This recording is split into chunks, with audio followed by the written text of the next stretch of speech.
Hello everyone. Hold on a minute. We're finishing a conversation. I'm sorry. Hello. Fuck. What was I talking about? Oh yeah, You're talking about Burger your King. dietitian. Yeah, my mom's a dietitian, right? So like, I grew up with like always drinking diet. Like that is always like that. Like regular soda is just not a thing for me because I just grew up on diet. Really? I would expect a dietitian to not even want you to drink soda, period. I mean, okay, to be fair, I didn't drink soda until like maybe fourth or fifth grade.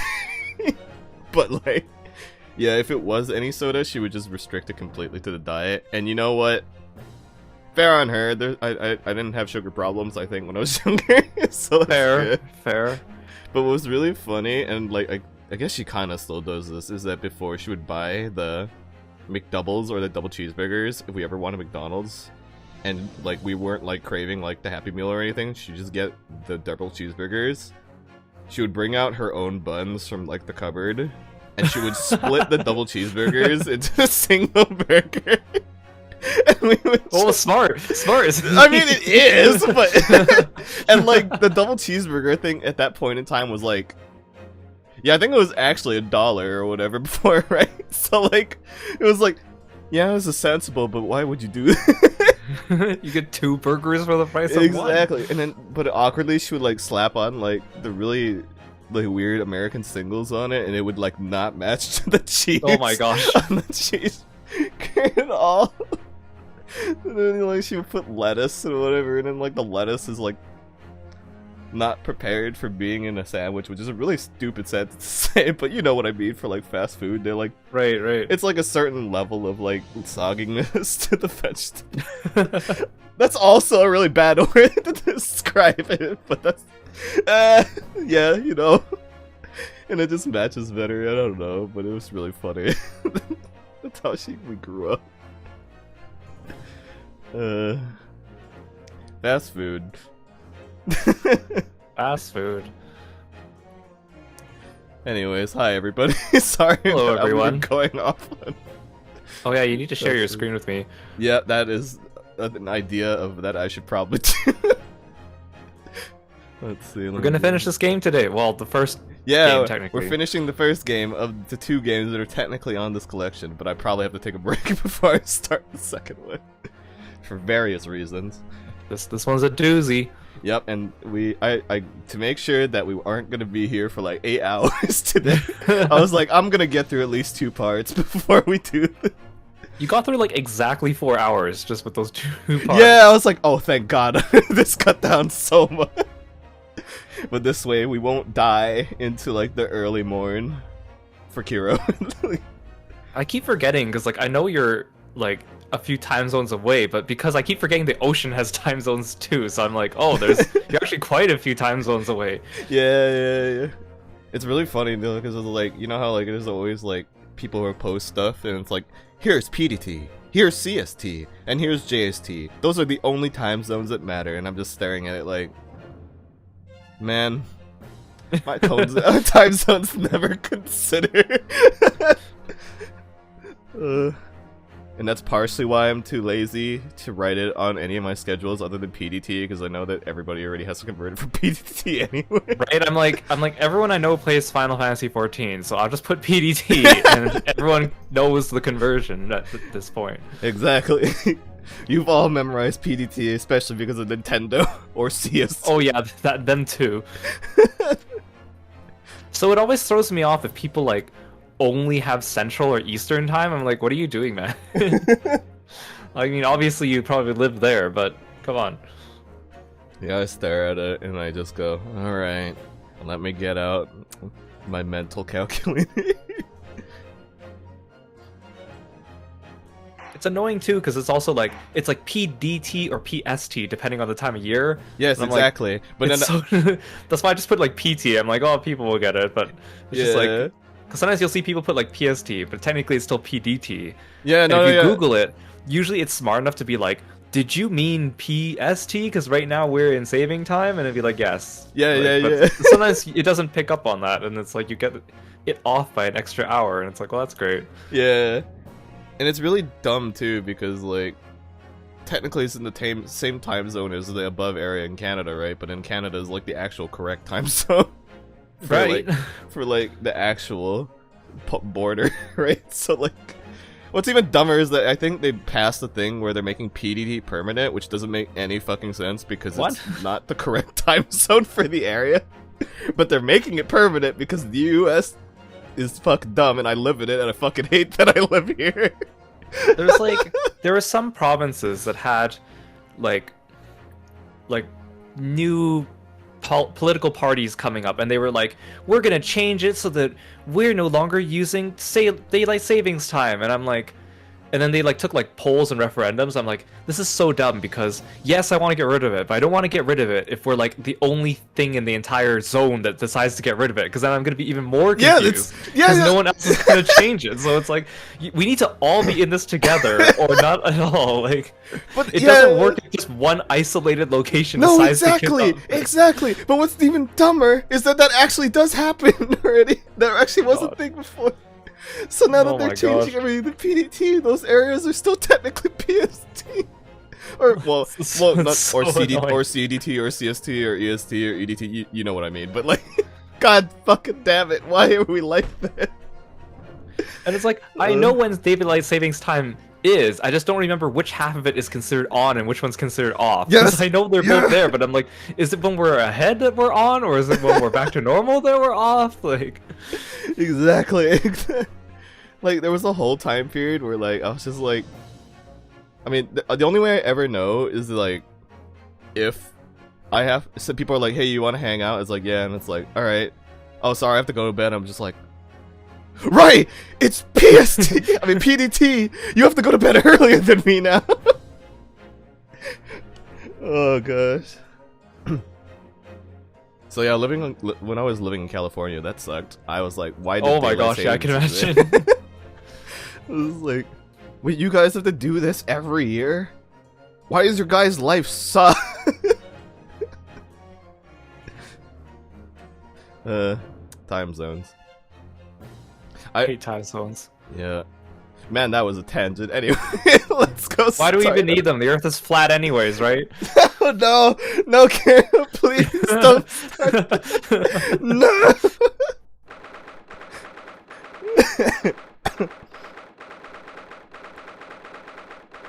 Alright, we're on the last 2 parts of this whole chapter, so let's see how this goes. Okay. Oh, look, it's your favorite character to voice. Yay, Gina.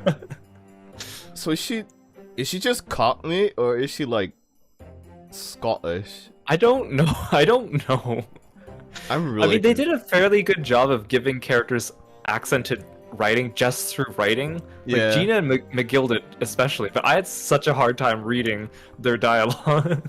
Oh god, and the Skulkin brothers in like the last chapter, I was just I just pretend they're Mario and Luigi. No, that's what I thought at first. I was like, they're basically Mario and Luigi, but I can't talk like this all the whole time.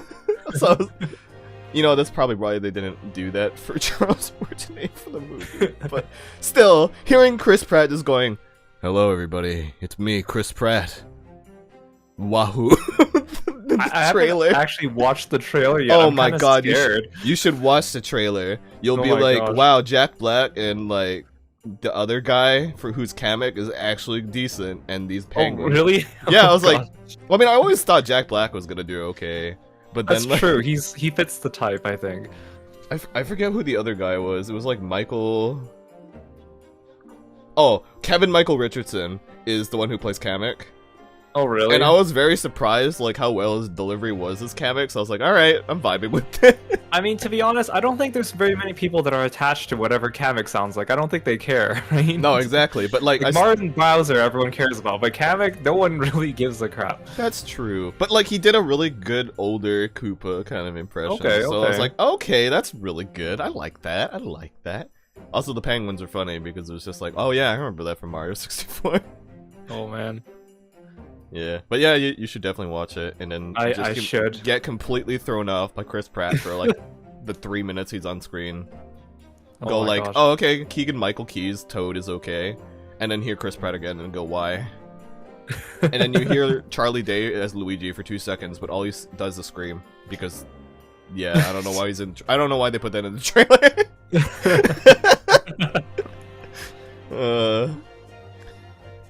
Anyway, sorry. Gina, how are you holding up? I'm starting to feel quite warmly toward her frequent cold shoulders now. Ginny! Are you alright? Why aren't you saying anything?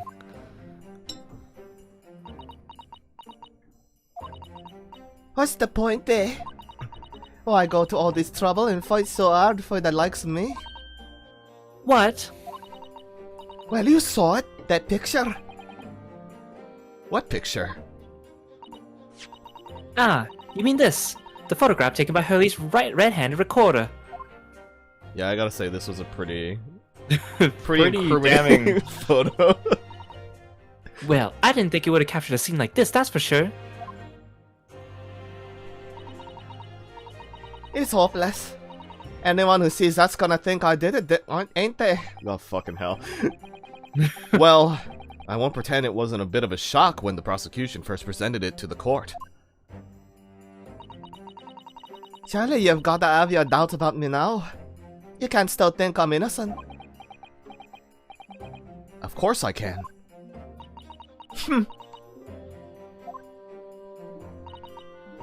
Ginny, why don't you talk to us? Tell us what really happened that night. Eh? Runa's cleverly managed to piece together a lot of new information, but still, we'd really like to hear from you. Alright then. It was after we had the dinner together at your place, right, Iris? Then we had a chat up in your office, didn't we? Yes, I remember.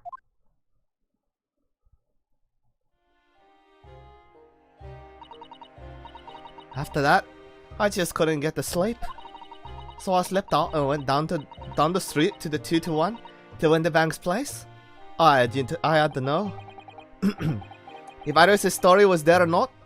The aunt of the Baskervilles. I don't know what it's about or nothing, but if you ask me, there's something in it that Sholmes don't like. Something what you don't want people reading. So that's why you lied to Iris about sticking it in log with Winterbank for stick keeping. At least, that's what I thought at the time. So you broke into Winterbank's? I just had to know if it was there or not. I mean, I had no idea what although he was gonna kick it off, did I? You okay, Ginny? Do you need some cough drops? Oh god, I hear him getting a little bit of fire. I struck the lock and snuck inside. It was dark as you like in there. So I gave the oil lamp on the counter a bit of a whack, and that's when... How do you think you're doing? I nearly died, I did. The next thing I knew... Nice photo. I grabbed the gun off the counter and was waving it in the air like... I don't know what.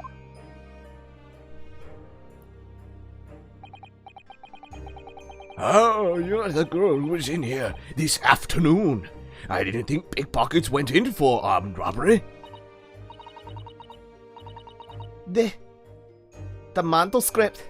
Have you got it in there? Did Sholmes leave a load of papers with you? A story? Oh wait, that was her. Fuck. Hey, beg your pardon? The end of the... something or other. If it's there, I want to see it. I'm sorry, young lady. But I'd soon rather die than relinquish an article belonging to one of my customers. I don't want it. What would I do with it anyway? I just want to see it's there, that's all. Oh, you want to see it, do you? I want to know if Sholmes really pondered it or not. Please, just let me see it and I'll go. Oh, very well then. But for pity's sake, stop waving my gun around, would you?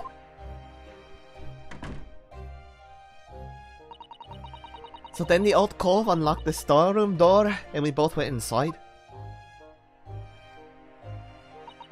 And it was there alright, the mantle script. Shums weren't lying after all. You did all that just to check. Oh. You did all that just to check for me, Ginny. Anyway. Anyway. Anyway. Then there was a bit of a hiccup out on the main bit of the shot. The Skulkin brothers arriving on the scene, yeah. What was that noise? Someone's breaking in! Dear me, it is some burglars' convention here tonight that I don't know about. I think I forgot to shut the door behind me. Sorry. I'd better go and take care of it. Could I possibly have my gun back? Oh, well, I've come with you and... Now, don't be foolish, young girl. You must stay right here. Don't leave this room under any circumstances. And with that, he took the gun out of my hands and walked out back into the shop. I hung back in the storeroom like I said, straining my ears in the dark to hear what was going on. It sounded like they got into a bit of a scrap. I started to think I should help, see? So as I was just about to go out the storeroom myself when... Sheesh! I heard a couple of shots go off. 2, I think. Almost at the same time. And then there he was, right at my feet, lying face down on the floor. I was right next to the storeroom door, so I slammed it shut and locked it as quick as you like. Because you thought whoever had shot Mr. URAunitB might come for you? Yeah. So I went to grab the old cole's gun. I figured I'd put up a fight at least. But when I got a better look at him, I knew. He was fucking dead. Windy Bank was a gunner.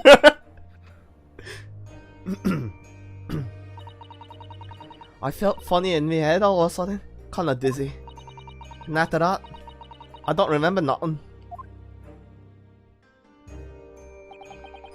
That must be when you passed out, Gina. If I hadn't done what I done, the old cove might still be alive. Did you tell the police everything you just told us? Course I did, but they didn't believe a word of it, did they? All they said was, if I kept telling lies, it'd make things even worse for me.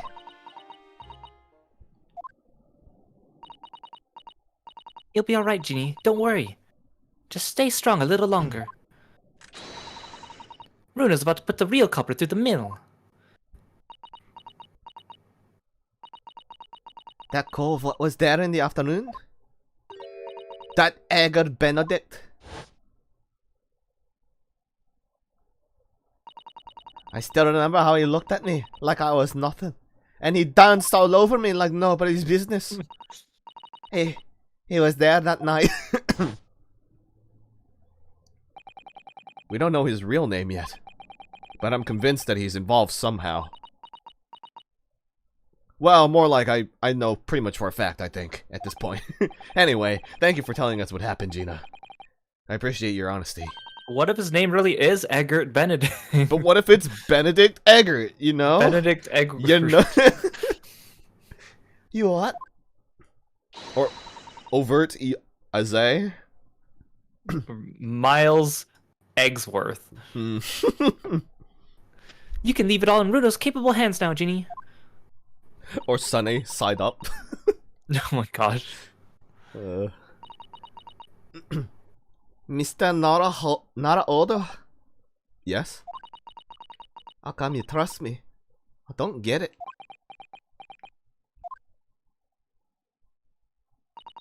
I mean, have you forgotten what happened here before? Come on, it was only 2 months ago.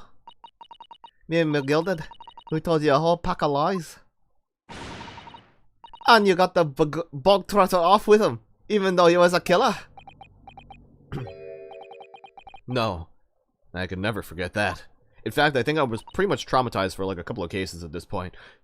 Oh. I did what I thought was best at the time, but the pain of that error of judgment doesn't get any easier to bear. Still, don't forget that I also made you a promise. I told you that I'd be on your side to the bitter end, no matter what. But what if I'm lying? You could be working to get another killer off the hook for all you know. I was once in your position, Gina.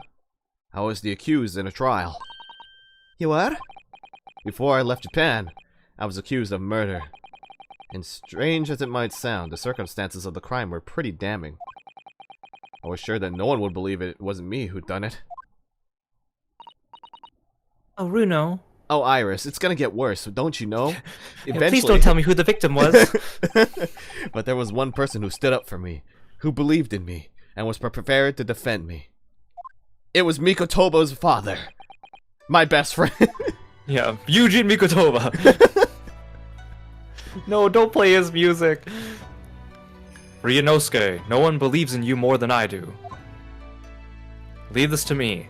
All you need to do is put your faith in me and I'll do the rest. I was so happy I cried. But even then, somewhere inside me, I couldn't help thinking, surely, he doesn't really believe in me. Not completely. But I was wrong.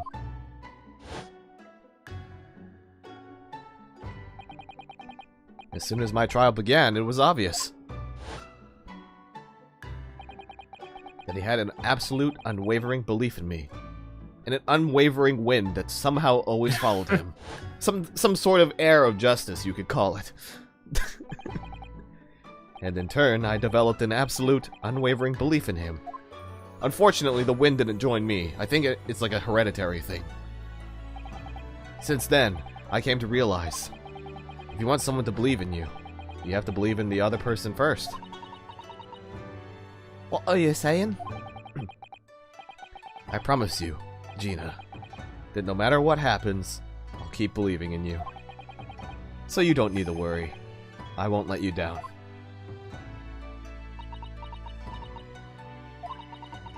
Even though I'm a diver and a no good liar? You're not like McGilded. I know that. Yeah? That's right. You're a friend, Ginny. Iris. We know you better than you think. And we've come to the conclusion that you're someone we can trust. Yes. That's really all we need to know. Exactly. After all, only evil people build parks.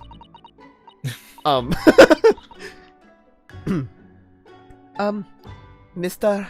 Nara Odo, I...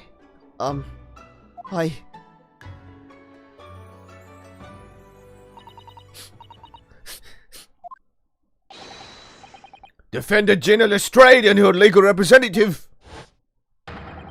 Court proceedings are about to resume. Please head into the courtroom immediately. Yes, of course. Thank you.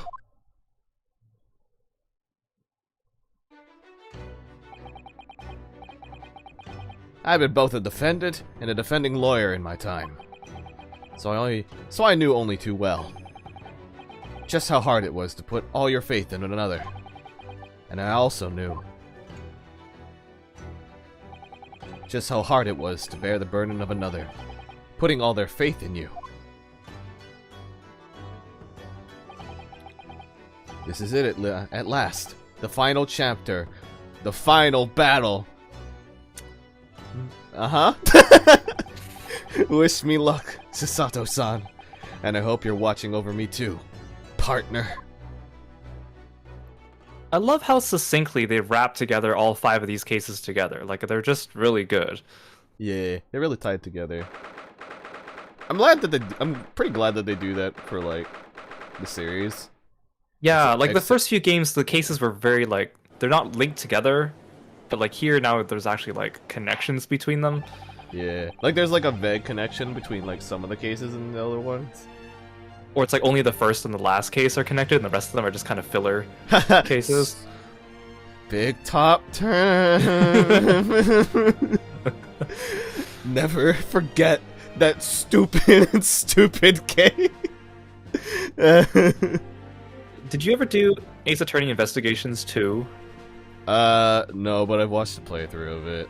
Oh, okay. Yeah, because then the big top returns. I know.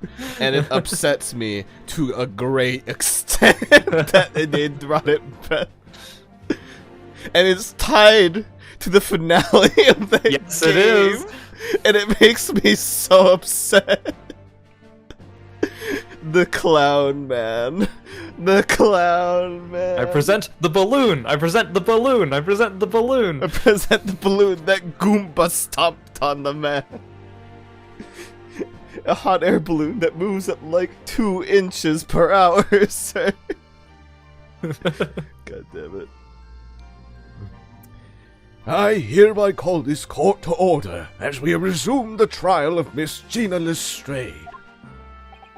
Lord Van Zeeks, have you successfully subpoenaed the witness? The subpoena was delivered to the communications station where the man works immediately, my lord. However, the heavy rain has delayed the arrival of his carriage, it would seem. Heavy rain. David Cage! Oh my god, it's all connected. Jason! Jason! Jason! Jason! Jason! God, that fucking game though. I'll never play that game. I will watch every playthrough and laugh and I think you cringe should do a horribly. playthrough of it. No! Fun. No! I Just never mix up want to all the touch it. QTEs, it's hilarious. No! I'll do that with Detroit Become Human. Only Oh care my about, god, only that's care, also a fun one. only care about Hank and then nothing else. Just kill off Kara immediately. Oh my gosh. I see.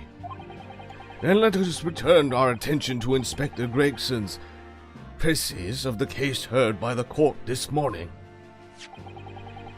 The glaring omission of the third bullet in your report is a serious blunder, Inspector. Yes, sir. Yes, I can only apologize, my lord. And although the defense's chemical analysis of the blood at the scene makes for a compelling argument, I cannot permit such untried methods to be used as evidence in my courtroom. Welcome, Lurk. It's a big mistake to cross Hurley and me. A very big mistake. Don't pull out a gun and say that, for dear God. Hey, Lord Denver. My lord, the subpoena witness has just arrived in the building. Thank you, officer. Show him to the stand without delay. Mr. Eggert Benedict. Dr. Eggman! I didn't expect to be crossing paths with him again so soon, and certainly not like this. What does Eggman sound like? What if I just read it as Eggman the entire time? No, wait, I don't think I can do an Eggman impression. Damn. Thank you for complying with the court's subpoena at such short notice, sir. But of course, my lord, as an upstanding member of London society, it is my pleasure to oblige. Now, kindly state your name and occupation for the record. Ashley Graydon, Communications Officer.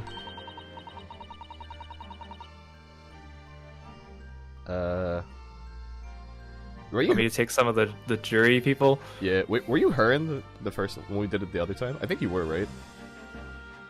Yeah, I think I you don't were. think. Was I? Okay. Yeah, I think you did her at one point. Yeah. Mr. Graydon and I both work at London Central Communications Station. Now, perhaps somebody would kindly explain what all this is about. You were apprised of the situation by the court officer on your way here, I presume. Yes, I was. Something to do with a murder that took place at a pawnbroker's on Baker Street. And some nonsense about me having been there on the night in question. That is the accusation, indeed. This really is beyond a joke, you know. Edgar Benedict wasn't his real name. It most certainly was not, unfortunately. Shocked emoji face. La gasp. Very well. Without further delay, the court will hear your testimony now, Mr. Graydon. You will respond to the accusation made against you under oath. Oh, yeah. Sing it, baby. Gladly, my lord. Gladly. Pop and lock. Naturally, I have occasion to make use of pawnbroking services from time to time. But are you seriously suggesting I colluded with these thugs to break into the place on the night of the murder? I have no intention of admitting to such an outrageous accusation. Even if certain parties were here present claimed that my blood was found at the scene. Some Scaramouche detective's home-brewed tincture can hardly be taken as serious evidence. So, you deny the accusation completely, do you? I must say, I am dismayed. For the highest court in the land to be swayed by this self-professed detective's toy. It was the will of the jury, and our great British justice system demands that the jury's will is upheld. Then it would seem we have the misfortune of a most inept assembly of jurors today. By golly! How long am I expected to be detained here? If, following the defense's cross-examination, your involvement in this matter has not been established, you will be free to leave immediately. Lily! Hello! Hey, Lily! Good. Then I shall be away in time for afternoon tea. Some small consolation, at least. Wow, thank you for the tier 1 sub. Thank you. Enjoy your emotes. I like your little cane and Earthbound notification. Yeah. Oh, yeah. It's, what was his name? Oh, freaking, what's his name? The guy from Mother 3. I just remember he chompy chomps you in Super Smash Bros. Yeah. Oh, wait, the Chimera. Right, that was my fault. That's how I subscribed when I forgot. Yeah. I remember when I first played Mother 3 with my friend, I actually had it in the VBA, the Visual Boy Advance, so I actually did like a whole bunch of screen stills of like all the animations, and I would put it together as GIFs. So I just had that one lying around, and I was like, perfect. I love this one. Let us not hold up Mr. Graydon any longer than necessary, counsel. Proceed with the cross-examination. Best emotes. Aw, you're too kind. So, we meet again, Mr. Eggert Benedict? Or is it Mr. Graydon? My apologies.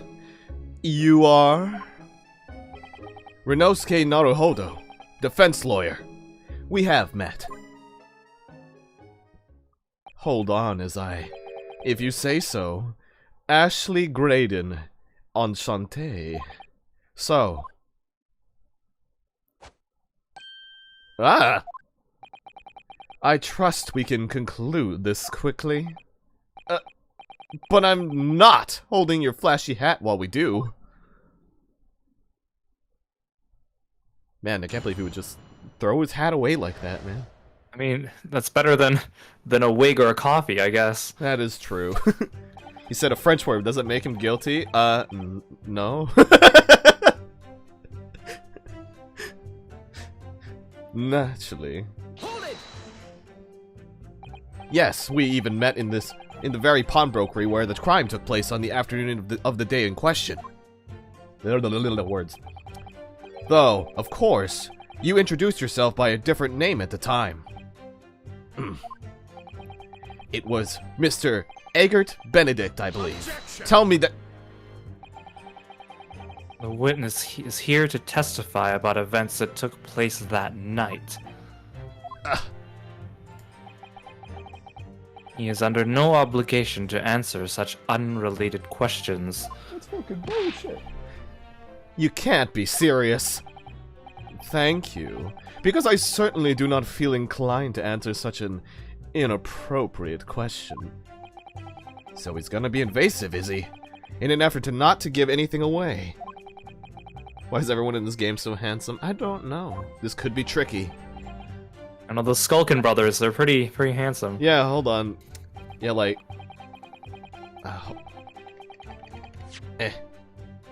Oh, damn, I can't look at people, huh? Sheesh. Only when I'm looking at evidence, right? Yeah, court record. Yeah. This guy's handsome. She's pretty. He's handsome. He's handsome. He's handsome. He's handsome. They're super Those handsome. two. Oh, yeah. There you go. Oh, yeah. They're so handsome. Wait, Ringo's older than Nash, really? Yeah, he is. He kept calling him older brother, I believe, too. I guess he is Mario, so I guess he is the older one. I'm the older brother. Yeah, whatever you say. Have you seen these two men before? I see there your types noted. Yeah, you know me. This pair? No. I don't associate with criminals. Said by a man who introduced himself as Eggert Benedict.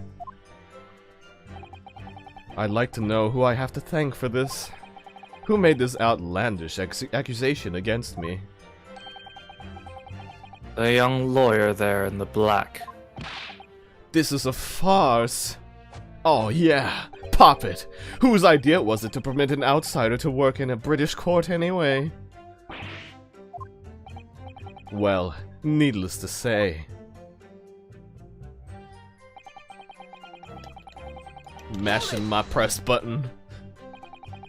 Where were you at around 1 in the morning on the night in question, sir? That is past the hour at which I would normally retire. Certainly. I was not in the company of these rapscallions. You're able to prove that?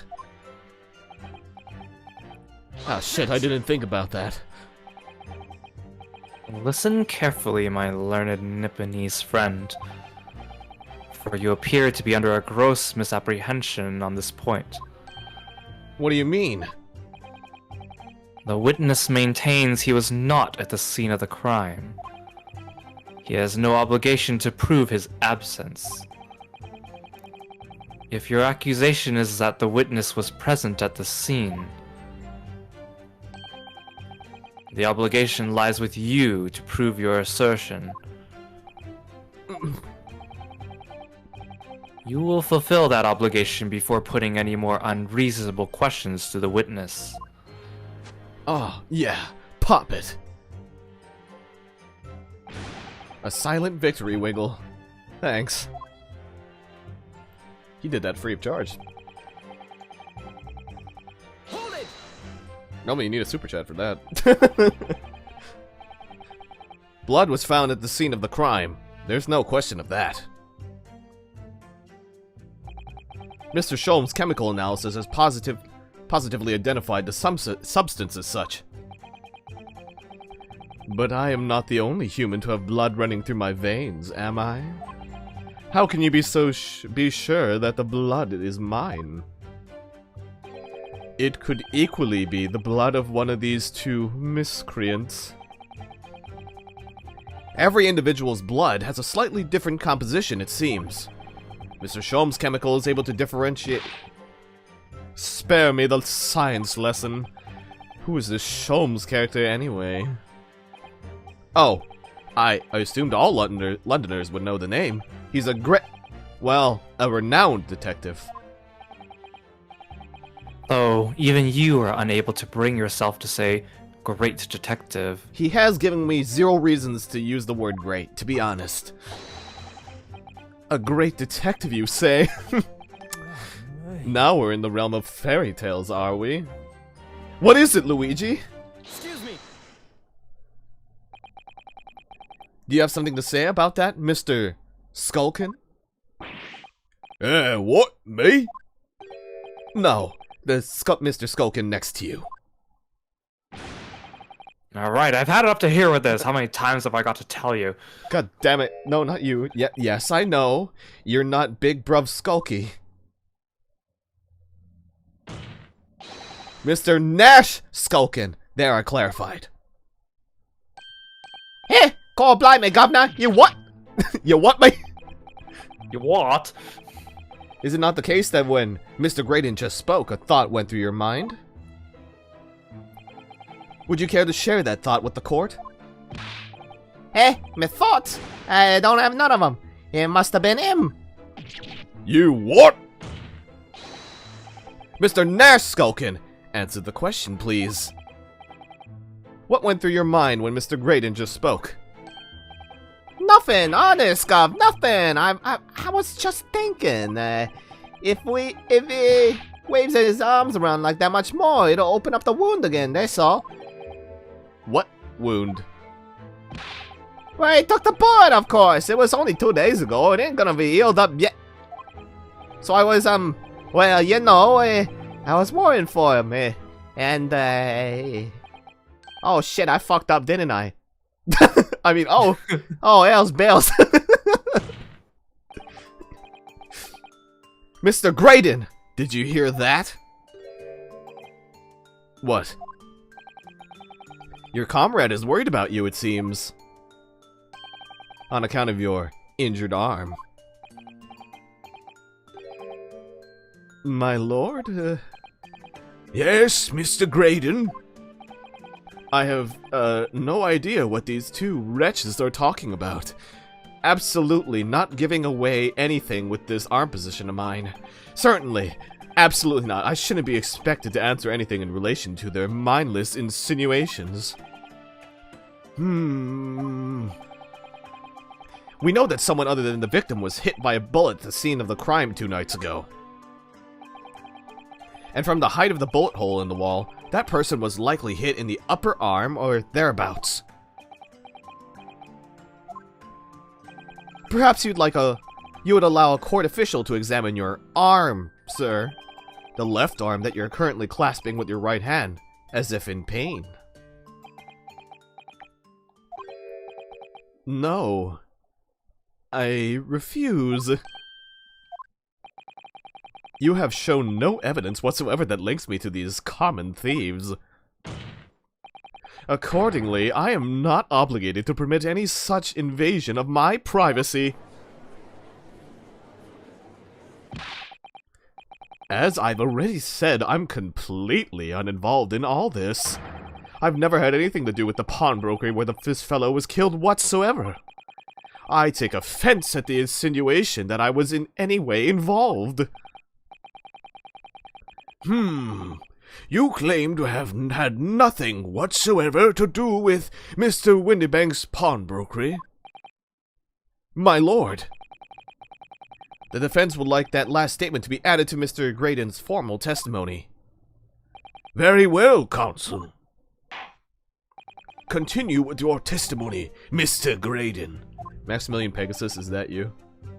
Oh, should I do a peg? Yugi boy! The bottom line is, I've never had anything to do with the pawnbroking establishment where the man was killed. I only wanted his blue eyes white dragon. Toon was. Oh my god.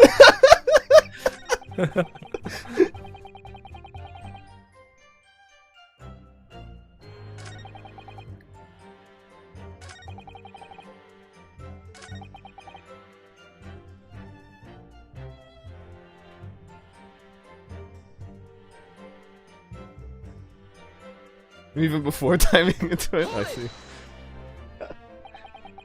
Never had anything to do with it. You forget that I was there, Mr. Graydon, on the very afternoon of the incident. Obviously, I'm not a complete stranger to the pawnbrokers. I'm currently on the lookout for an armchair to furnish my study. No, you were there to redeem an article. I have no idea what you're talking about. Excuse me. Do you have something to add, Inspector? Oh, no. Come again, Sunshine. You were there too, in fact, weren't you, Inspector? That afternoon. Well, yes, I do remember meeting yourself and the pawnbrokers that afternoon. You, your young Japanese assistant, and the accused were all present, as I recall. And at that time, this witness, Mr. Graydon, was trying to acquire a particular article. Well, now. I'm afraid I don't remember too clearly. What? But you must! You were little. What the fuck, dude? No, I'm not gonna lie and pretend I remember something I don't. What's going on here? Regsy showed us a picture before, didn't he? You know, from the cameras that Hurley installed in Winterbanks. Yes, of course. Indeed, and the gentleman pictured bears a striking resemblance to the witness, I must say. Exactly! Which proves that Mr. Graydon was in the shop on the afternoon in question. At no point have I denied that fact. I merely entered the shop to peruse the articles on sale and have a word with the broker. Nothing more. These fish and chips are delicious. Oh my god, the crunch sound though is so satisfying whenever he does it, I must say. This makes no sense. I understand why Mr. Graydon might be trying to cover his tracks. But why would Gregson be trying to avoid giving testimony about what happened? That's all he's going to say on the matter, is it? What do you think, Runo? I think he has no intention of telling us anything. He's well aware that the less he says, the less chance he has of giving himself away. The complete opposite of Hurley, then. He seems to think that the more he says, the better. Well, at least I managed to prize a little more information from the witness's lips. All thanks to the Skulkin brothers. Yes, they were the key to it after all. So he says he had nothing to do with Winterbanks. Well, we know that's not true. Perhaps now would be a good time to have a proper look through the court record. Good idea. You never know what tiny scrap of information could become a valuable weapon.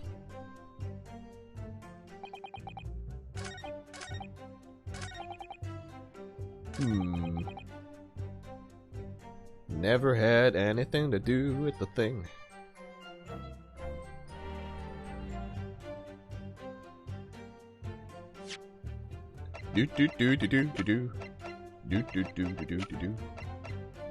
Nothing to do, huh? Sir. Have you ever seen this disc before, Mr. Graydon? Why? Is it supposed to mean something? This disc was, until the day of his murder, in pawn in Mr. Winterbank's shop. It was redeemed by the defendant, Miss Gina Lestrade, that afternoon. However, somebody mysteriously appeared to try to take it from her. And that somebody was you, of course. Wasn't it, Mr. Graydon? Oh, there's the theme. As I have reiterated numerous times now, you are mistaken. That was not me. I've never. That was Eggert Benedict. I was Eggert Benedict the entire time. Rooney boy. I've never seen that disc before in my life. It may have escaped your notice, but there's a small smear of blood on the disc. Ah, yes, resulting from an abrasion of the thumb, perhaps. That's right. The surface of the disc is covered in hundreds of tiny metal bumps. In the skirmish to acquire the disc, the thumb of the person who tried to take it suffered minor lacerations. So, while the disc bears the remnants of that skirmish in the form of this smear of blood, the thumb of the person in question must bear the remnants also, in the form of a scratch. Good gracious, indeed it must! Mr. Graydon! You refused to allow a court officer to examine your arm before. Are you now going to refuse to allow us to examine your thumb? Because I have no doubt that it bears a small scratch consistent with the smear of blood on this disc. Well, well. It would seem I underestimated you. What? What is the meaning of this? So you admit it now. You admit you have a scratch on your thumb from when you attempted to take the disc from the defendant?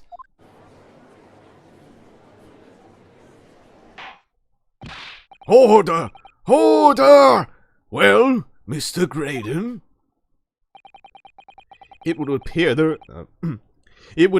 there has been something of a misunderstanding here. I did not attempt to take the disc, as you put it. No, quite the reverse. What are you trying to say? Oh, yeah, it's really quite simple, you see. The disc was mine from the outset. Is there some crime in taking an item that you own out of pawn? What? It would seem, Mr. Graydon, that in this piece of evidence, my learned friend has established a link between yourself and the incident. Accordingly, you will tell the court everything you know about this disc now. As you wish. Although I'm quite sure it has nothing whatsoever to do with the pawnbroker's murder. Hey, Aru! Hi, Aru. Witness testimony, again. Because this guy's a lying motherfucker. There's a note on the disc saying, "For McGilded," but the item belongs to me. The redemption ticket was stolen from me by the accused, that filthy gutterling, on the day in question. I proceeded at once to the shop in order to explain my situation and redeem my article. In the end, of course, the disc was taken by the police. In other words, I had absolutely no reason to break into the shops later that same night. Did I hear you correctly, sir? McGilded, you say? The famous London philanthropist? Who perished in this very courtroom 2 months ago after being acquitted of a distinctly messy murder. Yes, my lord, the one and the same. Good lord, Mr. Graydon! Are you saying that McGilded and yourself were acquainted? Yes, that's correct, judgy boy. Order! Well, I certainly didn't expect to hear that name uttered here into my courtroom again. According to what Gina told us, this disc was placed in pawn on that fateful night 2 months ago. McGilded himself gave instructions to deposit it at Windybanks. Funny that Mr. Graydon is here claiming the disc belongs to him then, isn't it? In all likelihood, he's lying. So he appeared that So he appeared that afternoon at Windybanks in order to get his hands on McGilded's disc. For some reason. Counsel, you will commence your cross-examination, please. The disc.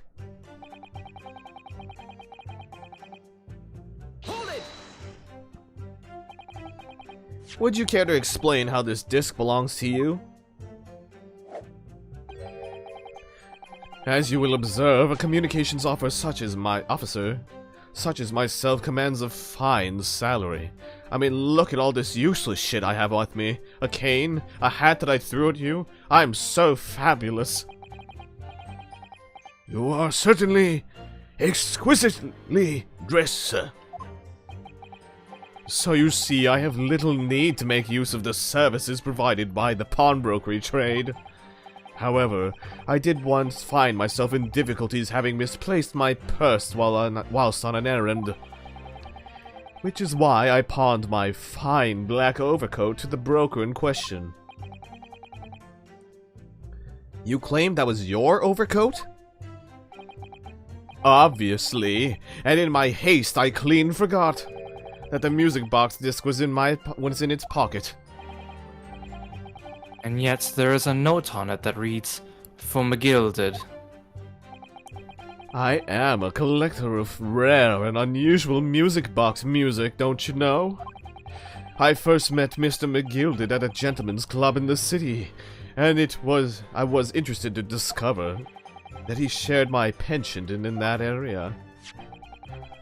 So, the disc in question... It's a pre-production sample. I promised to let Mr. McGilded hear it.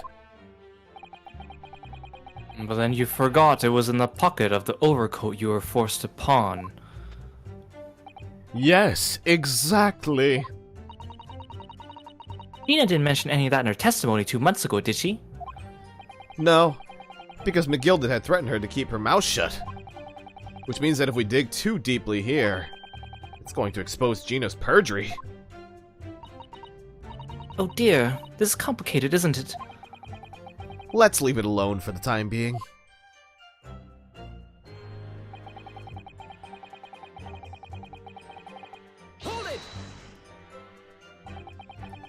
So you're saying that Miss Lestrade lifted the ticket from your pocket or bag?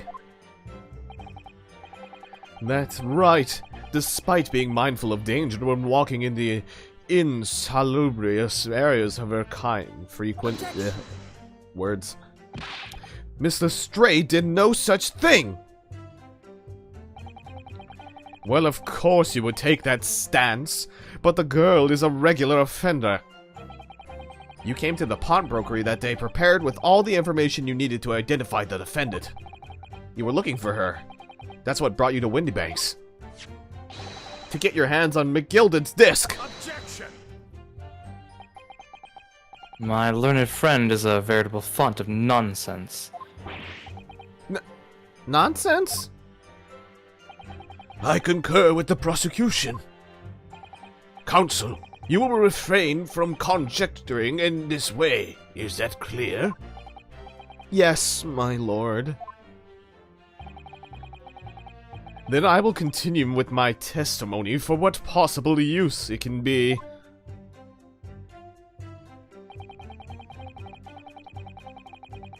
Hold it! Had you ever been to Windybanks before? Only once for the purposes of pawning something, but, like many, I enjoy browsing in such establishments. But when you noticed that the pickpocket had taken your ticket, you chased after her. Is that correct? Yes, that's right.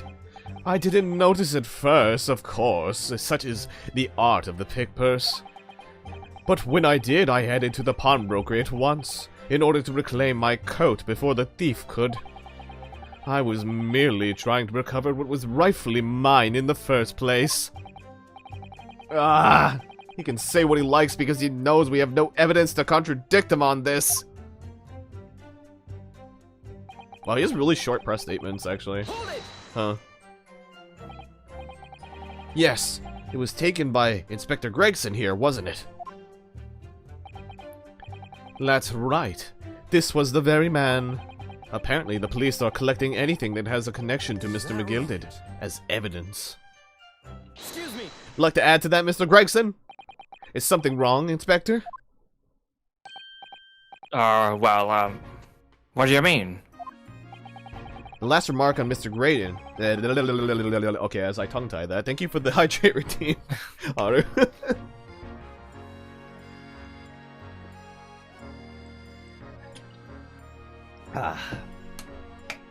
Water. Delicious. Oh my god, double hydrate.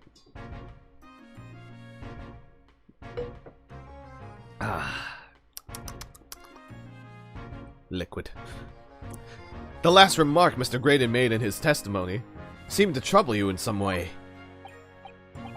Oh, no, it didn't. It's nothing. I'll leave it alone. Let me ask you this, Inspector. Why is Scotland Yard gathering Mr. McGilded's possessions? I can't tell you something like that, Sunshine. What is it, Inspector? Investigative secrets. Yes, exactly. You should know all about that. Magnus McGilded, who died so unexpectedly after his trial 2 months ago. A man renowned through the capital for his great contributions to public life. Yet, he had a dark side too. Where are you going with this, Van Zieks? I suppose the police are dealing with the aftermath of his nefarious activities, are they? That's enough!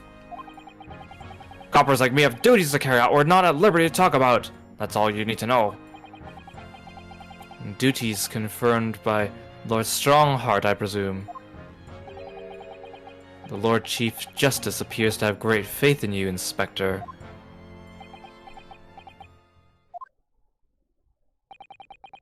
The bottom line is, if you want to get more out of me, you're gonna need Lord Strongheart's paw print first. What's all this about? It's like there's something going on between Gregson and Lord Van Zieks here. Well, it would appear that the Inspector has revealed all he is at liberty to reveal. Mr. Graydon, let us return to your testimony. Gladly, my lord.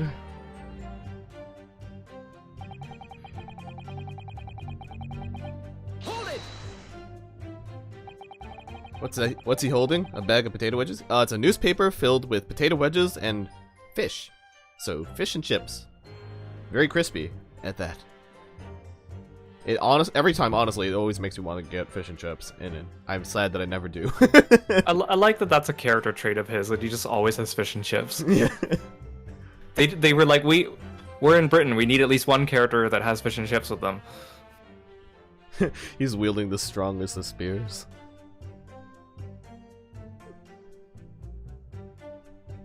Does he have a nice green flying friend too?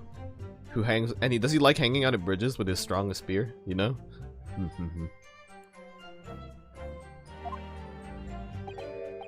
No, not at all. Oh.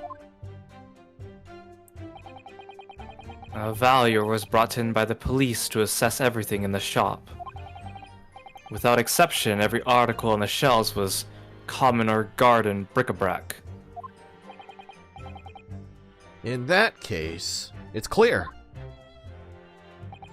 that you broke into the shop later that day in order to recover Mr. McGilded's disc. Have you not been listening, man? Even if I had wanted to recover the disc. You may recall that it had been seized by the police that afternoon. It was no more in the shop that night than I. As I keep saying, I simply had no reason to break in. So there was nothing of McGilded's left in the shop that night. Nothing this man might have been after. I wonder if that's really true. Bruno, if you have some evidence, then let him have it. I'm dying to see that irrationally assured expression of his crumble. McGilded slipped the disc into his coat pocket and had it deposited at Windybanks. Then, when he realized he was going to be arrested on the suspicion of the omnibus murder, he threatened Gina and forced her to take the redemption ticket. There's no doubt about it. That witness is lying through his pearly white teeth. The police were obviously after anything left behind by McGilded as well.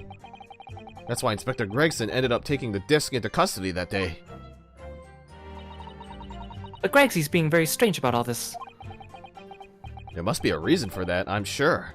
I just don't know what it is. For now, I need to focus on exposing the fact that Mr. Graydon is lying in his testimony.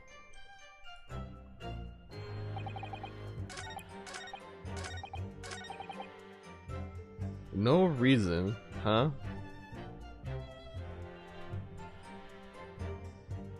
Well, I mean, we know there was another thing. The box, so... Objection! Not just the disc. This disc was deposited at Windybanks on Magnus McGilded's instructions. You knew that, and you went there with the intention of obtaining it for yourself. Objection! Conjecture again. In any case, the disc was taken into custody by the police that afternoon. The witness had no reason to visit the pawnbrokery again that night. Uno reverse card. Sorry, my learned friend. But that's not true. What? Mr. McGilded had another article in Pawn at Windibanks, as this second pawnbroker's ticket proves. Ah! There were 2 articles belonging to Mr. McGilded in Windibank's pawnbrokery, and the reason you broke into the shop that night was to recover the second one. Together with your 2 accomplices, the Skulkin brothers. Ah! This is the second ticket, is it? What had the man deposited? The article description reads, 1 small box. A rather vague description, it seems to me. Are you suggesting that I broke into the pawnbroker with these clowns in order to steal some trinket box? I believe there are adequate grounds to suspect that you did. This is absurd! Why on earth would I do such a thing? Once the article had been forfeited, I could simply walk into the shop and purchase it. There would be absolutely no need for me to resort to theft. That's a good point. Indeed. The witness makes a solid argument. But that means that for some reason, this Graydon fellow needed the small box that very night, does it? Objection! Whoa. It's time to put an end to this nonsense, my lord. Could you be a little less, cryptic, Lord Van Zeeks? We're kinda tired of your bullshit here. You gotta really speak plain English, like, my god, man. I am very slow about the intake. I do hate to ruin my learned friend's argument, but the truth is quite incontrovertible. On the night in question, no small box was taken from Windibank's pawnbrokery. And rest assured, the prosecution can prove it. What? Good gracious! Inspector, show the photographic prints to the court, if you please. Yes, sir. Man, they're really withholding so much evidence. And here's an updated autopsy report. God damn it! Edgeworth, I know you're there! My, even the writer of the past can't get past me. Fucking. What prints? These prints were taken from one of the detective's security cameras. Ah, Hurley's red-handed recorders again. Hi, Circle. Welcome. Yay, Sai. As previously explained using this plan of the shop layout. How's everyone? We're being befuddled by new evidence yet again. The victim's establishment was furnished with automatic cameras in 2 locations. One was set to capture the counter where Mr. Windibank received his customers, and the other was set to capture the shelves on which the articles were placed for sale once forfeited. According to the information on this ticket, McGild's small box had been forfeited already. 2 days before the incident at 9 p.m. on 13th April to be precise.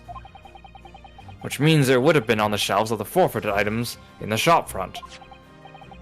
Now, what have I here is a print taken by one of the cameras about 2 hours before the incident.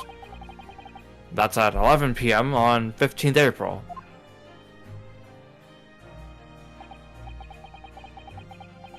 The victim certainly had a very full shop, it would appear. And then here we have another print. This one was taken about 2 hours after the incident. I see. So we have 2 pictures to compare. Sounds like it's another round of magic eye puzzles for everyone. I'm crossing my eyes so hard, Kira.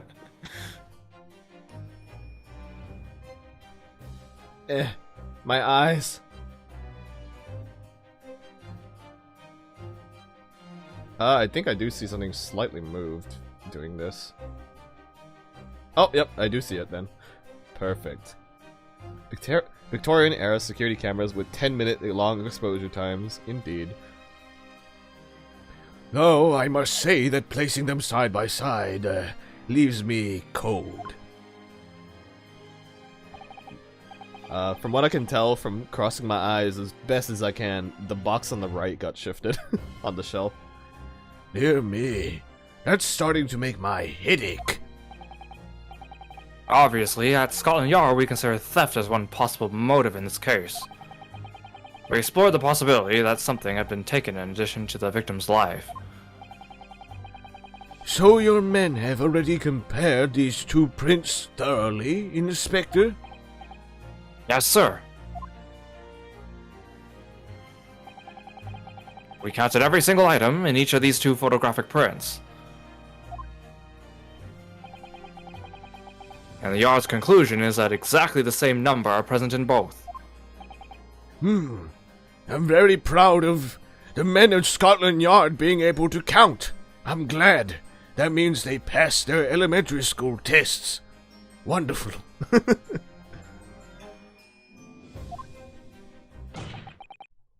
In other words, nothing was taken from the pawnbrokery on the night in question. And my learned friend's assertion is nothing more than a hopeful fantasy. Ah! I don't believe it. If I could have just shown that he'd stolen McGilded's pawn box. Oh, yeah. Pop it. I might have been able to break him down at last. You know what, Runo? I've been thinking. I wonder if these two photographs really are exactly the same. They aren't. I've tried several times at this point. What? So, Counsel, in the light of the evidence put forward by the prosecution, what is your position? It seems that, in fact, on the night in question, nothing was stolen from the victim's establishment. Do you accept the prosecution's assertion? I don't know. Could there be some hidden discrepancy between these two photographic prints somewhere? I'm gonna point it out. Wait, do I point it out or do I do the other thing first? Shit. It's too late now. No! I wasn't sure at first, but there was a clear discrepancy between these two photo prints. What? You must identify the location in question for the court, Counsel. Indicate the precise location of the discrepancy of which you speak.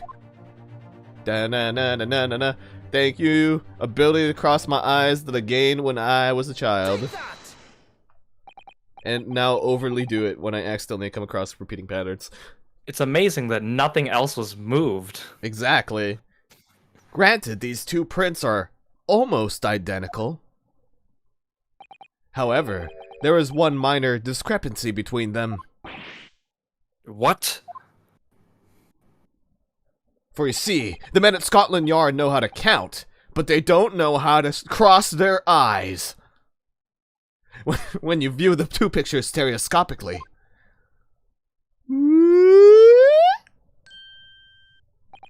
A single area stands out as being different. The location of this small box. Let me... wait.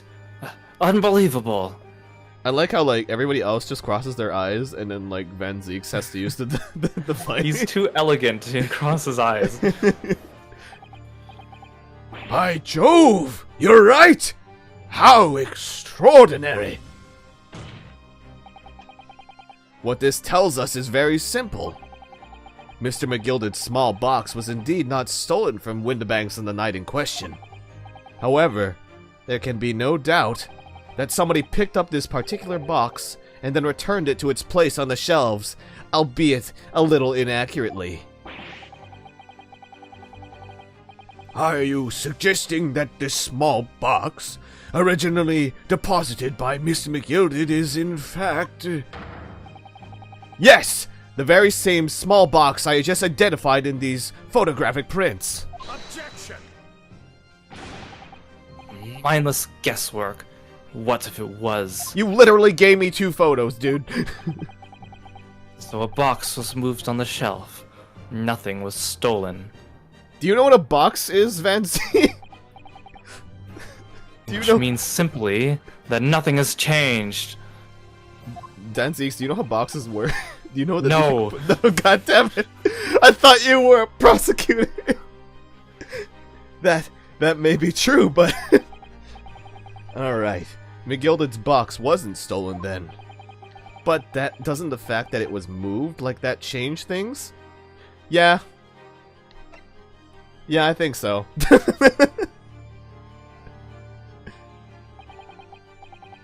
I believe this changes everything about the case. How can that possibly be? I don't know. You know, boxes can open, right? No. The crucial... Damn it! God damn it! The crucial point is the fact that what was moved was a small box. In other words, we have to consider what might have been inside that box. I know, it's a very controversial thing to consider. What are you suggesting?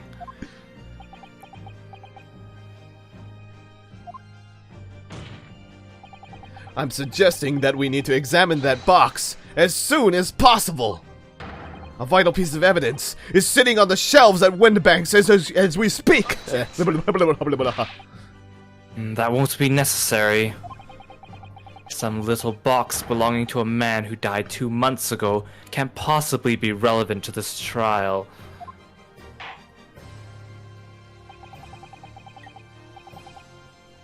The court does not uphold your objection, Lord Van Zeeks, because it's kinda stupid. In fact, you kinda sound like a sore loser at this point. Bailiff, arrange for an officer to go to Baker Street at once. Obtain the small box in question and bring it back here for further examination. I just love how he stands on this crate for the entirety of this game.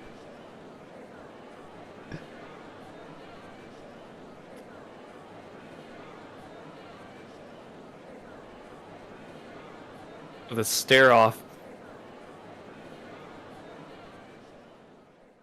Where's the daggers, though?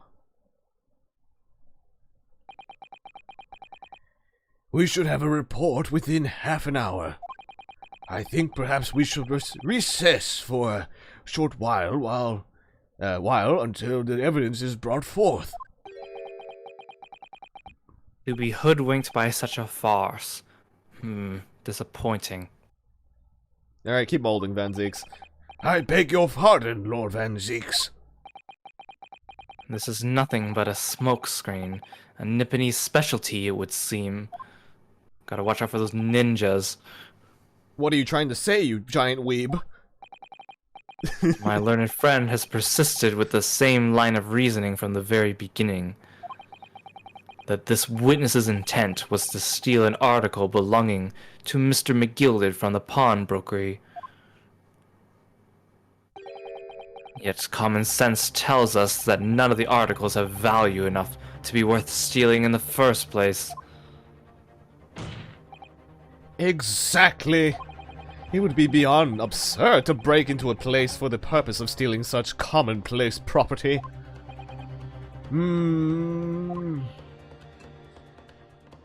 I need a drink.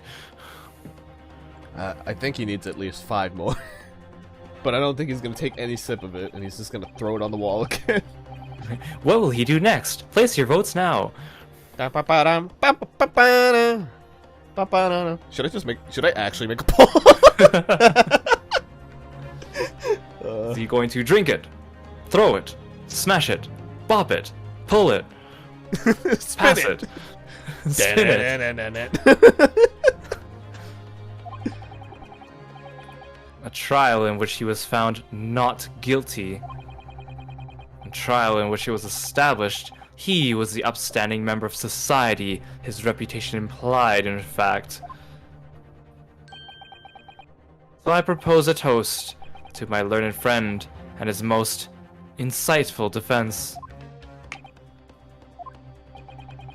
The articles this upstanding member of society pawned were entirely ordinary.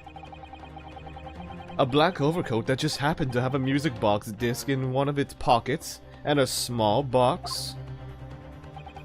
I assure you, I wouldn't accept even if the man tried to make a gift of such things to me. You know, that does not make rather sense. It's not as if he was a gold or jewels, is it? Oh, goodness knows Mr. McGilder was rich enough. You can't deposit cash in a pawnbroker, I'm quite sure of that.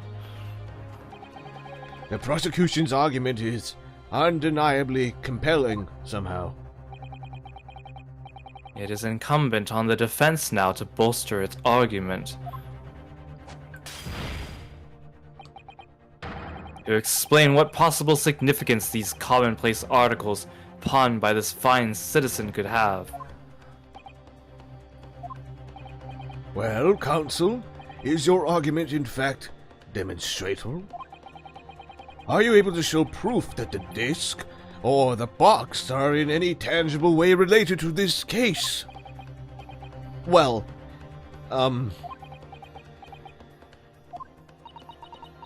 What's the matter, Runo? We know that they're related, don't we? They're both vital pieces of evidence. Yes, of course. You and I both know that. We know McGilded's true character, and we know the disc is significant, even if we don't know why. But if we explain all that to the court at this point, we'll have to acknowledge that Mr. McGilded's acquittal 2 months ago was a mistake. That the defense's argument was flawed, based on false information. Oh no! And that would mean admitting that Gina committed perjury. But Ginny... Could it be that Van Zeeks knows? Is that why he's doing this now? Because he anticipated everything? Except how boxes work? But maybe... this could be a great opportunity for us. Sorry? What do you mean, Iris? Well, what is it you always say, Runo? Sooner or later, the truth comes out. Every time. Alright. The exact significance of the things that McGilded deposited with Mr. Windbank is something that only Gina can explain to the court. But if I put her on the stand to testify about that, it could critically damage our chances of winning this case.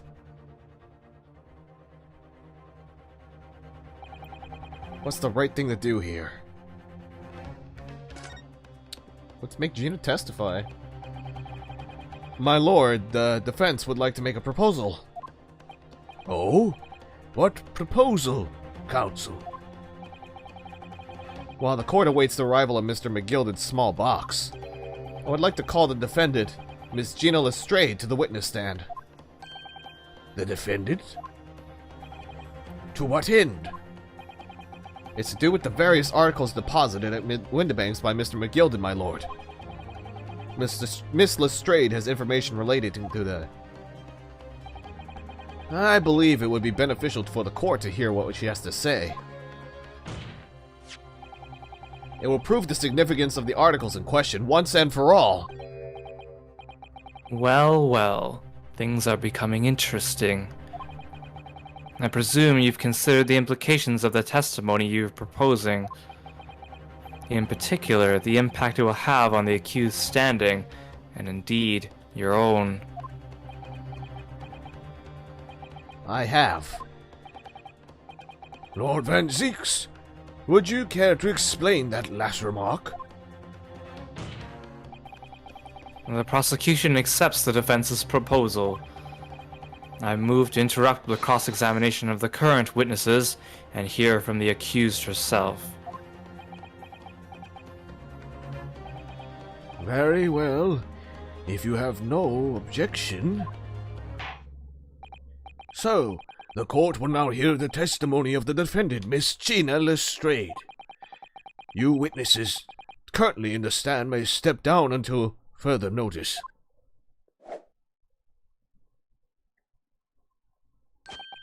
Then I shall bid you good day. Wait. You, sir, shall remain in the stand while Miss Lestrade testifies. Ah, fuck. Alright, as you wish. Alright then, Gina, it's time. I know this will be hard, but please, put your faith in me here. Good luck, Bruno. Ooh, shit.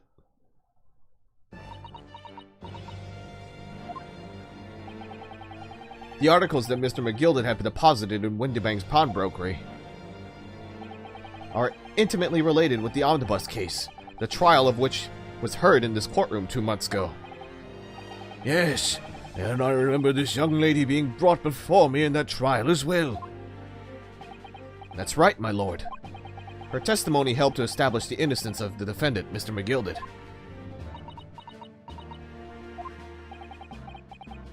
The omnibus case was intriguing, to say the least. And now, here we all are again, the same players in that trial, facing each other once more. A twist of fate, perhaps, my Nipponese friend.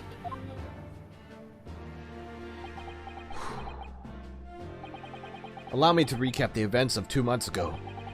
An old brickmaker was stabbed to death in an omnibus running along London's winter streets. Apart from the victim, there was only one other person in the carriage, Mr. McGilded. Naturally, he was the prime suspect for the murder. But as the trial progressed, another possibility emerged. That the murder in fact took place above the defendant's head on the roof deck, with the body then being dropped through the skylight into the carriage below.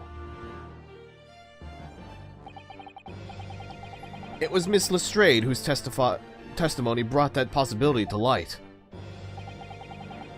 At the time of the incident, Miss Lestrade was concealed under a seat in the carriage, hoping to pick the pockets of unsuspecting passengers.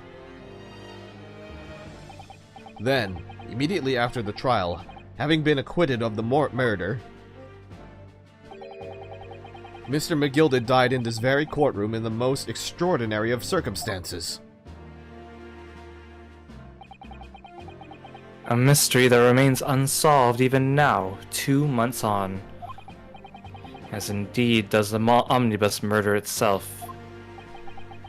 Be that as it may, I recall neither the disc nor this small box being mentioned in the course of those proceedings.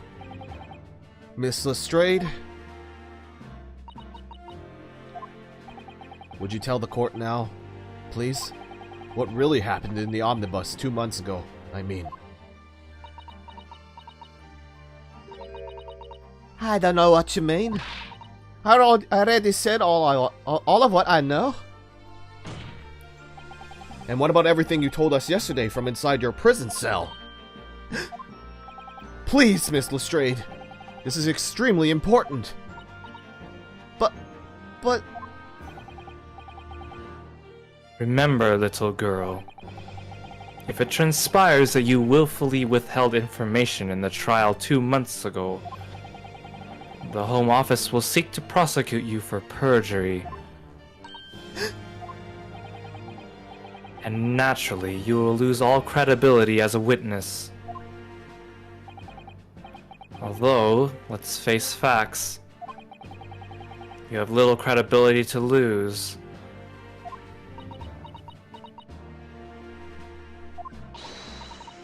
Ginny, don't listen to him.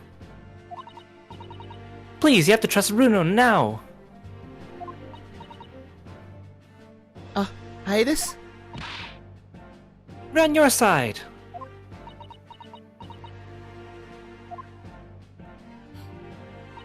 Alright then. I'll talk. It's the right choice, Gina.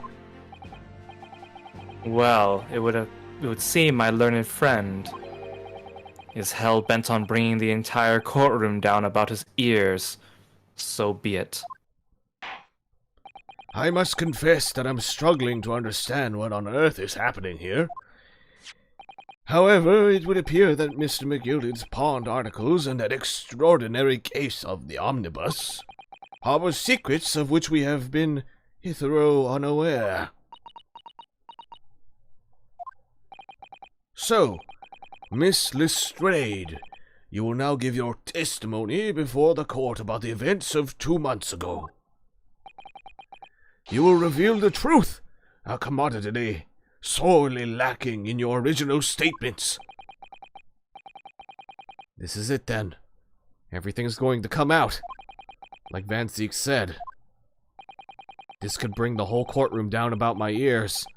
But as a lawyer, I'm prepared to take that risk.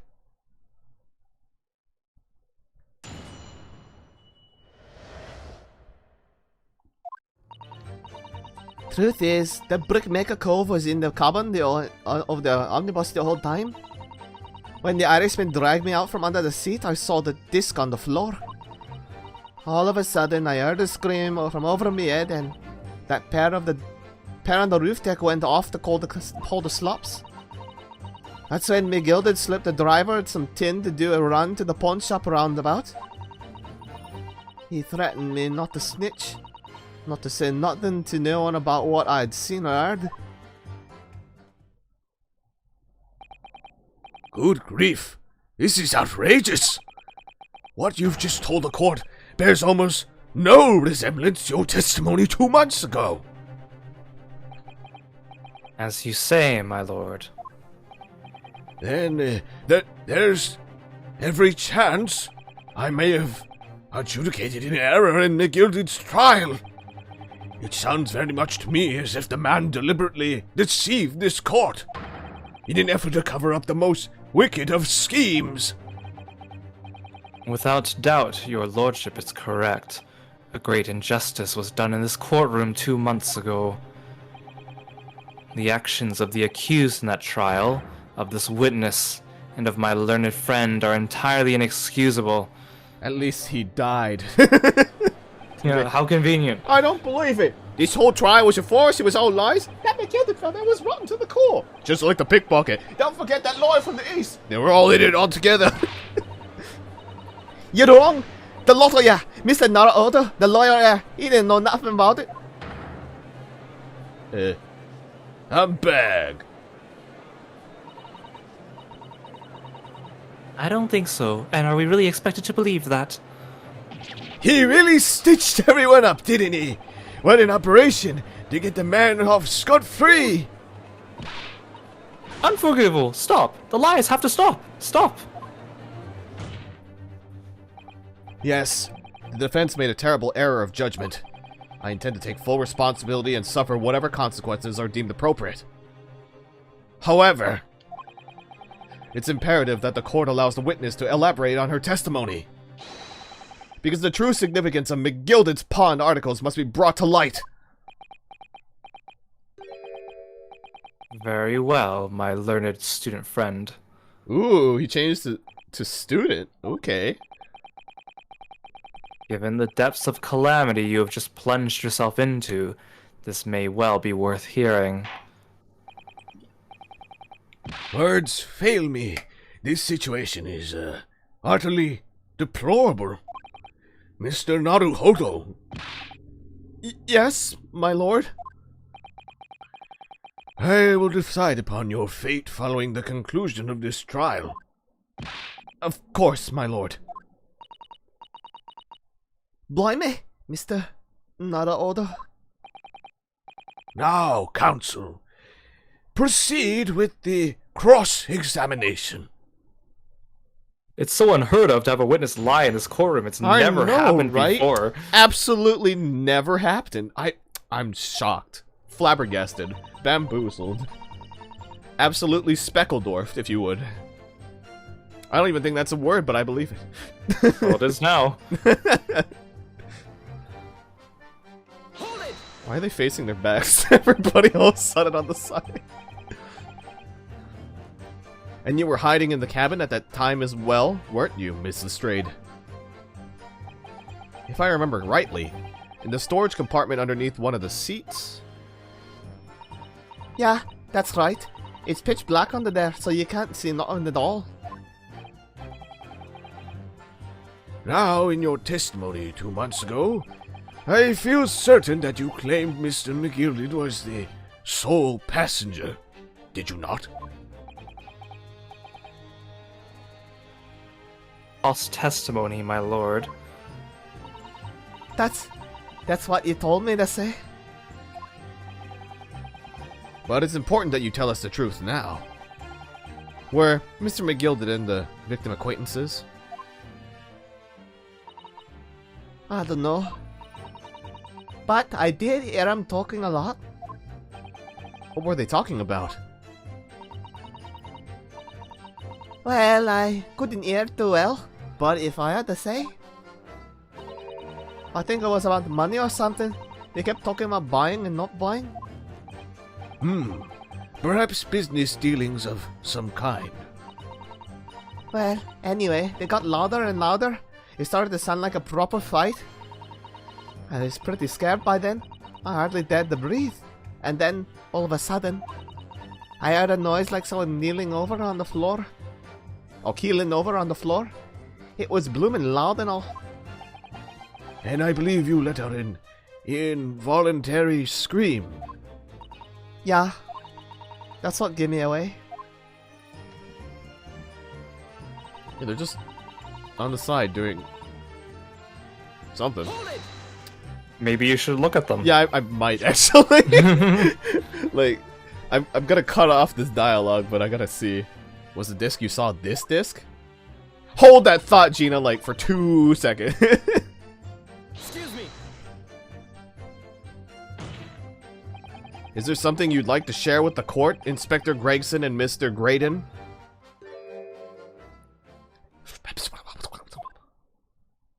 Do you know any good fish and chips, please? Oh, I do. It's so great in this time of year. Inspector! Mr. Grayson! Ah! Blimey, you're trying to give me a heart attack. I dropped my fish and chips. You've been whispering to each other for quite some time now.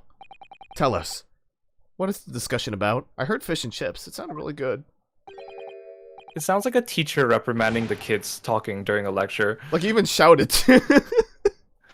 Discussion with this fella, pull the other one, sunshine. You think I got anything to say about with this shady gent like this?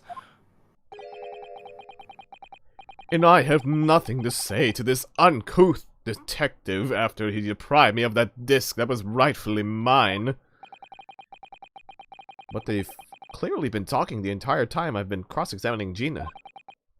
It's as if they just didn't give a fuck. I mean, they've been negotiating.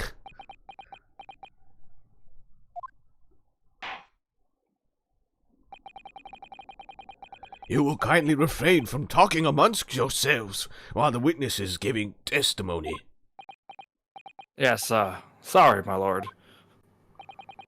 What were those two talking about? Miss Lestrade, continue with your testimony, please.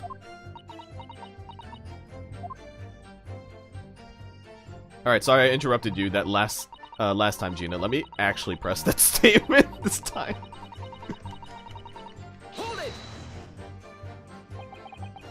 Was the disc you saw this disc? Yeah, I reckon it probably was. It was right next to the cove, lying on the floor. Could this disc have belonged to the victim, perhaps?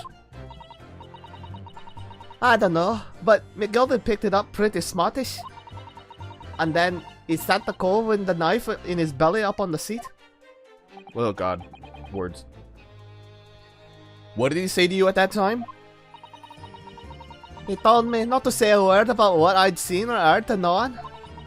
About the disc and all. I was dead scared. The way he was looking at me, I thought, if I didn't go along with it, I'd get stuck with that knife too. Then he started asking me a lot of questions. Like what my name was and where I lived and that. He asked me about being a diver too. But after a while, what had happened in the carriage was noticed? Yeah, that's right. There was a kind of rapping noise.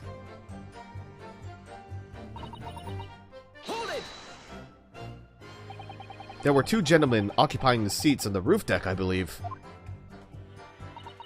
That's right. They must have looked down through the skylight and noticed the cove with the knife in his guts. And they screamed. The driver pulled up the horses, and Migilda got me out of sight. Out of sight? Where? Back under the seat where I started off. Once the carriage came to an halt, the two cows from the roof ran off to fetch the slopes. If they immediately left to fetch the police, it would appear they were entirely unrelated to the incident. So that left McGilded, the driver, and you at the scene. Yeah, only the driver didn't know I was there because I was under the seat. I heard the cabin door open, and a voice from outside. The driver, yes. He also testified in the trial, I believe. A fellow who went by the name of Beppo, if memory serves. What did McGilded and the driver say to each other? I don't know what happened and stuff like that mainly. The judge remembered something. I know it's a miracle. That pawn shop obviously being Windibanks on Baker Street. Just wait a moment, counsel. Do you mean to tell me that the driver gave false testimony in the trial as well? Perhaps the excursion to the pawnbrokery slipped his mind when he was in the stand. Indeed, Lord Van Six. Also, it sounded like he was a bit of an alcoholic, so you know what? He probably forgot that shit happened. Not gonna lie. We only blame female pickpockets in this court. It's indeed correct, sir! McGilda took off his coat and gave it to the driver. He folded it up all careful-like before handing it over. And I saw him do that, and I remember thinking, that coat and what's in it, scars, has got to be worth a few bob. Yes. Gina was sure the disc must be worth more than Mr. Windibank was suggesting, wasn't she? I remember her quibbling with him over the price that afternoon at the pawnbrokery. The driver looked pretty happy when McGilda flashed some brass in his face. He went running off at a lick. Then the bog trotter called to me and told me to come out from the drag's cabin.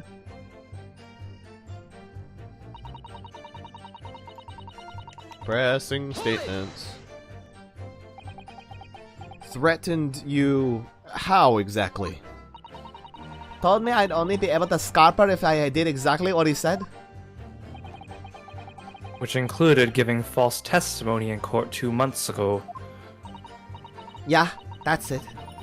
And there was one other thing he said. Which was... He told me I have to hang on to the ticket from the pawn shop and make sure not to lose it. That ticket? Well, I never. Said that if he didn't show up to get the ticket off me before 2 months passed, I had to go to the pawn shop and pay the money to keep it in lug to stop it from being forfeited. He left me with some brass to pay for it. But really, why on earth would Mr. McGill have done such a thing? Depositing his overcoat with a pawnbroker before the arrival of the police. It makes no sense at all. There would seem to be only one logical explanation, my lord. What McGilded had the driver deposit at Windibanks was something he didn't want the police to see. Something very important that he needed to hide at all costs. Anyway, after that, he let me go. So I legged it before the coppers showed up. Thank you, Miss Lestrade. Thank you, Counsel.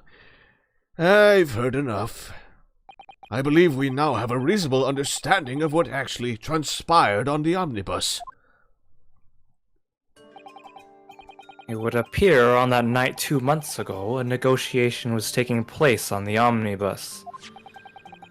A negotiation concerning this disc. However, matters did not run smoothly. When the parties involved began to quarrel over price, McGilded took what he wanted by force, at the expense of the other man's life. Which proves my point. The disc is clearly extremely valuable in some way.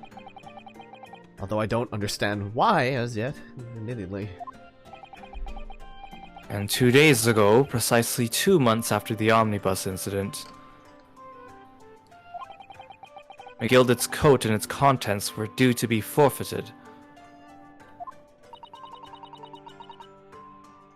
I didn't know what I should do with the ticket. I mean, McCullough died right after his trial, I knew that. So you decided you would try to claim the articles as your own. Well, why not, eh? They were only gonna be forfeited. Why shouldn't I have gotten? Anyway, you can't blame me for thinking about it. Thinking ain't no crime. Miss Lestrade, it would appear Mr. McGilded was prepared to kill in order to take possession of this disc. Do you know why that would be? Eh? I ain't got a clue. But I reckon it must be worth a fair bit of brass. He was probably gonna sell it. And you can't blame me for thinking that. Thinking ain't no crime.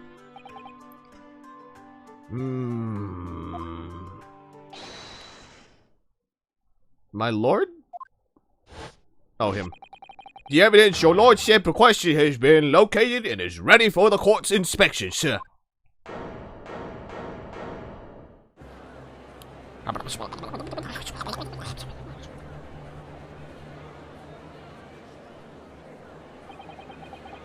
The mysterious little box deposited by McGilded 2 months ago.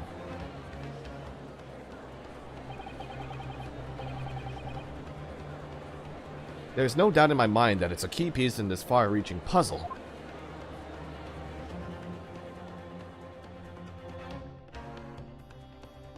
Oh. Okay. That was part 3.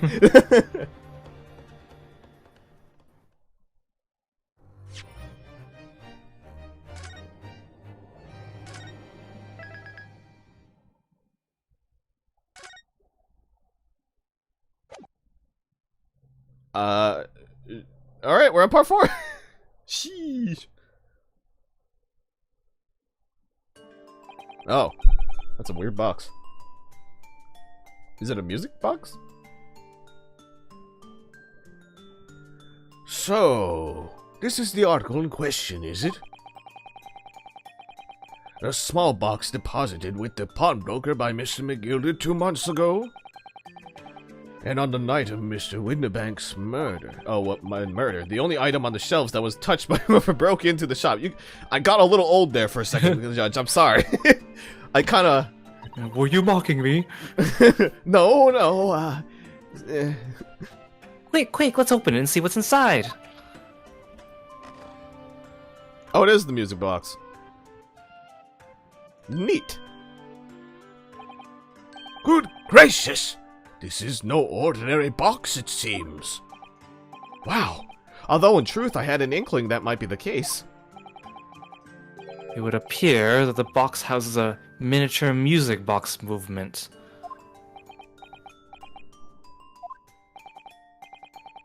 Then, is it too much to expect?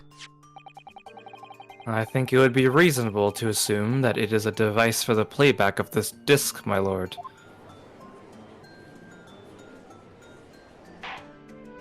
So, Here we have the means to play back Mr. McGilded's disc, deposited at Mr. Windybank's at much the same time. Not strictly correct, my lord. It was not McGilded's disc. It was the disc of his victim in the omnibus. But why, for heaven's sake?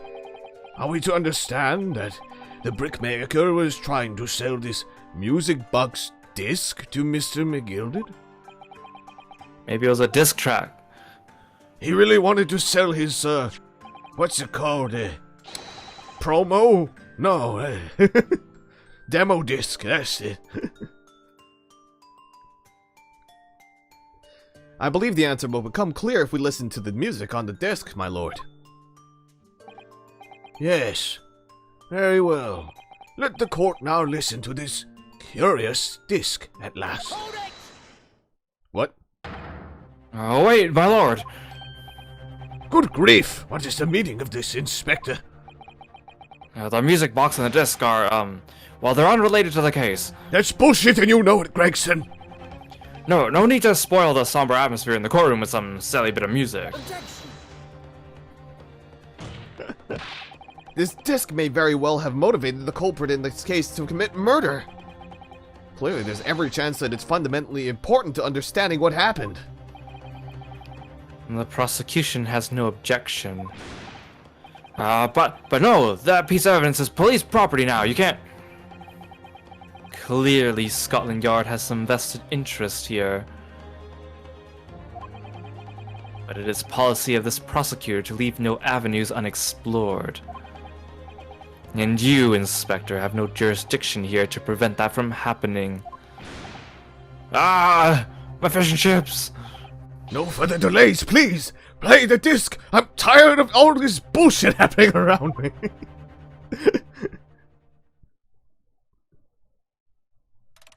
I like how they don't even remove the formic Right? part.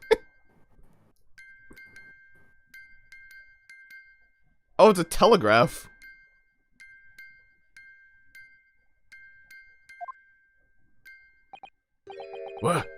What on earth? That's certainly not what I would call music. In fact, I don't think that's the top 50 of the late 90s or anything like that. No.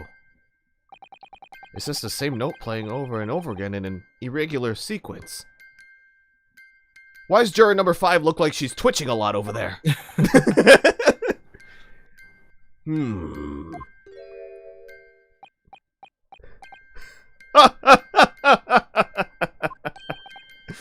Mr. Graydon? This really is priceless. It's my favorite track. Oh yeah, it's my favorite diss track in the entirety of this series. After all that, the music box is broken. Broken? It can't be. Can it? Well, obviously, in fact, I wouldn't be surprised. If the officer sent to fetch it didn't drop it on the way back to the courtroom. Well, with much regret, I feel the court must accept that this music box offers little in the ways of clues. Why is juror number 5 tweaking out over there? Are you ready to move on, counsel? Come on! Yes, alright. It does sound as though it's completely broken, but... Is it? Could this music emanating from the music box possibly be a new clue? It sure can. It sure can, or no, I believe that it could be relevant, my lord. Good lord! But how can that be? It's an abomination, counsel. Mere noise, I fail to see how it could have any meaning whatsoever. It does sound strange, I agree. But it's my jam. As you will see, Judge, it is the best music I've ever heard. Bling, bling, bling. Bling, bling, bling, bling, bling, bling, bling.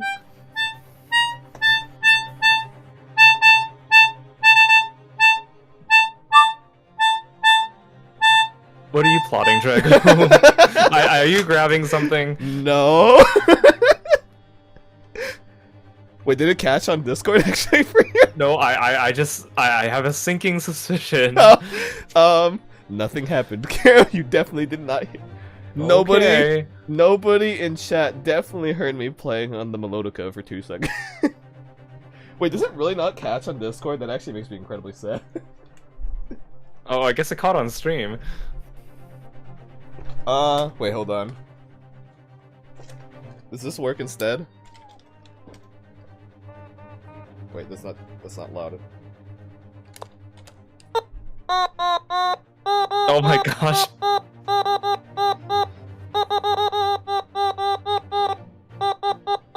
My jam. It's such a bop, don't you think? Is this what all the young folks are listening to nowadays? I think they call it rap. Yeah, it sounds like Animal Crossing. Yeah, Animal Crossing? No, Animal Crossing maybe more like. It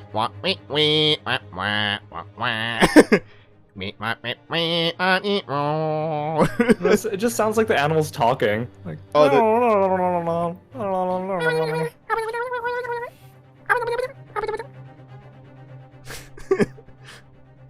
What's that, Isabel? There's a man drowning in the well? Oh my gosh! It's KK Slider!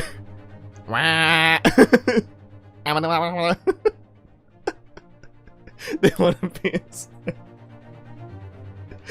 okay, I'm so sorry. Anyway. they translate the message and it's like, Ryunosuke, I think it's an invitation to smash. Ryunosuke objects it. While Graydon stands there, chortling victoriously.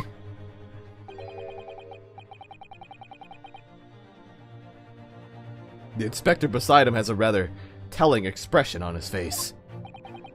It's as if Gregson recognizes the sound, as if he's familiar with it somehow, and that's making him appear extremely on edge. If that's the stance of the defense, my Nipponese friend, answer me this. Oh, he's back to Nipponese. Oh!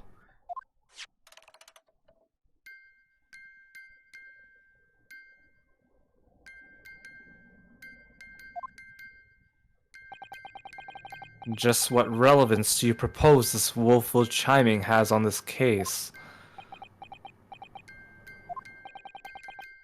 It's the defense's belief that the sound emanating from this music box is... not music, that's for sure. Well, I mean, it's music to me, but just because of that, if this is a music box, it doesn't necessarily mean the sounds we're hearing are music. Look at that! The smile vanished from Graydon's lips as soon as I said it. I'm on the right lines here. I must be! Making deductions based on how people react to what you say. You're acting just like Hurley, Runo. Objection! The sounds we're hearing aren't necessarily music. Well, now you've told us what they are not. I'm sure the court would like to hear what they are. Do enlighten us, my Nipponese friend. Well, Surely you have an idea in mind, because if not, it will be the death of your ill-formed argument. exactly. The music box is clearly broken. Refusing to accept that fact is pure foolishness. They've got me. I don't know what the answer is. Yet. Runo? Runo? Runo?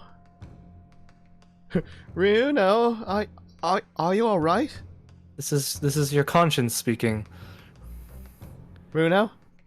Runo? Runo! Runo! Runo! Wake up, lad!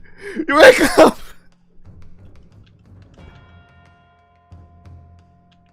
Oh, sorry.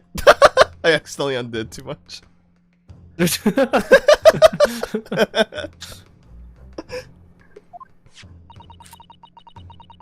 I've just examined the box very thoroughly, and I'm fairly certain that it's not broken at all. Really? Really, the way it's been made, it can only produce a single note anyway. Thank you, Iris. Oh god, I hope Sholmes didn't have his back order of music boxes still. Alright. Well, if the music box isn't broken, it must mean that the sounds it's producing have some significance that isn't musical. I like how long they're stretching this part out. Right? Why isn't juror number 5 just screaming out of the top of her lungs at this point? Could it be? Is that what these sounds are? Lagosh. Something just struck me, Runo. I feel like recently, in the past few hours even, I've heard another sound very much like the one this music box makes. Yes. It's a familiar sound. Actually, Iris, I was just thinking exactly the same thing. I'm going to have to press the defense for an answer. If your assertion is that the sound produced by this music box is not in fact music at all, then what the devil is it, Counsel? All the evidence we've seen so far, all the testimony we've heard, it's all pointing to one single answer now. Juror number 5, you gotta sit down. You're getting a little too excited. The prosecution demands that my learned Nipponese friend presents proof now. Tangible proof of this latest wild speculation.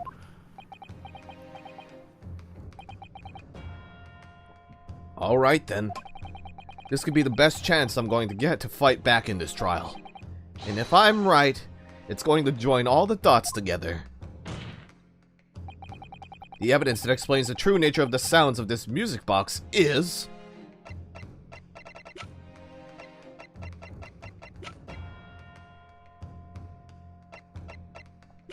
What?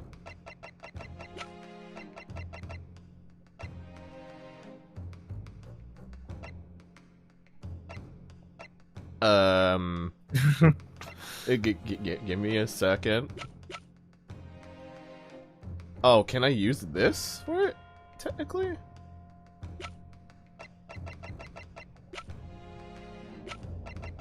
I mean, yeah, that's kind of like the only thing related to the... that it's a secret info thing. Today's paper, Counsel?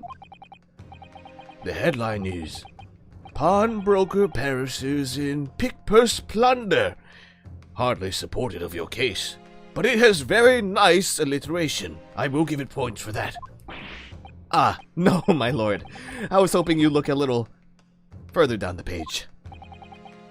Further down, let's see here. Ministry mole.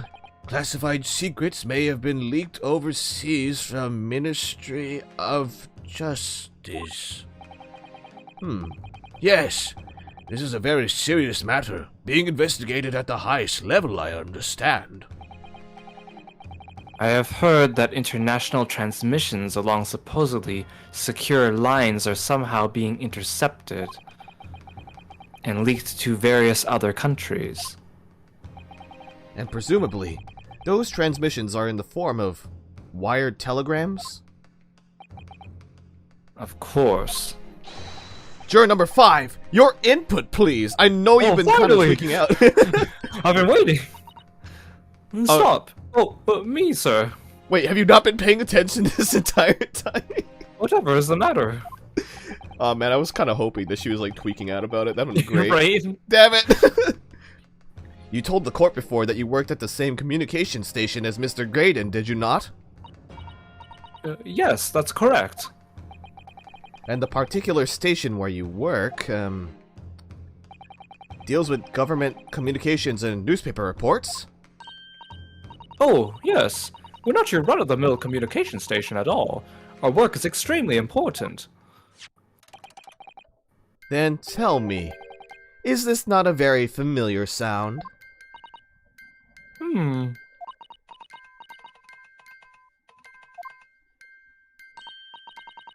You don't mean to say, is it? That's right, madam. It bears more than a passing resemblance to the sound made by your telegraph machine as you tap it. I believe it's called Morse code. But I don't believe it. Now correct me if I'm wrong, but when it comes to leaking telegrams from government departments, there could be nobody more perfectly placed than a highly skilled communications officer.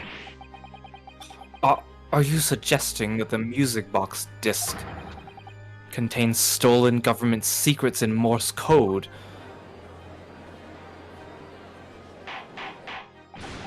Order! Order! Please, everyone! Order! But this is high treason, Council, deserving of capital punishment! Too much no vocabulary. What is this? Treason? And what is capital punishment? I like how the mouse looks like it's viewing his dictionary too. I really like the mouse, it's so cute. The sorts of words I'd half expect you to know. For our sovereign government's confidential information, hostile nations would surely pay almost any price. Yes. And on that night 2 months ago, that was the very negotiation that was taking place inside the omnibus. But in the end, McGilded perished, and the all-important disc lay unclaimed in the pawnbrokery. My word! In which case, whoever stole that information in the first place must surely have been beside himself with worry. Because if the disc were to be discovered before it found its way out of the country, it would reveal an act of high treason, punishable by death. So the culprit had no choice but to retrieve it. And in order to do that, he would have to gain entry to the pawnbrokery illegally in the middle of the night. Because the article left behind by McGilded would incriminate him too much if it got into the wrong hands. Isn't that right, Mr. Graydon? You think I've been stealing government secrets? Preposterous. Absolutely preposterous. So, in response to the defense's accusation, you claim complete innocence, do you? Well, of course I do. I've had to stand here in silence while that pretentious foreign lawyer has been prattling away. Objection! Then by all means, counter the charges, sir. The prosecution demands the witness testifies in response to the accusations brought by the defense. Delighted, I'm sure.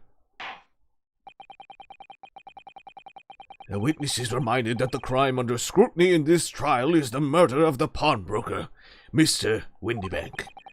That being a most offense, anyway, for which the law of this land sanctions a capital punishment.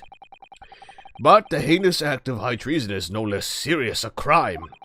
I urge you to bear that in mind as you testify, Mr. Graydon.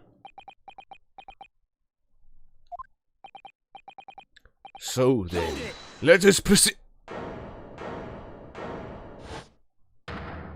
Really, these two?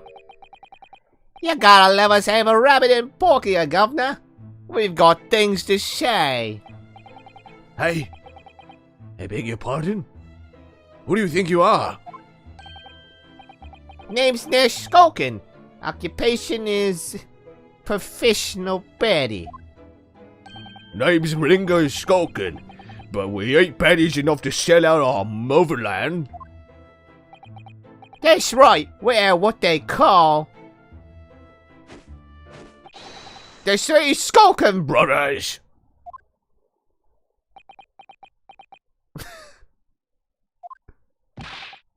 Bad timing, fellas. Very bad timing.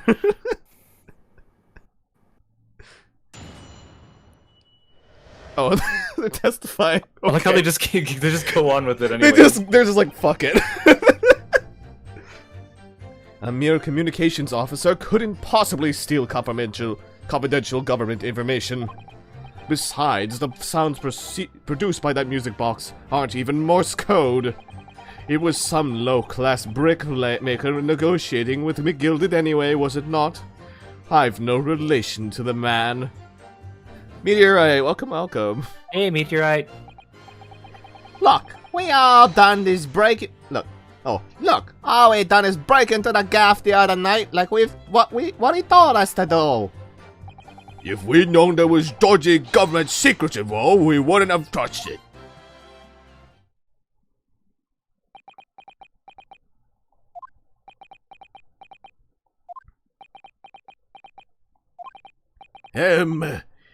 Mr. and Mr. Skulkin, One Mr. will do, Governor.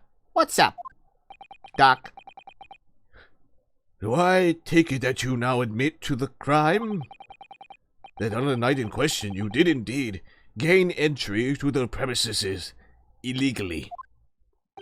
And moreover, you did so as a party of 3 in collaboration with Mr. Graydon here.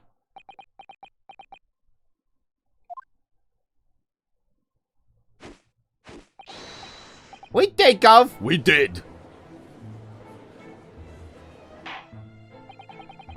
Quiet down, please. What say you to that, Mr. Graydon? I have no idea what these two ruffians are referring to. You little rotter getting us mixed up in all this monkey business. You never said nothing about no government secrets. It was supposed to be a straight-up job. And what about the geezer whose shop it was, eh? Poor old bloke didn't have to die, did he? Ah. Nice to know who your friends are. Whatever these men say, I deny the accusations. Indeed. Well, I certainly wasn't expecting this little music box to become so significant in the proceedings. However, as it has, I will admit it into the court record as evidence. Almost like you'll need to present it sometime. Oh god, probably. At least 6 times probably in this game. Alright. It's time for us to press literally every statement because that's how you play Ace Attorney games. So, is this newspaper headline accurate? Government communications are being intercepted? How could I possibly know? What do you mean by that? Any important government communications are handled by higher level officers, by specialists. General members of staff in the station where I work would never be entrusted with sensitive information. Oh no, stop! Must say something. Stop! Let me guess. Juror number 5? We regular communications station officers aren't as lowly as you're being led to believe. A team of us are responsible for setting up and testing the telegraphs used by the Ministry. And Mr. Graydon is the team leader. That's fascinating. Graydon is a highly skilled operator. Stop! Currently in presence of idol. Stop! Oh my god. He's her Oshi.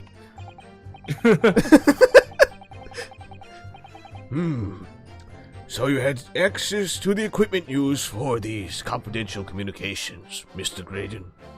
And I'm unintentionally selling him out right now. Well, what of it? The transmissions are always made behind closed doors so they can't be heard. And in any case, my all messages are sent in ciphered.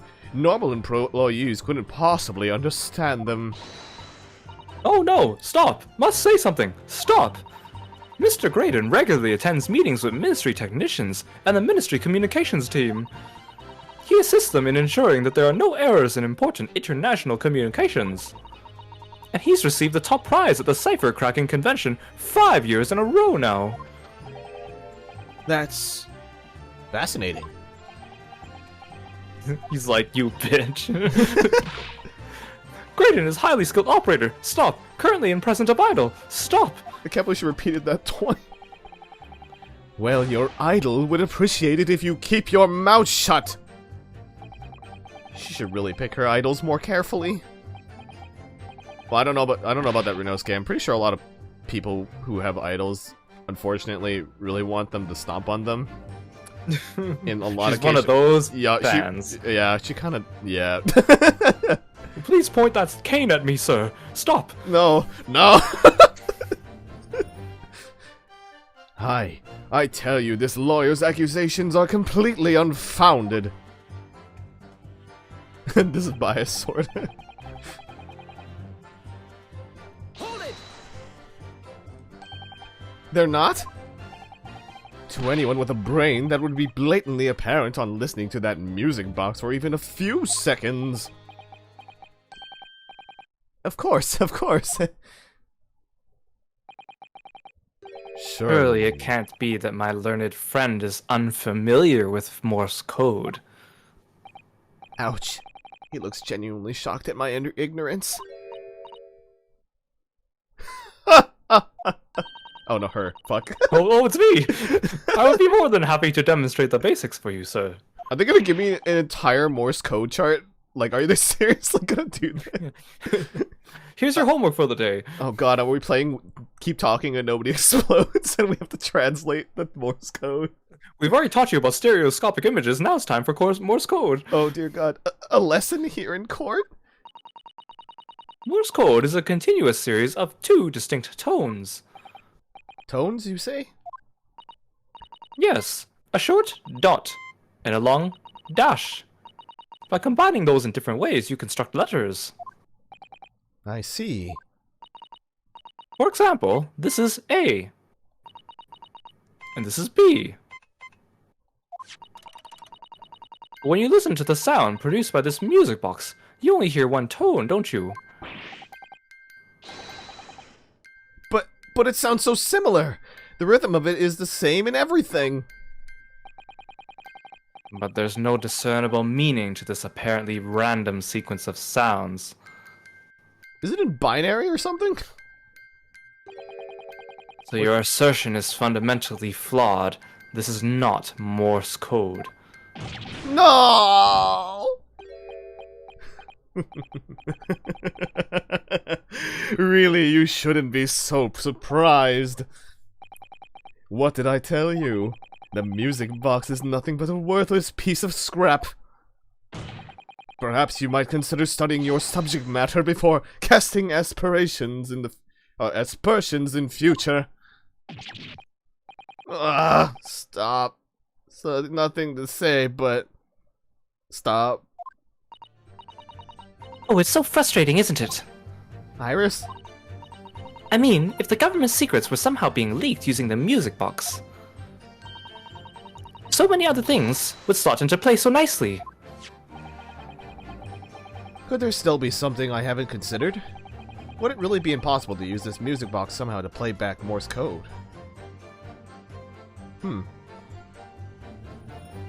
Well...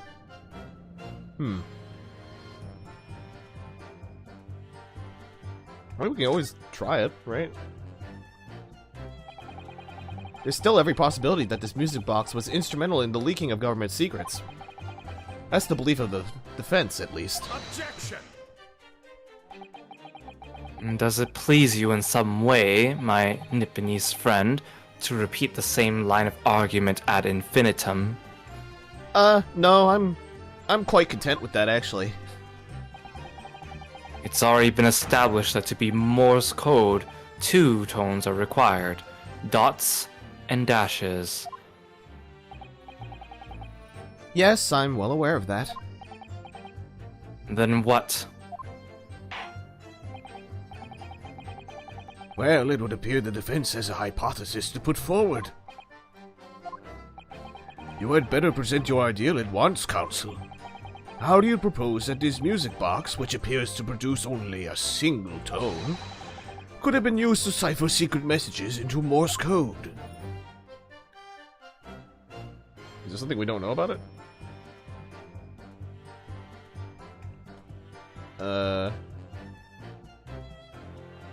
Oh, can I examine it still? Oh, cool. Oh! What is it, Runo? I've just noticed something about this music box. It looks like the bottom of it opens up as well. Ah, you're right. Well, come on then. What are you waiting for? Let's open it. Alright then. Here goes. What? Look at that. There's another movement on the other side. So, does that mean you can set another disc to play back on this side? Yes, I think so. And it looks like the two movements are linked together. They're linked? So if you had two discs, they would both play back at the same time. Huh.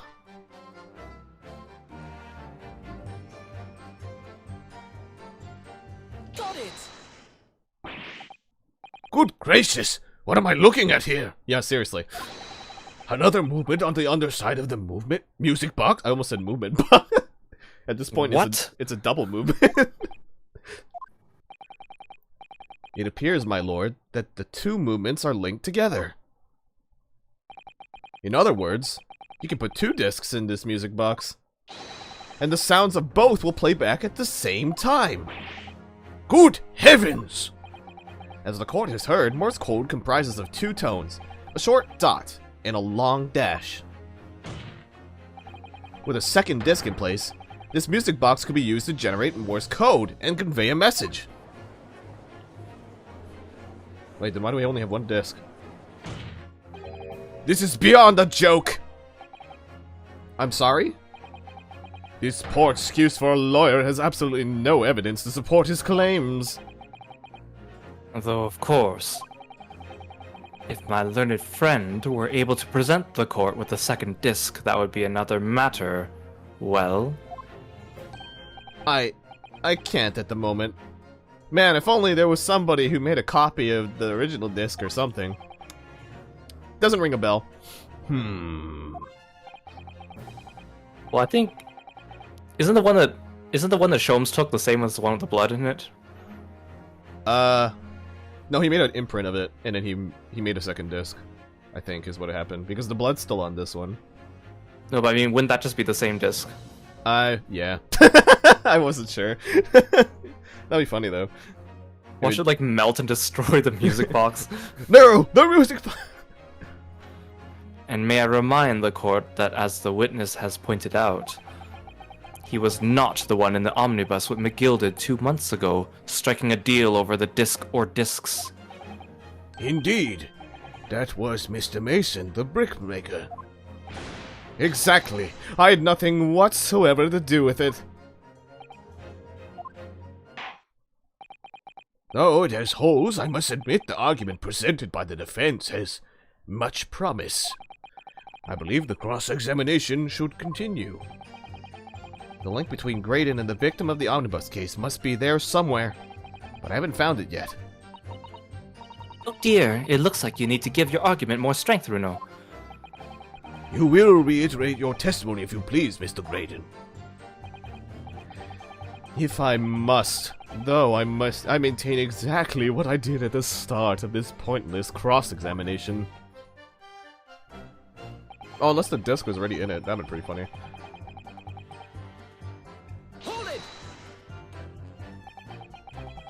So, 2 months ago in the omnibus, McGilded killed the brickmaker and stole the disc. Mr. Mason was a single man with almost nothing to his name. Sounds sad. It seems he lived in an artisan quarter some years ago, but people there remember little about him. That doesn't make much sense, though, does it? How would a humble brickmaker come to acquire secret government information? How indeed? There must have been somebody else involved behind the scenes in all this. Somebody who acquired the disc and gave it to Mr. Mason, in order to take it to the meeting with Miss Gilded and negotiate a deal. Dear me. You may have it in for me, sir, but I assure you, I have far more class than that. An old brickmaker from an artisan quarter and this well-to-do communications officer. If only I could find some evidence to link the two of them together. If you have nothing more to add to that note, let us return to the witness testimony. Alright, these two idiots. Like Mr. Graydon told you to do, you mean? That's it, yeah. Who else, eh? Silly me thought he was just popping over a netter after all these years. But the router had a dodgy job for us. Ain't it, Ash?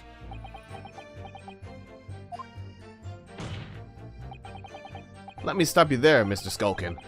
After all them years, you say? You mean to tell me that Mr. Graydon is an acquaintance of yours? We're the sociable kind of baddies, you know? Sure, let's say Graydon's in old China.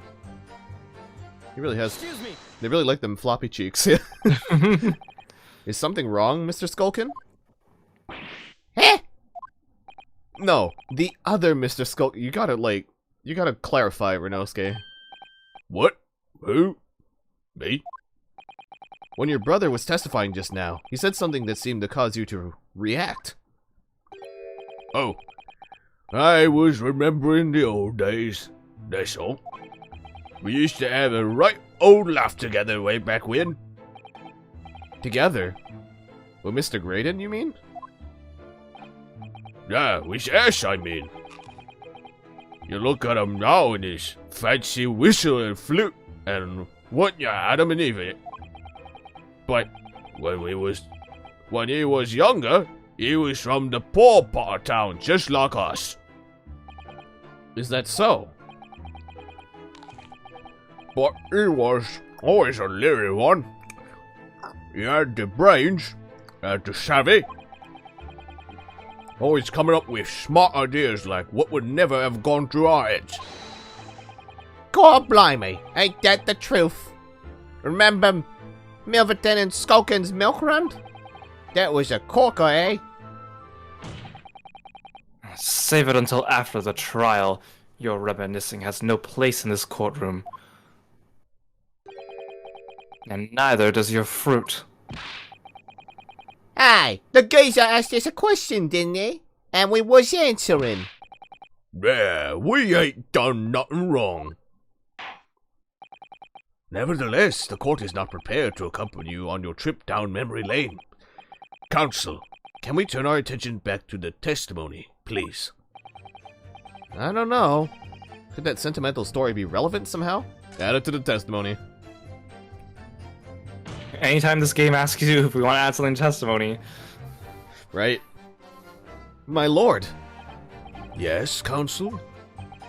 the brother's last sentimental statement could hold vital information relating to this case. Very well, counsel. I will permit the brothers to supplement their testimony with that detail. Briefly, I hasten to add. Say no more. A skulkin's never skulkin'.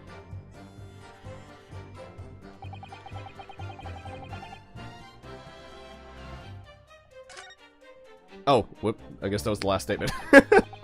Whoops. All of a sudden, we seem to be up to our necks in a serious matter of national security. Although all this talk about interception of secret government messages is still just conjecture at this stage. It would explain a number of things going on, wouldn't it? The negotiation Ginny overheard on the omnibus 2 months ago, and the break-in at Windibanks. But the trouble is, it wasn't Mr. Graydon in the omnibus with Mr. McGilded. No, that was Mr. Mason, the brickmaker, who was so horribly murdered. If only there was some link between the two men somehow. I know. But Mr. Graydon's testimony seems to be as watertight as ever. I wonder if the key to us making headway with the cross-examination here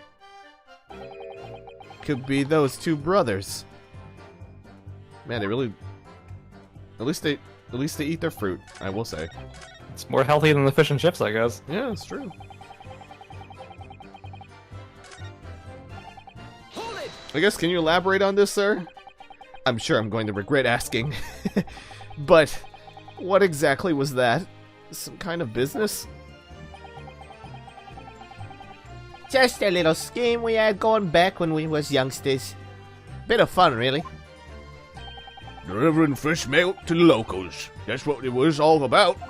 I like how the witness bar moves up when you talk to Net Ringo because it's too low for his head. He's so short, yeah. That sounds alarmingly legitimate. There must be a catch. I suppose since we're here, I should ask them to elaborate. But on what? Wait, what did this say? Yeah, let's go with the business name. So this business was just a bit of fun, you say? And it was just yourselves and Mr. Graydon involved? Yeah, that's it. Milverton and Skulkin's Milk Run, was it? Yeah, that's it. And where did the Milverton part come from? Oh, right. I thought I was clever. I thought a clever Enough of this! How much longer are we expected to listen to this drivel? Let me guess. You don't accept anything these two witnesses are saying? Ugh. Tell me, why is it that it was only at the mention of the name Milverton that you decided to interject? Because well... It weren't the happiest of times you came from. Yeah. Well, his old man was struggling for money so much, his wife walked out on him. Oh. She took the name Graydon, say? But that's what the Milverton to us. Milverton. So that used to be your surname, did it? Of course not! This is all bumpkin. Buncombe. I've been a Graydon ever since I was born.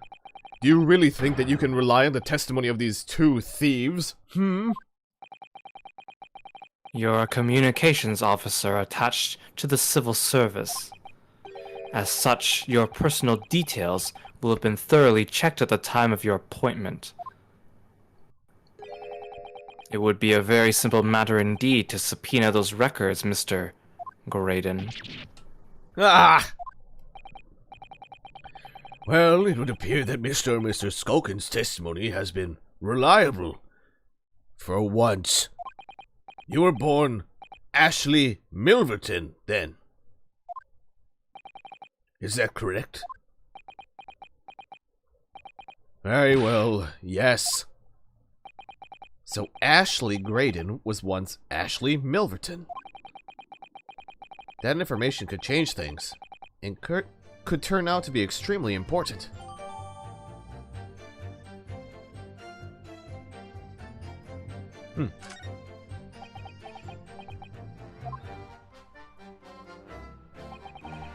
All of a sudden, we seem to be up by our next... Oh. Same thing. I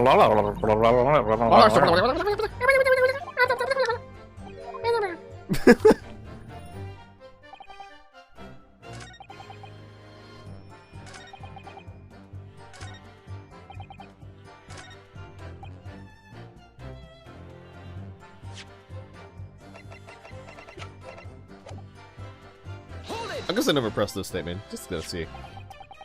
So did you know nothing about this music box? We know nothing. We still don't know nothing. And we ain't planning on knowing nothing about it either. But 2 nights ago, you did indeed break into Windibank's pawnbrokery, didn't you?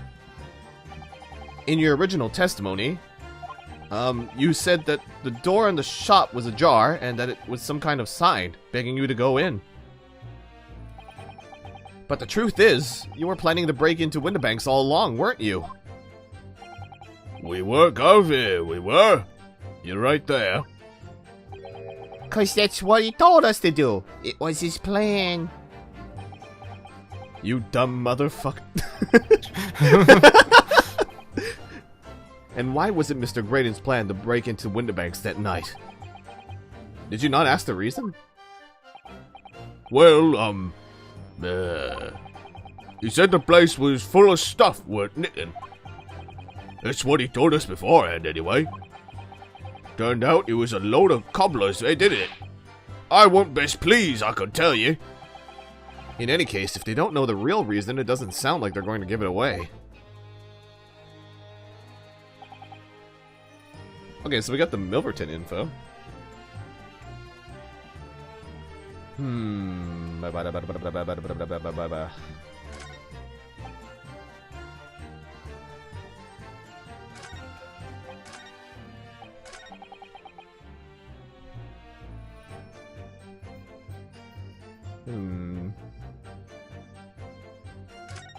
There was some low-class brand maker negotiating with McGilded anyway, was it not? Wait a minute, we have the case notes. Oh, right. His last name was Milverton. Oh. God damn it. Mr. Ashley Milverton. Tell me, why did you try to hide your former name from the court? Because I haven't gone by that name for years. It means nothing to me. No, I don't think that's the real explanation at all. The real truth is, you had a reason to hide that name. Explain yourself, please, Counsel. I have here the notes from the omnibus case, my lord. And as we all know, the victim, the man who we now understand to have been negotiating with McGilded. Yes, Mr. Mason, the brickmaker? That's right, only Mason wasn't his surname at all. It was his given name. His full name was Mason Milverton. Milverton? Do you mean to say? Saints alive! Mr. Ashley Milverton. Is it not the case that the brickmaker, Mr. Mason Milverton, was your father? Ah! I don't. As I believe I mentioned earlier, your family history will have been thoroughly checked when you join the civil service. And it really would take no time at all for the court to subpoena those records. After all, we've already subpoenaed at least 3 things in this case. Ugh. The truth is, you have been illegally acquiring highly confidential government information and selling it on to McGilded in collaboration with your father. No! Man, he does the spin. He's so fancy. The new facts and evidence unveiled by the cross-examination of this witness all come together to reveal the truth. The truth, you say? That you collaborated with your father, Mr. Mason Milverton, in illegal dealings with Magnus McGilded. By dint of this music box, you mean, Counsel? Yes. Stealing information being sent in secret government communications and selling it on to McGilded. Mr. Graydon concocted this elaborate scheme of using 2 music box discs to encode the information, as presumably a safety measure against the information falling into the wrong hands. And a very effective one. I shouldn't have given the scheme any credence whatsoever. But the deal with McGilded went sour, and the brickmaker met his end. Yes. But before he was arrested, Miss Gilded managed to temporarily dispose of the stolen disc at the pawnbroker. Then, having learnt of the situation, you appeared at Windibanks 2 days ago, in an attempt to recover the 2 articles McGilded had placed in pawn there. But that attempt failed. One of the discs was seized by the police, and the other you never found. So that same night, you enlisted the help of the Skulkin brothers and broke into the pawnbrokery. This time, determined to recover the second disc. Ah, are you suggesting that the second disc was inside the music box? Eh? We never knew nothing about that. On the night that Mr. Winterbank was killed,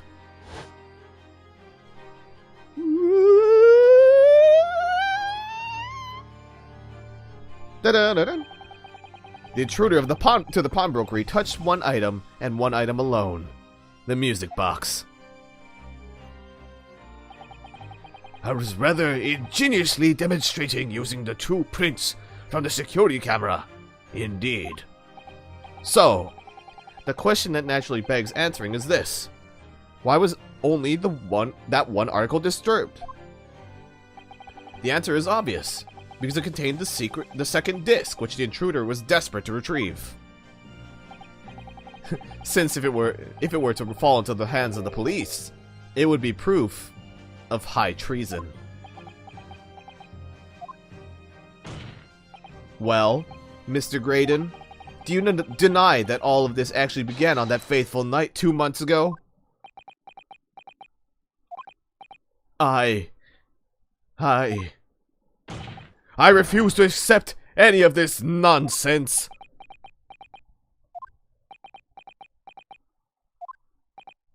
Sir, there appears to be blood seeping through the sleeve of your jacket. What? Huh. 2 nights ago, we know that 3 shots were fired at the scene of the crime in Winterbank's pawnbrokery. One took the life of the pawnbroker himself. One struck the pouch around Mr. Sholm's waist. And the final bullet struck the calendar on the wall of the shop, having first pierced the arm of one of the intruders. Mr. Graydon, that wound on your arm that you seem to be trying to hide, it's a bullet wound, isn't it? He's got you now, me old China. Time to call it quits and croak, I reckon.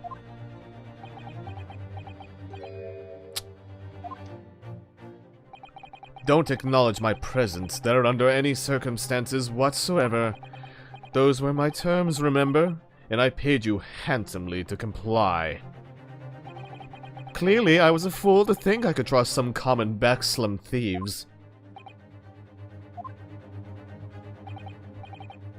Not gonna lie, the smaller dude looks like a pug. Yeah, that's what I was actually thinking. Like, the more I look, it's like, they kind of remind me of the Beagle Brothers from the Disney cartoons. Or the Beagle Boys? Especially in that, like, animated Three Musketeers movie. Where they're like... Oh, yeah, yeah. Yeah, you know where they're wearing, like, all the black... They kind of remind me of that. Fine. I admit it. I was there in Winterbanks that night. I paid this pair 10 guineas to accompany me. And as you've noticed, I sustained an injury in the course of my adventures.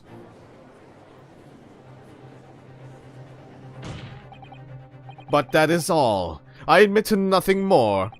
Stealing government secrets, negotiating with Mr. McGilded. Yeah, feel that pain. As God is my witness, I'm sure I recall nothing of the sort. He's not gonna go down without a fight. Not until I can show hard evidence, I suppose. Nevertheless, the defense has now established a crucial fact. Which is... Well, we know that one bullet was fired from each of the 2 firearms we have in evidence. The bullet from the Skulkin brothers' gun hit the pouch around Mr. Sholm's waist. And the bullet from Mr. Winterbank's gun clearly must have been the one that caught Mr. Graydon on the arm. Indeed it must. We can rule out the possibility that the man shot himself. And that leads us to only one conclusion. Mr. Wonderbank was shot by a third gun, which can only have been fired by the third intruder. Goodness! That's right, Mr. Graydon. Ugh. The only person who could possibly have shot Mr. Wonderbank that night is you! Hold it!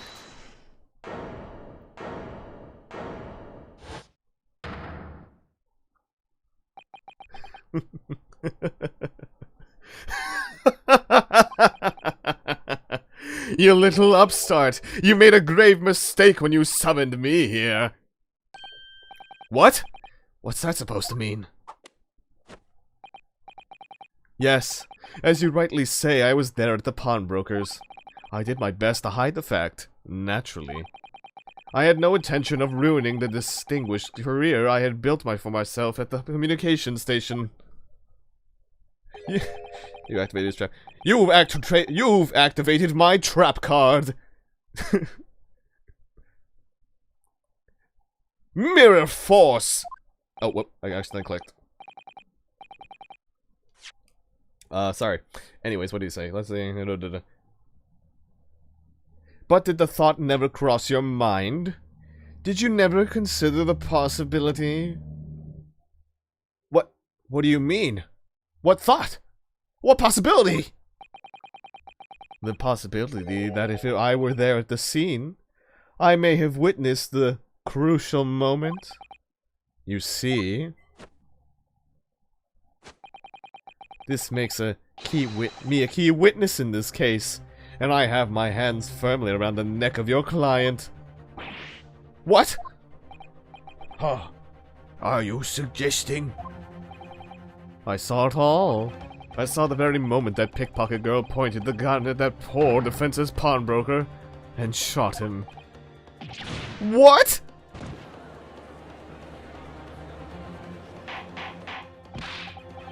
Order! Order! Order! Well, it would seem we are finally entering the last act of this theatrical trial. But, Mr. Graydon, Yes? I trust you are fully aware of the implications here. If it is shown that your claim is false, you will have incriminated yourself as the killer. Oh, I understand fully.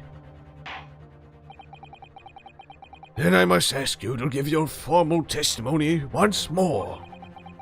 You will explain to the court precisely what you saw at the moment the defendant allegedly shot the victim.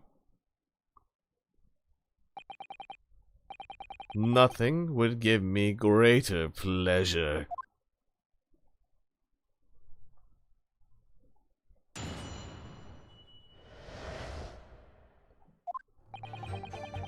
While these ruffians were jostling with the broker, I was still near the entrance to the shop.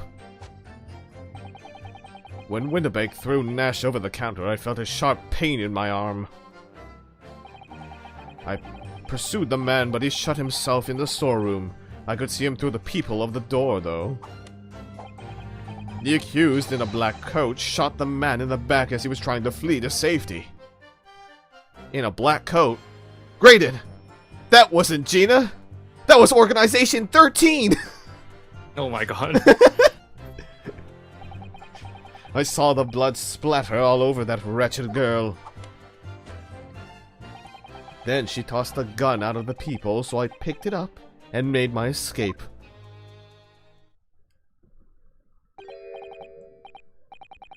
Good gracious, this is quite extraordinary testimony, and probably 90% bullshit. You claim, sir, under oath, to have clearly seen the defendant pulling the trigger. I mean, it's not like this guy's lied before, right? So Yeah, definitely, trust him. absolutely not. Order! Order! Order! It wasn't my intention to testify in this way. But neither is it my intention to be found guilty of a murder I didn't commit. Ah, yeah, so you see, my hand has been forced. I tell the truth now, as an act of self-preservation. The truth? Until now, the prosecution was completely unaware of these details. Yes, well, sorry about that. Having shot me in the arm, the pawnbroker was then shot in the back by the accused. And as I said, she was showered in his blood. You say the blood spattered over the accused's coat. Are you sure on that point? Oh yes, quite sure. All over the black overcoat the pickpocket girl was wearing at the time. Really? You really going with that? I mean, if her coat could somehow be shown to harbor vestiges of blood, that would be conclusive evidence. Oh shit, no, please, no. And such an investigation is entirely possible, my lord. No, no, no, no, no, no, no, no, no, no, what? Only very recently, a German scientist has developed a technique to identify human blood. So here's to true science, not some amateurish detective's dubious foray into the world of chemistry. There's nothing dubious about Hurley's work. His ideas are all sound. Ideas are no use to us here. In science, as in law, theories must be proven before they stand. In Germany, the technique has already been employed in the courtroom as the basis of evidence.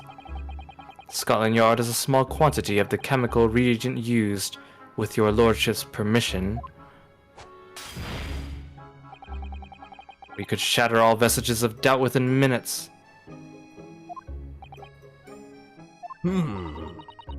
This doesn't look good, Runo. Why not? Well, we know, don't we, that there's blood all over the front of Jeannie's coat. If they test it with their chemicals... Oh, help, you're right! I was forgetting what happened yesterday. I didn't forget, Renosuke. I am very scared. Don't move, Ginny. I'm going to shoot.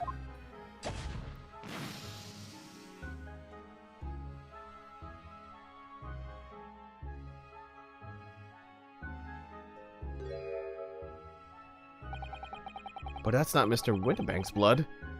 That stain is from 2 months ago. That's Mr. Mason's blood from when he was stabbed by McGilded, who was wearing the coat at the time. My lord, the defense objects to the test proposed by the prosecution. Overruled. Oh, that's... Lord Van Zieks, make it so, at once. With pleasure, my lord. And while we wait the results, the defense may proceed with the cross-examination. Once they find that blood on the overcoat, Gina will be... Counsel, Yes, my lord! your cross-examination. Of course, my lord! If this cross-examination doesn't go well, if I don't manage to uncover some decisive evidence or a really compelling clue now, I have a very bad feeling about the outcome of this trial.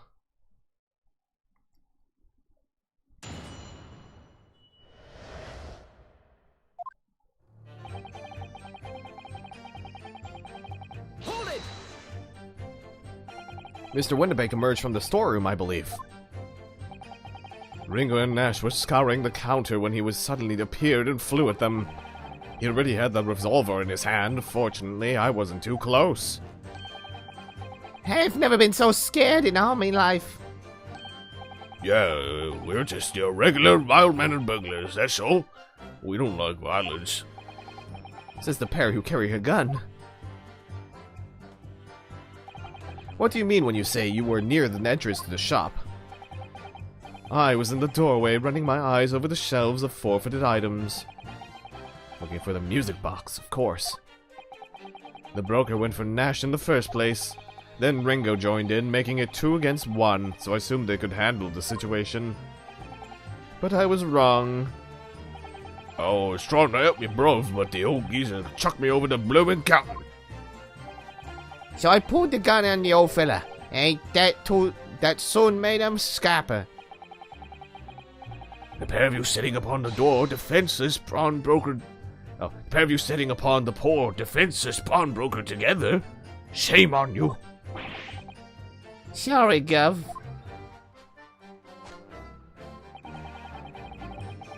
I think it's really funny though, he threw Nash over the counter. You mean that's the moment you were shot? Yes, though I didn't immediately realize what had happened, of course. Things crashed to the floor from the counter as the 3 men were brawling. It was exactly that moment that it happened, so I didn't hear the gunshot. And the bullet went on to strike the calendar in the wall behind you. So it would appear. When I looked at my arm, I saw it was bleeding badly, so I wrapped my handkerchief around it. Seeing as I couldn't explain what had happened to a doctor, I had no choice but to wait for it to heal. I didn't imagine it would still be bleeding 2 days later. Did Mr. Winterbank intend to shoot you, do you think? Well now, I don't imagine he even noticed I was there, to be honest. Perhaps the gun went off accidentally. Anyway, it didn't quite strike home. When I pulled me gun on him, he tried to shove me out the way. And then he scampered through the door back. At which point, what did you do?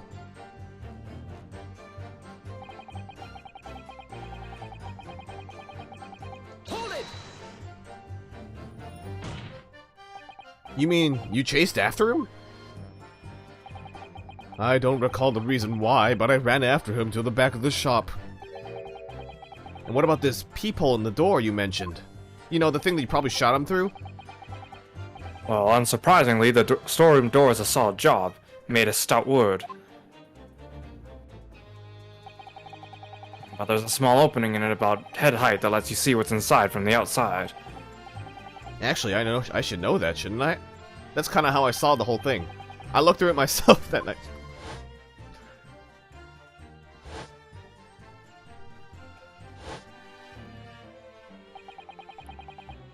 And what about you burgling brothers? Did you see what went on through this peephole as well? Not likely, Gov. Did see nothing of the sort, Gov.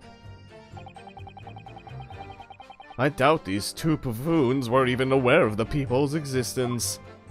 I don't think Ringo's tall enough to use the peephole. I think Ringo might have also had a mild concussion. So the Skulkin brothers were there, but they didn't see the killing of Mr. Winterbank take place. Inside the storeroom, I could see the broker and that young girl standing there. The defendant? Yes, though neither of them noticed that I was looking. The girl raised her gun and pointed it straight at the man. And then? What did you see next? Beep, beep, beep, beep, beep, beep. Yes, when the crime was discovered, the defendant was found with a gun in her hand. But that was Mr. Winterbank's gun, from which only a single bullet had been fired. And as we've already established, Mr. Graydon, the bullet was fired at you! But no, it wasn't the broker's gun that the pickpocket girl had when I saw her. Yes, the bullet from Winterbank's gun grazed my arm, and yes, the Skulkin's gun grounded the detective, but this was another gun entirely. A third gun. The broker's gun was not the murder weapon, so clearly there has to be a third firearm involved. In other words, the accused must have had her own gun with her at the time. Objection! But no other gun was found at the scene.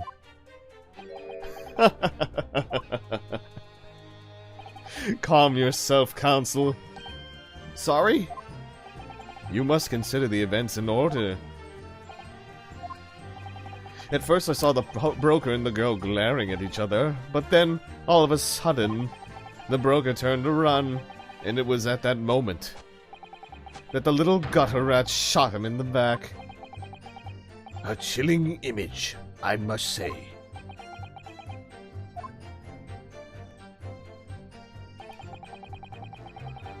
Hold it! All over her? Yes, through the people I saw it clearly. Of course, the stains are invisible now, with the coat being such a dark color. But I assure you, that garment is sullied with the victim's blood. Well, it is sullied with blood, that's for sure. It's not Mr. Windibank's blood, is it? No, that's right. It's Mr. Mason Milverton's blood from when McGilded stabbed him 2 months ago. It's so annoying. If only they accept Hurley's chemical analysis, we could prove that. But they won't. So unfortunately, we can't use it as evidence to support our case. Father. Then she tossed it out of the people. Why would you pick it up, though? Did I hear you correctly? She threw the gun out of the room? That's right.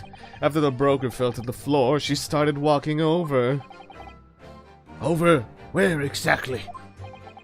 In the direction of the storeroom door, to where I was watching. Of course, I quickly retreated, and then the girl dropped the gun through the peephole onto the floor on my side of the door. Oh, heading to bed, Lork. Alright. Have a good rest of your night, and thank you for coming. Thanks for coming.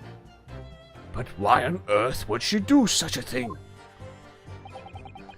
I couldn't tell you. Perhaps she was hoping to distance herself from the murder weapon. Without thinking, I went and picked it up. I suppose I was worried about just leaving it there in case any more tragedies took place. So it was you, in fact, who took the third gun from the scene of the crime. Yes, it was yours truly. I left the clear up to my lackeys and left. Oh, clean up, I mean. Oh, clear up. Dude, it was clear. We made a bit of a mess around the counter, so Mr. Whistle and Floria told us to tidy up. You thinks our bloomin' mum sometimes. Oh, you think she's our bloomin' mum sometimes. Well, I was paying you enough, by God. Tell me, Mr. Graydon, when you left the pawnbrokery that night, was it by any chance with the second disc in your jacket pocket? You little toe rag! You're like a bull at the gate, aren't you? What?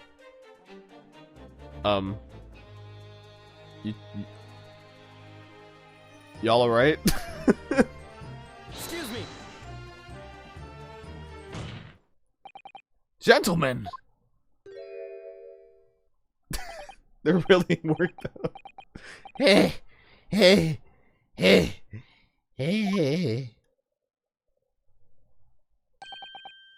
Something wrong, Sunshine? That should be my line. You do realize you were just violently shaking Mr. Skulkin. Well, I mean, he's a bit of an ogling, isn't he? What was going on just now? You saw him, he grabbed me whistle. Why the blazes, he said, didn't you mention the third gun when we got you down the station? And why didn't you? Guys, we didn't know enough about it or the flaming peephole on the door. Sorry about that. I could be prone to losing my rag sometimes. Not hurt, are you? Only emotionally. I mean, God blimey. See the way he's looking at me. I tell you, this gives me the willies. That was strange. The inspector doesn't normally get quite as worked up as that. He wouldn't normally grab someone. No, that wasn't like Gregsy at all. He's normally all sweetness and light, no matter what I say to him. Yes, well, I think you might be a special case, Iris. Well, anyway, that was definitely out of character.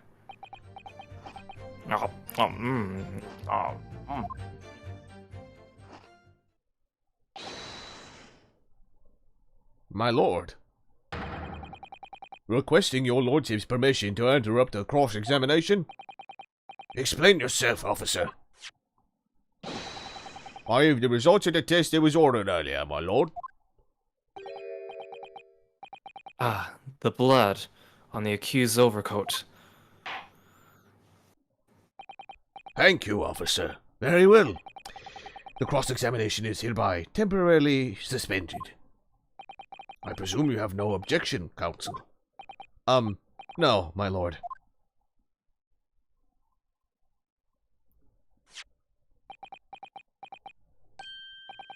Well, there you have it. And the report, please, Inspector. Yes, sir. Traces of human blood were found on the overcoat of the defendant, Miss Gina Lestrade. From the extent of the stains, it would appear that they were the result of spattering following a gunshot wound. End of report. Goodness me!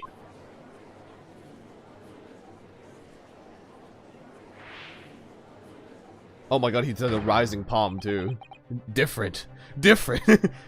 See? What did I tell you? No! The blood on that coat is not Mr. Windibank's! What on earth makes you say that, counsel? The coat originally belonged to Magnus McGilded. Just before his coat was deposited at Windibank's, McGilded had fatally stabbed Mr. Mason Milverton. So the blood on that overcoat is the blood of the brickmaker from the omnibus case! Objection! Well, the dead cannot speak. Isn't that right, my Nipponese friend? Sorry?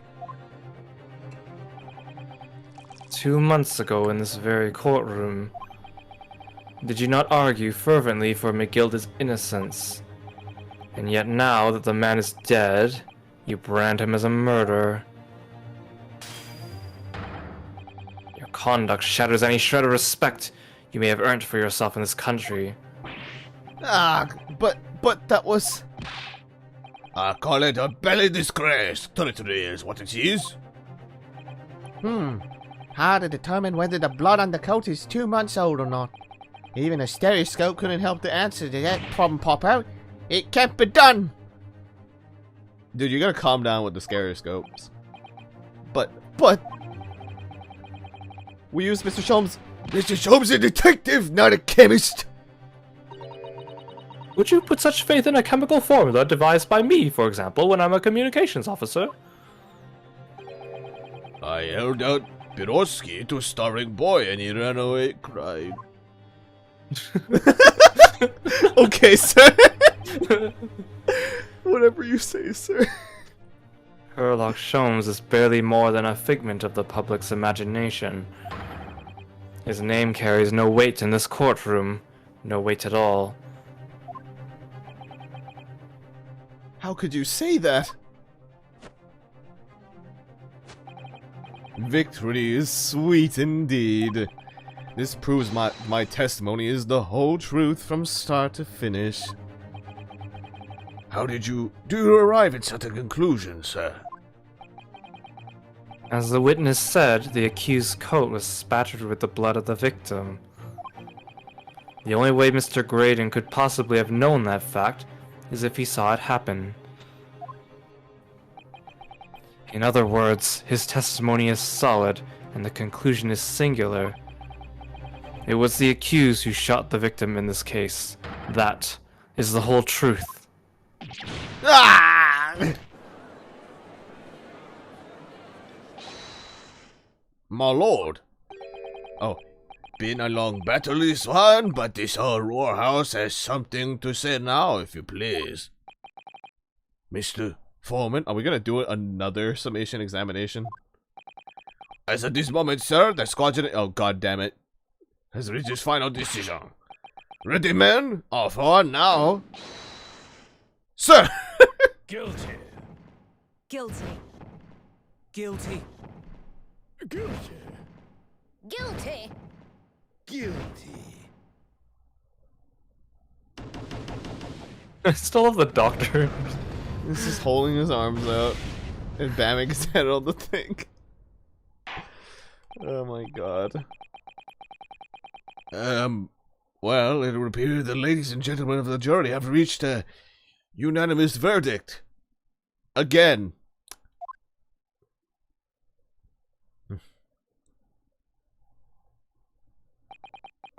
The defense has consistently failed to unpick this witness's testimony. Here's to any attempt you may make at unpicking the jurors' decisions being equally successful.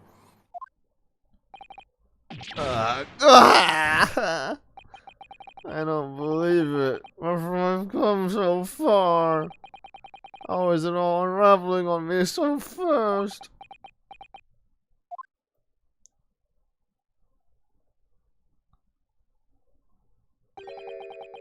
How very distressing to be held in such low esteem.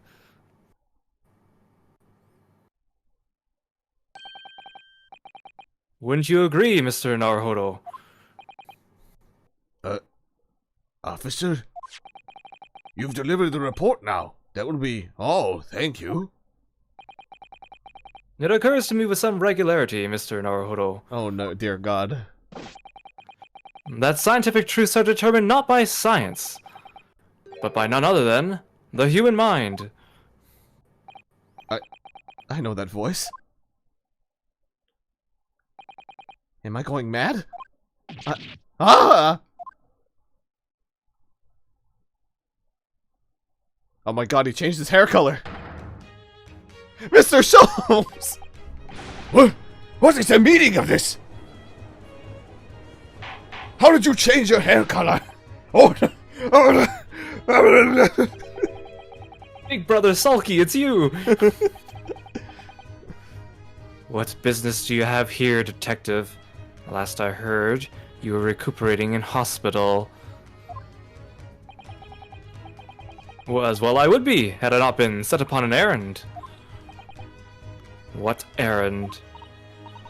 Hurley, it's really you! You're awake at last! Yes, good day, Iris. I appear to be rather late to rise.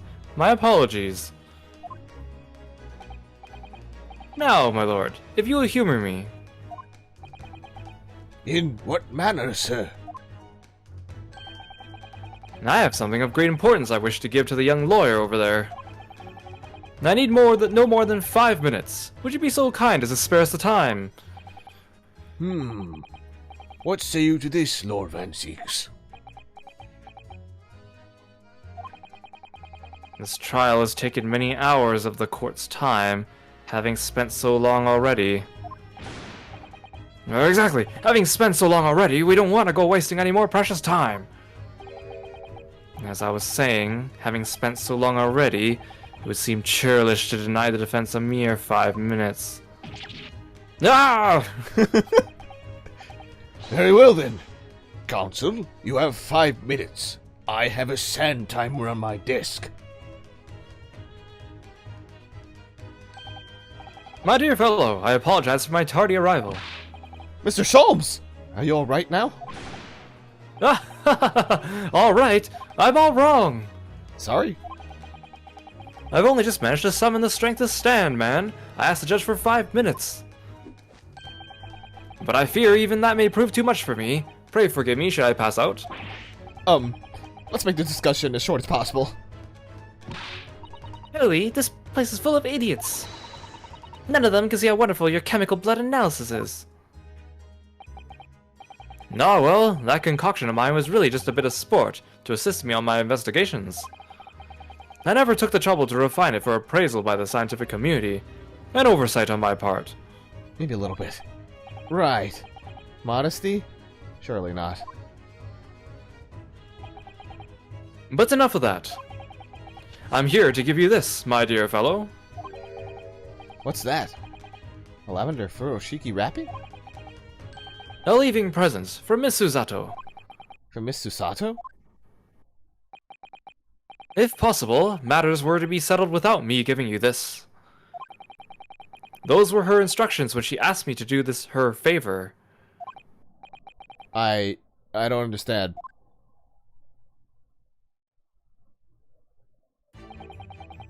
Miss Susato foresaw today's events, I believe.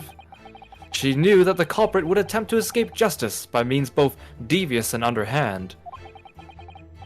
And that you, Mr. Naruhodo, fighting fairly as you are wont to do, would find yourself in considerable peril. At that very moment of crisis, you were to be given this small parcel. Those were the dear lady's instructions. A leaving present from Susato-san. Whatever could it be? She packed me at lunch. Oh, delicious. What the fuck? What is this? Oh! It's the machine I made. Is that the cat door maker?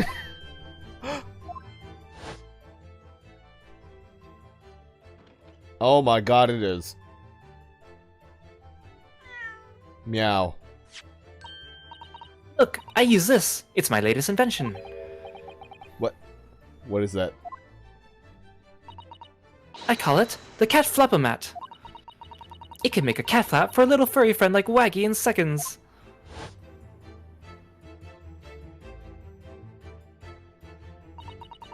What's Susie up to? Miss Susato muttered the following words before she left. I'm a failure. I don't deserve to be a judicial assistant. What? Did she say something like that?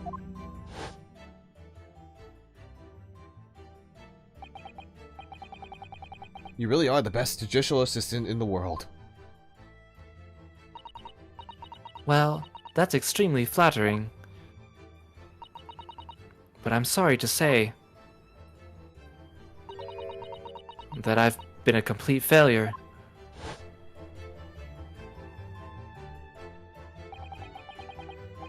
Whatever did she mean by that, Mr. Sholmes? That night, when you left Windibanks in pursuit of the thieves, Miss Susato made use of this contraption for a certain purpose. That is your answer, dear fellow. Not at all cryptic, then.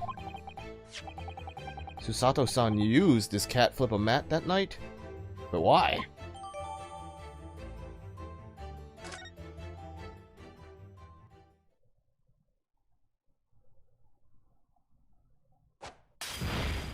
Time's up! Your 5 minutes is over. We're out of time already?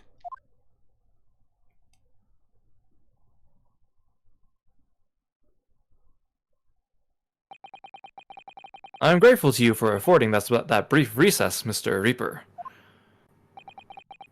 I need no thanks, Detective. After all, the die is cast.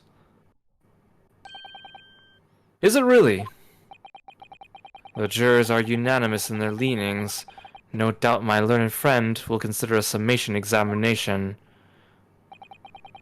But any attempt to alter the verdict now would be utterly futile. I wonder... Mr. Naruhodo. Yes? The rest is down to you, dear fellow. What is your plan? The rest is down to me. I need to be careful here. If I make a wrong move, the trial will end badly. My lord, the defense requests... Oh my god. What the heck did I press? The wrong one? Whoops, sorry. Now it's come to this, my only chance to appeal to the jurors and try to change their minds. What do you think you're doing, Mr. Naruhodo? Sorry? What of Miss Susato's gracious gesture? My bad. Would you let this final piece of evidence she left you go to waste? Final piece of... This is not a time for inaction. It is a time to hear from a witness. But it's not possible for me to bring a new witness to the stand at this point. I don't think that's what Hurley means, Runo. Have you forgotten where we are in the trial? Aha! If the defense has nothing more to add, I think we should proceed to the adjudication. Wait, my lord. The defense requests... Further cross-examination. Objection! The jurors have spoken. Protocol dictates that you may not cross-examine a new witness now. The defense is not asking for the cross-examination of a new witness. Rather, to continue with one of an existing witness. What? It would appear that a rather important detail has escaped your attention, Mr. Reaper. Oh, My wait. lord, I think I know what it is now. requesting your lordship's permission to interrupt the cross-examination. Thank you, officer. Very well. The cross-examination is hereby temporarily suspended. I presume you have no objection, counsel. No, my lord. Nobody could say anything then. If Bruno asks to resume his cross-examination of Mr. Graydon, The court is obliged to allow it. this is absurd. Okay, I think I definitely know where they're going with this now. The stupid people. I remind those present that this is my courtroom. I concur that the defense is entirely within his rights to request the continuation of the cross-examination. However, I will not permit an unremitting protraction of these proceedings. Therefore, I have decided to afford the defense one final opportunity in conducting the cross-examination. Counsel, you must choose but one statement from the witness's testimony, and but one piece of evidence to present in support of your argument against it. Well, it has to be the fucking cat flip-o-mat at this point. A single chance to present evidence. Following that, the situation remains unchanged. I shall move to adjudication.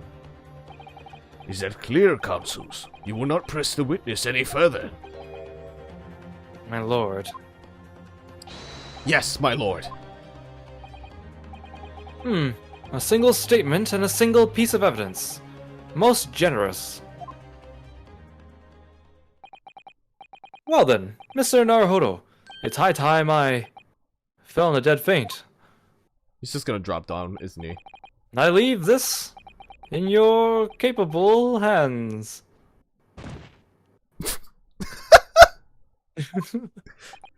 I was expecting that, but still coming. Alright. Mr. Chomps! No, he's dead. I like the way he flails his arms too. Yeah. It's not just a fall, it's like a whoa. I thought he was gonna, like, pratfall or something. To stand so succinctly before the court in a state of such high fever. Either the man has extraordinary strength of mind or an extraordinary lack of feeling. Or mind at that point. I imagine he's feeling very little now. The detective is sleeping soundly in one of the antechambers. Strike a man while he's down, won't you? Well then, counsel, are you fully prepared? No pressing statements, none of that bullshit, just present and present. Yes. One statement, one piece of evidence. I won't let sorry. I won't let Mr. Holmes down, or Iris. My record was a little bit scratched there. I won't waste this final chance that Susato-san has given me. This is going to decide the entire outcome of the trial. Very well then. Under the terms I've outlined, you may resume the cross-examination. Okay, so I can only present.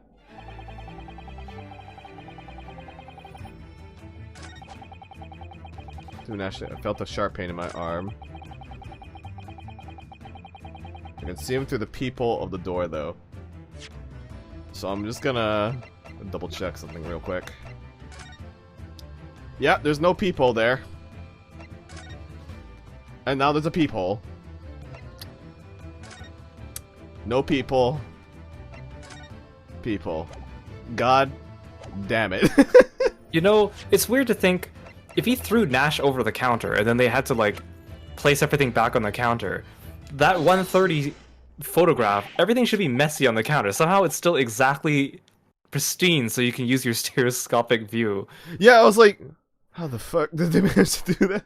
Maybe, well, he did pay them, and apparently they do a really good job. I guess so. But, you know what? Maybe they have other than their career in acting, they got a career in. Yeah. in House cleanup. rearranging. Exactly. Cleaning. They should play house cleaner or whatever. Or unpack. What on earth is that eccentric contraption, Council? Oh, it's my cat Flappamat, Lord. It makes a way for cats to get in and out of a room. It can cut through any door you can think of, and make a little new door in the middle of it. That's right, with this lord. My lord. It's a device for creating so-called cat flaps.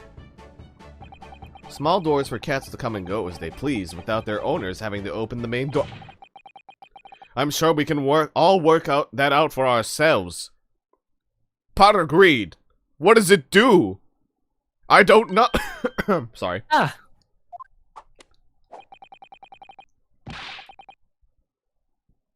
But that cat lover's contrivance has no possible relevance to this case.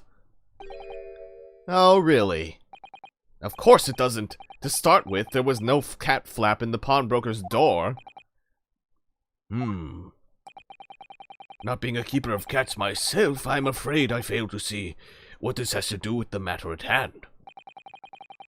Perhaps it would help if I described its function another way then. This contraption is able to create a peephole in any door you can imagine in practically no time at all. I beg your pardon? A peephole, you say? 2 nights ago, we arrived at the scene only 5 minutes after the murder of Mr. Winterberg had taken place. That's right. According to the paperwork at the yard, it was you, your Japanese assistant, and Sholmes. Yes, the 3 of us were together, and it's recently come to my attention that my assistant made use of this device at the time. Your assistant did what? There was a peephole in the storeroom door, I can attest to that. Because I looked through the peephole myself in order to see inside the locked storeroom. This is ludicrous. What are you trying to say? Of course there was a peephole in the door. I said as much in my testimony. How else could I have witnessed the crime, for pity's sake? Yes. How could you? What? Counsel, kindly say what you mean. Alright, it's time. Time to strike the final blow. What I mean is this, my lord. My assistant made the peephole in the storeroom door, and until such time as she did, the door had no hole in it to look through. What? No! Objection! This is a farce. Are you really suggesting that the peephole in the door was... Yes, it was created only after the incident had taken place by my judicial assistant using this device. Your assistant tampered with the crime scene, whilst being fully aware of the gravity of her actions? That is a most serious act of vandalism. For which I humbly apologize, my lord. It was in the few minutes that I left the scene in order to pursue the Skulkin brothers and alert the police. Nevertheless, in the light of this new information, it becomes apparent that Mr. Graydon's testimony is riddled with holes, like the door. Riddled with? Explain yourself, Counsel. The majority of Mr. Graydon's testimony that appears to incriminate the defendant is based upon what he witnessed through the peephole in the storeroom door. Yes, that filthy girl shooting the man in the back. However, if at the time of the incident, that peephole did not yet exist in the door, there's no possible way that you could have seen what you claim to have seen. In short, your entire testimony is a pack of lies! Ugh! Order! Order! Order! Is there any credence to this revelation? Objection! None whatsoever, as my learned friend must surely realize. Exactly! This is just some cheap trick designed to discredit me. I'm afraid not, sir. Of course it is. Do you seriously expect people to believe that plaything can cut through a solid wooden door?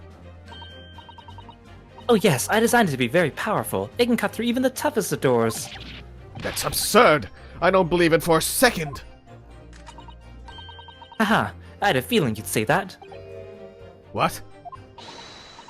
Waggy, cooey, time for dinner. Did she really?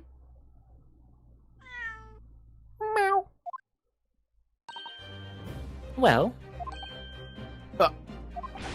Young lady, this is the Old Bailey. One does not make cat flaps in the oak paneling of the Old Bailey. I'm not done yet. Don't worry. This doesn't mean that the people in the storeroom door at Windibanks was made by your machine. And there's no way you can prove that it was. no, but it's easy. What? The cat flaps my cat flapper-mat creates are all of a fixed size. And the dimensions of the peephole at Windibanks are an exact match. Ah! He, old Silky's lost for words. Excellent work, Iris. Thank you. And now it's my learned student friend's turn to be lost for words, I feel. And I believe your judicial assistant has already left the country for your eastern island home. Well, yes, that's true. Then you may have some difficulty in establishing all the facts. For the sake of argument, let us assume the peephole has dimensions that are a perfect fit for this contraption. In that case, when was the peephole cut? The prosecution demands proof of your answer. Ah!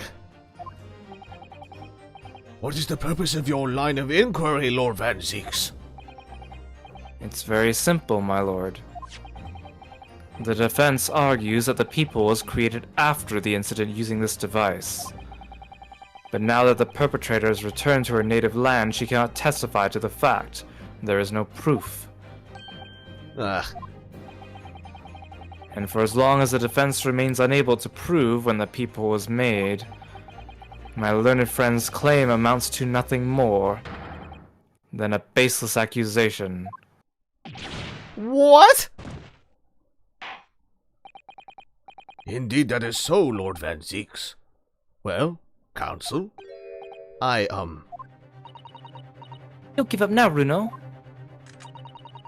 This is the time to create your own opening and force your way through. I don't know if I can do this, but I do know one thing. Susato-san is the greatest judicial assistant in the world. Very well. The counsel for the defense will present evidence to support the claim made. Proof that the peephole in the door of Windibank's storeroom was created after the event and not before. Bang. What are you? A print from that detective's infernal cameras again. Never gonna get tired of seeing this again. My judicial assistant, Miss Susato Mikotoba, is an extremely intelligent and capable woman. Which is why I never had any cause to doubt that she would have considered this scenario and made sure I had the necessary proof.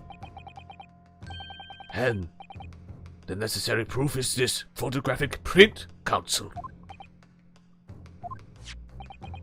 This print shows the scene in the shop moments after the defendant entered the premises. Agreed. And it also shows the accused mercilessly wielded a gun in the direction of the defenseless broker. You should really drop this by now. But more to the point, it pictures the storeroom door in the background. Let me see that print again. I don't believe it. This really is quite remarkable. The door to the storeroom is completely devoid of a people of any description. Ah! Mr. Graydon. You couldn't possibly have witnessed the crime as you claim to have done. Because at the time it happened, there was no peephole in the door. In other words, your testimony is a catalog of lies.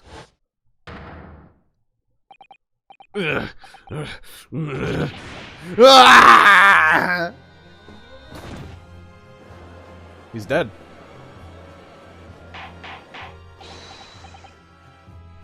Order! Order! Order! I am satisfied that the defense has substantiated its claim beyond all reasonable doubt.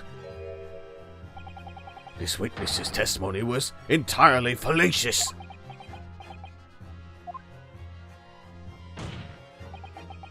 That's not the only thing we now know beyond all reasonable doubt.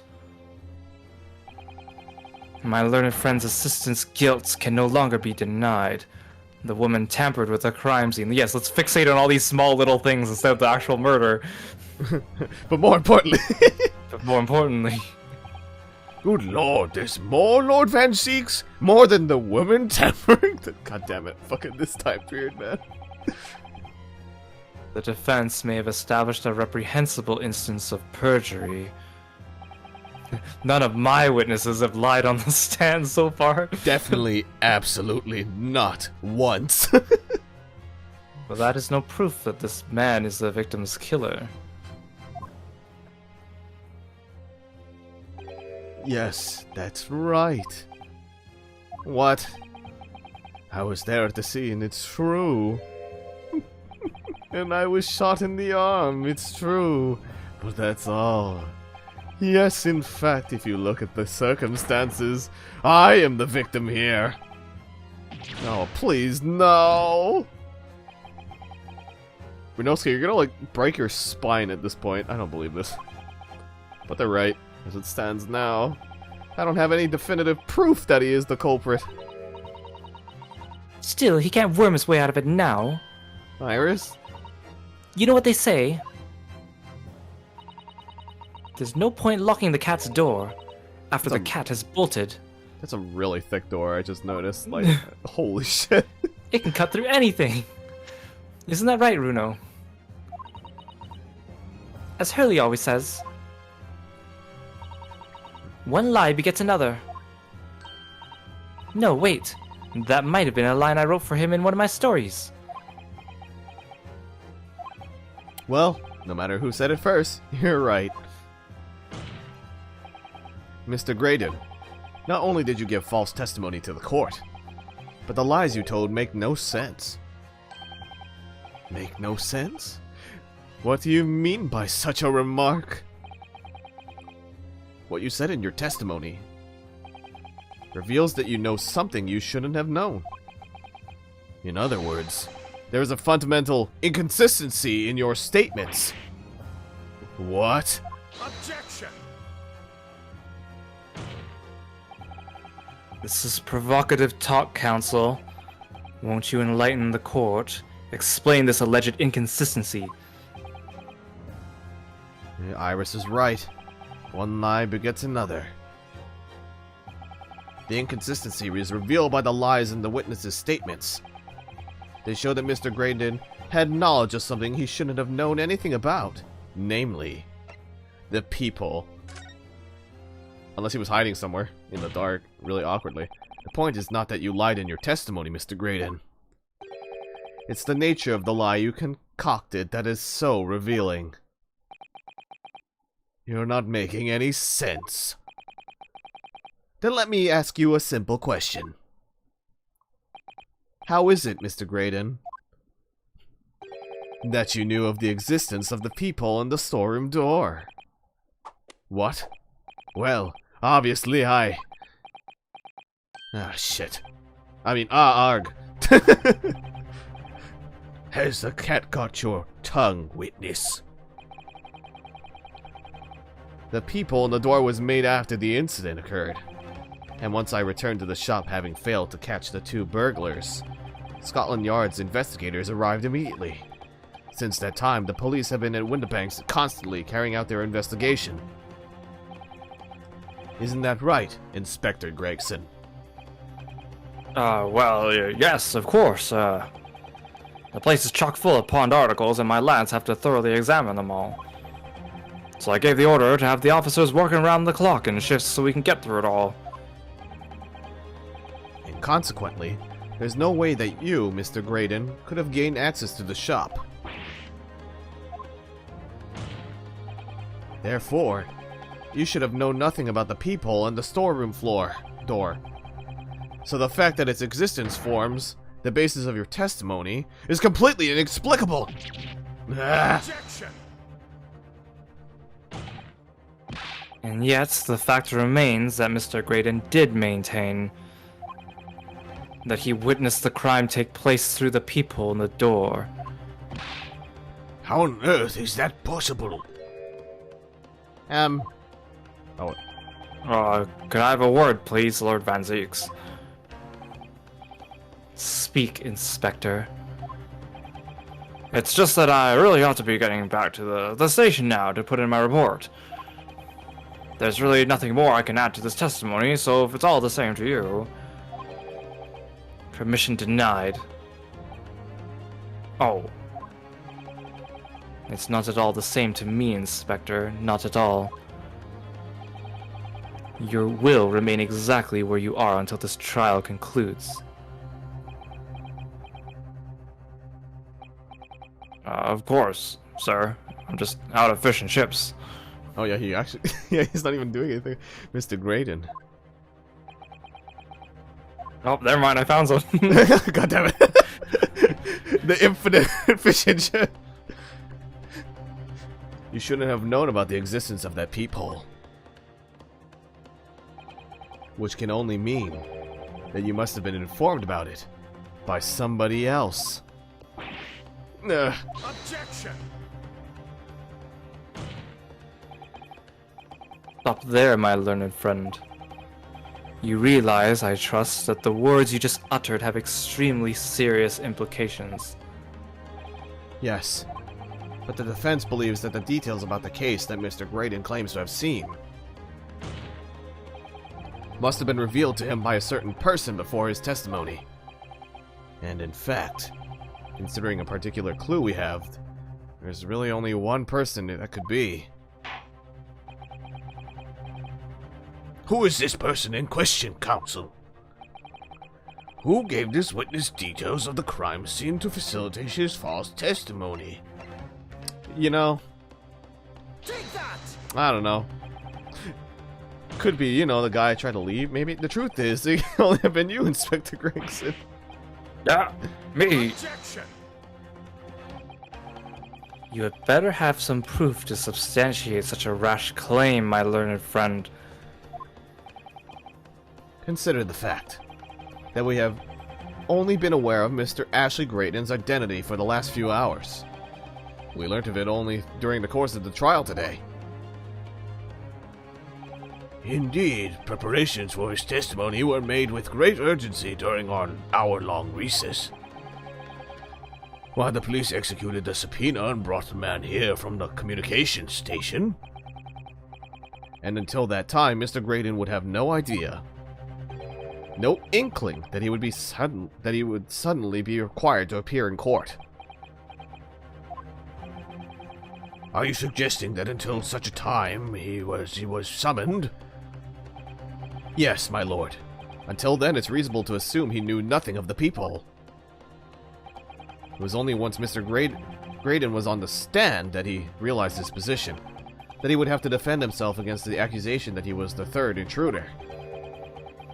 You're suggesting to the court that it was while this trial was in progress that he received the information, so that he could commit perjury in order to save his skin. Exactly. And the only person with knowledge of the investigation that he had any contact with is you, Inspector Gregson! This is a blooming outrage. Why would I be giving away details of our investigations to this fella, eh? I was summoned to his lordship's chambers during the recess in any case. Had you forgotten that? Quite true. I had a number of questions regarding the events that transpired at the pawnbrokery. Which means... the first time these two laid eyes on one another was after proceedings resumed following the recess. Gee, and they were mysteriously whispering earlier. Since then, they've been in full view in the stand, where such illicit discussions couldn't possibly have occurred. Ah! Oh, I just remembered something, Bruno. What is it, Iris? There was one time before, wasn't there? I think it was when Ginny was testifying. Oh yes, now that you mention it. When the bailiff was dispatched to retrieve McGilded's music box from the scene of the crime. That's it! It was during that testimony! I remember finding it strange at that time. So about those fish and chips. Mr. Graydon and the like my inspector fish and seem chips. having some kind of secret discussion. Oh, they're so good looking. It would have been possible for you to give Mr. Graydon the information he needed then. You little toe rag, you're making this all up. I'm a respectable Scotland Yard inspector, for crying out loud. Why would I do something like that? No, why would I be giving away confidential details to the likes of this bloke in exchange for fish and chip locations?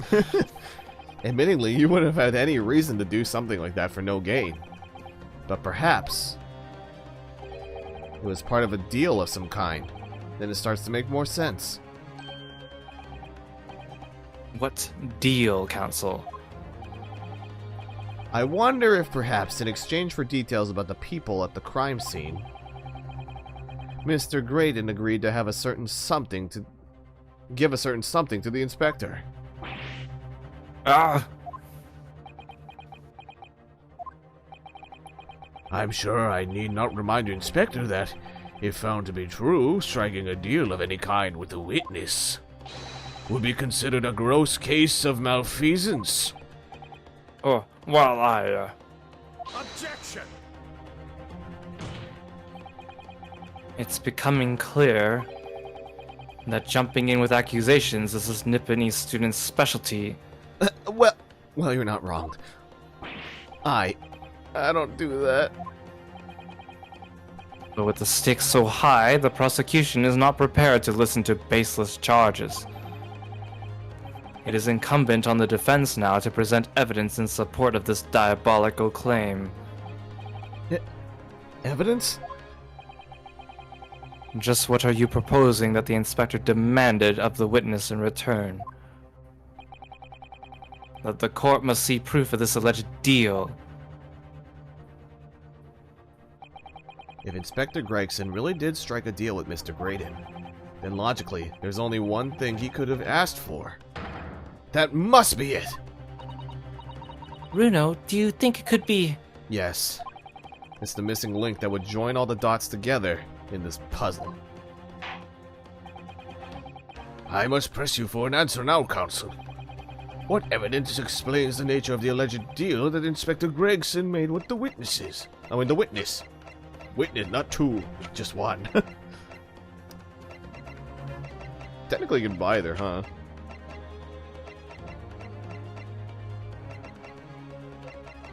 I guess he would probably need more to know where the music box was, I guess. Inspector Gregson! Besides this murder, is it not true that you've been working on another very important case? What are you getting at now, Sunshine? Is it possible that this other top-secret case is what's alluded to in this newspaper article here? The classified secrets being leaked overseas from the Ministry of Justice. How in the bleeding Nora could you? We discovered during the course of this trial the music box deposited at Windibanks by Magnus McGilded. A special music box, designed to play 2 discs at once. It would seem very likely now that encoded on the pair of discs that were in McGilded's possession are the leaked classified secrets.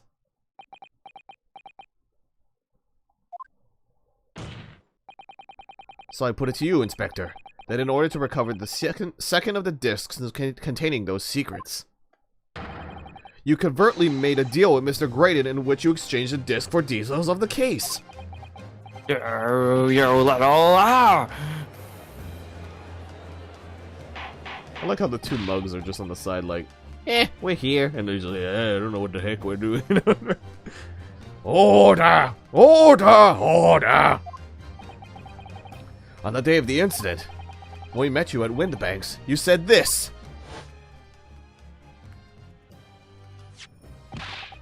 I'll be taking that whatever it is of McGilda's down to the yard, thank you very much. So hand it over. No, don't! Don't give it to him! It's mine, that is, mine! I'm sorry, miss. But anything belonging to McGilda has to be taken in as evidence now. Such a waste of good food. It's so true. It's so true. Scotland Yard already knew at that time, isn't that right? That Magnus McGilden was involved in the stealing of government secrets! My orders were... recover the medium used to convey the secrets leaked from the ministry. And do it on the QT, strictly hush-hush. Clearly not now. The situation is kind of awkward. And that explains why, when I presented this disc as evidence to the court, you objected so heavily, I presume. Because you knew that it contained highly confidential information. Blimey, not likely. I mean, I wasn't that sure of it myself. I realized there was the possibility, that's all. Inspector, surely? Surely you're not saying that in order to acquire the second of these music box discs, you did indeed reveal confidential details of the crime scene to the witness? To Aiden, I bet this man is giving false testimony. And in giving false there's no other way that Mr. Graydon could have known of the existence of the peephole. It's the only explanation. A deal was struck between these two men. No! Why are we here, Nash? I don't know, man. If, and I stress if, this sobering assertion turns out to be found in truth, it would mean that the second disc is, as we speak, here in the very courtroom. Wait, what? In this room? How could you possibly make a claim like that? Now it's my turn to be like, what the fuck? Because Inspector Gregson is a Scotland Yard detective. What? What's that supposed to mean, eh? As a seasoned policeman, the inspector will approach this alleged deal with caution. Certainly, he would not have accepted a gentleman's agreement in this matter. No, he would have insisted on having the article agreed upon in the palm of his hand. Good gracious! Then, you mean to say Inspector Gregson already has the item in question in his possession? He has the second disc actually on his person? Yes! The defense demands that the inspector is searched at once! Definitely. They could only have struck a deal with each other when Ginny was testifying before. And Gregsy hasn't moved on the witness stand since. My lord, please! Order an examination of his personal effects immediately! Well, Inspector? No. This young lad wants to tone down his imagination. He's insulted me and my profession quite enough. However, if he'll put this matter to bed and dispel any doubts about my involvement, then I'll happily submit to a body search. What? He's going to agree to it? I presume you're aware of the precipice on which you now teeter, my learned student friend. You've made a most serious allegation against Scotland Yard here. If, following the search of the inspector's personal effects, no disc is found, you will be deemed unfit for court service, this trial will end, And my country's government will formally demand of yours that you are severely reprimanded. That sounds serious. Indeed. To have a visiting student make such defamatory remarks about our country's most senior police force is not something Her Majesty's government will be able to overlook. You're just threatening Runo because you're scared. The accusation is beyond serious. You must be prepared for grave consequences. Oh dear God, you're gonna kill me. I mean, it's true. I can't imagine Gregson would have accepted a gentleman's agreement for something so critical. The disc must have physically changed hands, which means the inspector should have it. But somehow, something doesn't feel quite right here. Very well, Counsel. You know the implications. So let me ask you one final time. Yes, my lord! You still persist in formally requesting a search of the inspector's personal effects? No. No, he's too happy about it. Yes, the defense formally demands the search be conducted. Well? Oh, whoops, something I read that Don't say wrong. you weren't warned. But your typical Nipponese stubbornness may well land you in hot water this time. Perhaps the lesson will do you some good. Fair enough. I've got nothing to hide. Search my fish and chips if you need to. Very well, then. Bailiff, conduct a search of the inspector's personal effects, please. How did you fuck that up, Rinosuke? You've had it so good for so long, the table slaps. The defense demands a search, but not of Inspector Gregson. What? Now what's all this? I'm the one you're accusing, aren't I? I thought you wanted to search me. No, no, Inspector, not you. Somebody else. What's the meaning of all this, eh? Lost it at last, have you, Sunshine? The court shouldn't have to put up with this nonsense. You're being completely irrational.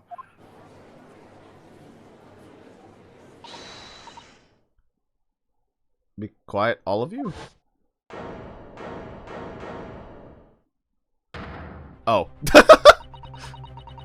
Runo's doing what y'all told him to and having the courage of his convictions. So you should respect that and listen to what he has to say in good faith. Because that's the British way.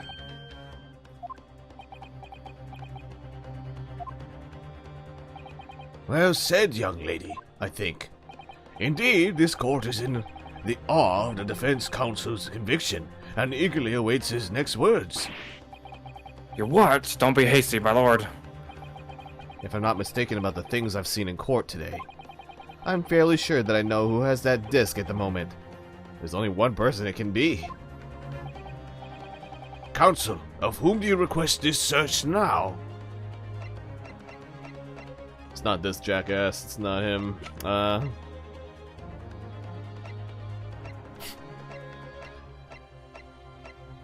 He's too short. Of my lord, Mr. Nash Skulkin. Well, I never. Me? Very well, then. Bailiff? Restrain the witness and conduct a thorough search of his personal effects. Please, my lord. Inspector? Scotland Yard, has to object to the search. Objection! Unfortunately for you, Inspector, your objections carry no weight here. In this courtroom, only the prosecution and the defense have the authority to object. But Lord Van Zeeks, I have no idea what forces are in play that might influence your actions. But personally, I have no intention of obstructing the course of this trial.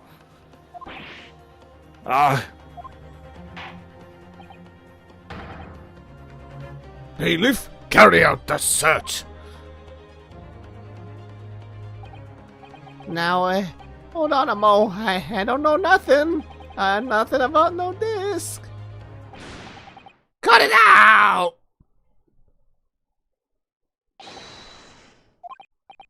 Ah, here, my lord! In the witness's pocket! I found this! Good lord, that's... Another music box disc. I don't know nothing about it. Nothing.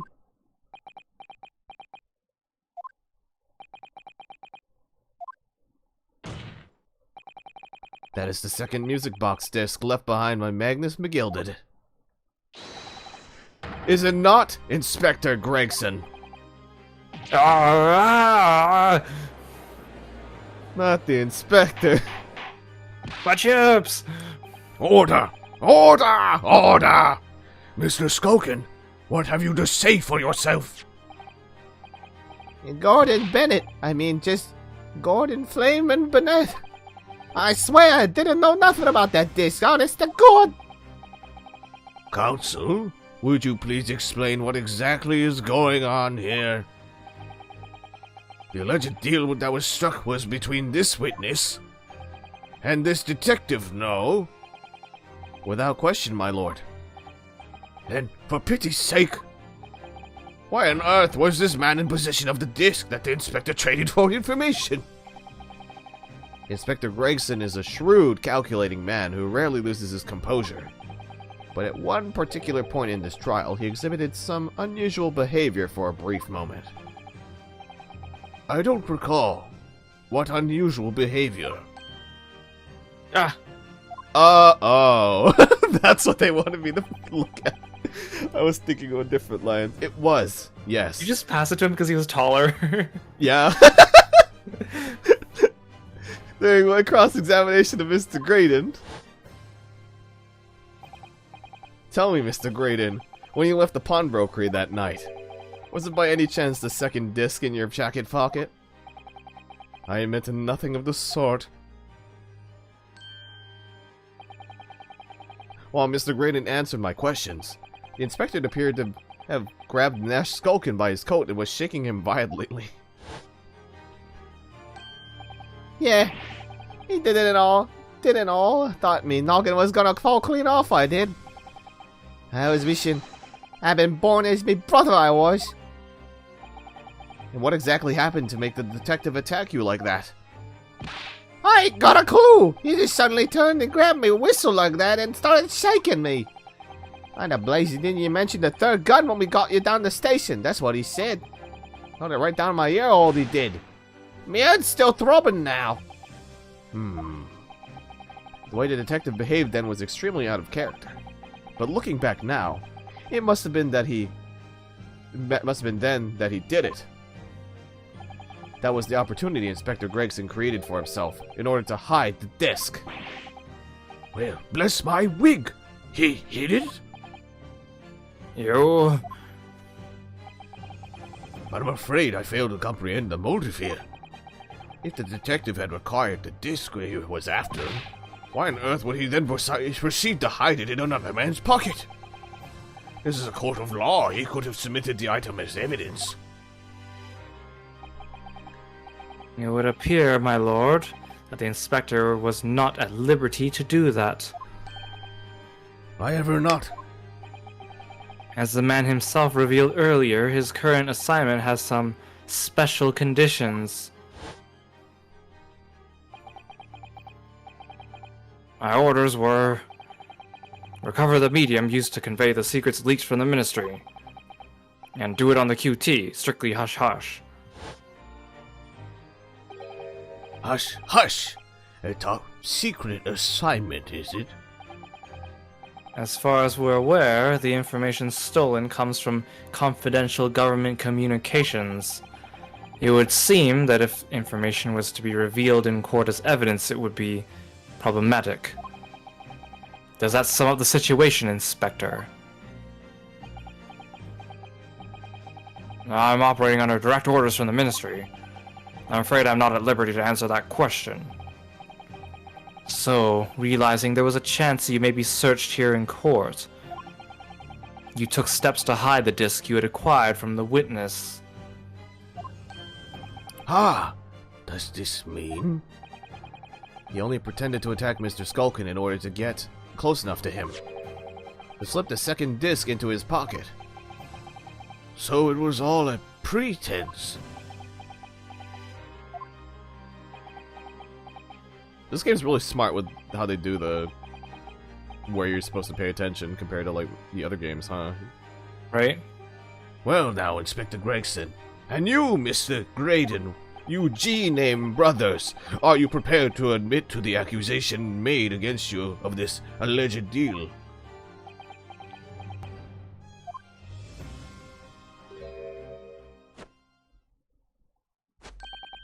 Admit to it. Yours truly, please.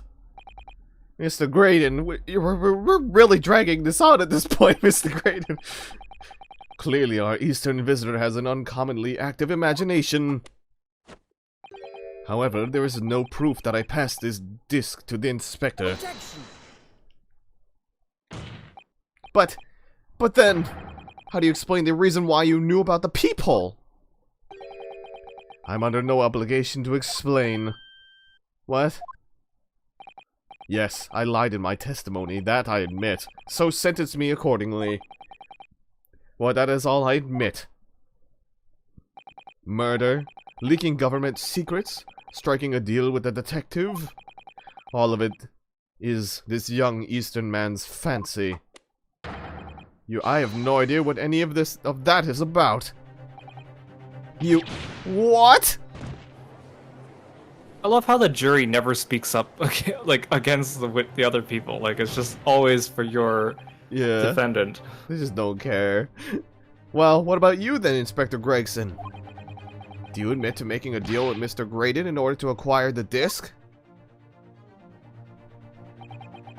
Ladies and gents of the jury, as a Scotland Yard inspector, I will declare this and nothing more. I am acting in the best interests of the country. Whatever I've done, it's been in the name of justice. Is there an Apollo attached to that? So as members of the public of this fine country, I'd like to think that justice will be your guiding light when you're making your decisions.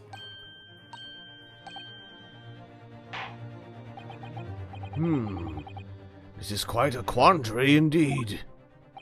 Rarely have I encountered such extraordinary tumultuousness in the concluding of a trial. Nevertheless, in the absence of any further evidence to be presented, I believe it is time that we put the matter to the jury for their final leanings. Well now, as a fellow servant of Queen and country, I must say I sympathize with the old inspector.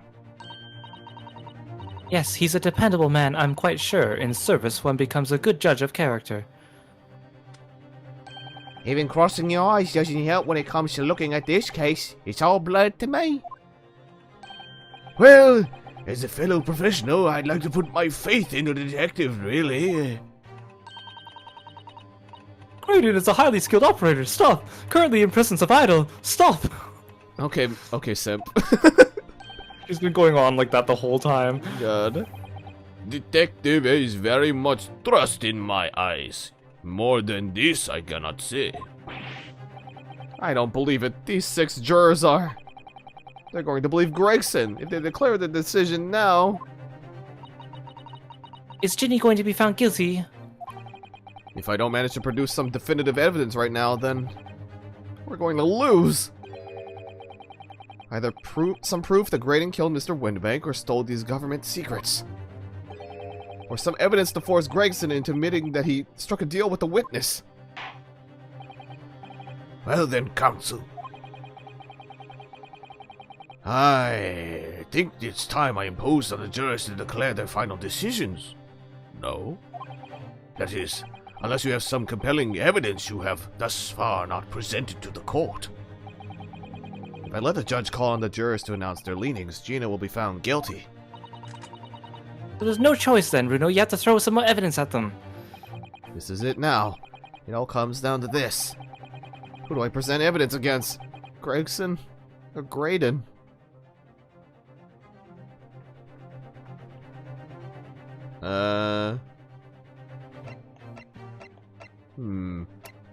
Choices.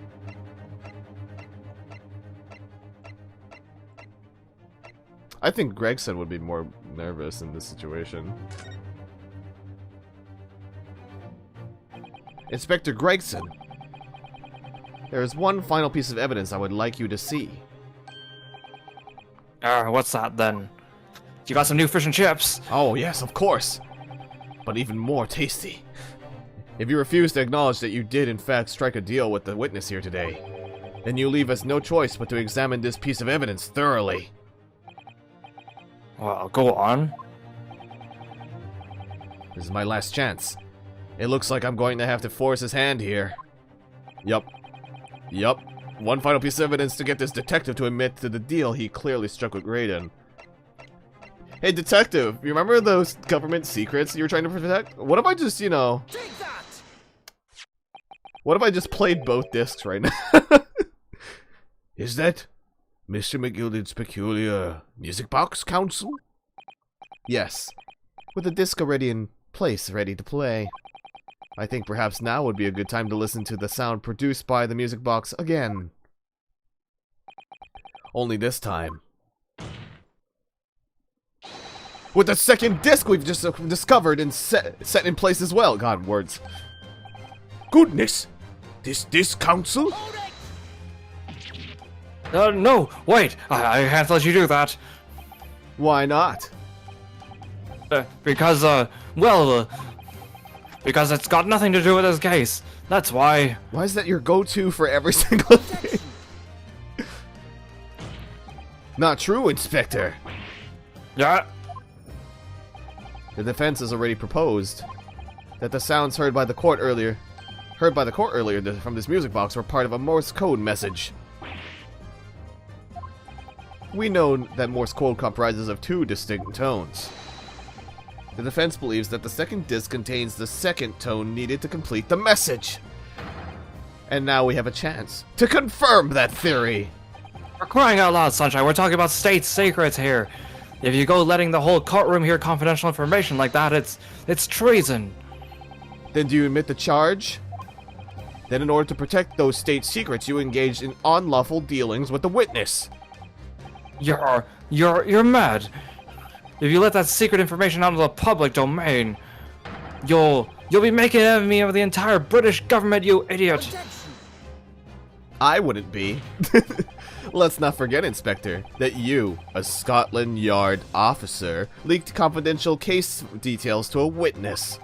That you continue to lie to the court, and all because by fair means or foul you're determined to do your duty. Well, by fair means or foul, I'm prepared to do mine. Don't you dare! I'm gonna! I will stop at nothing to protect my client. I don't care who I make an enemy of.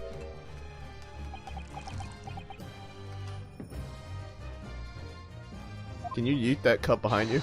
My lord, if you please! The court must hear the sounds made by that music box. Come on, Van Zeeks, for Pete's sake, stop him. Objection! Oh, he's going in, let's go.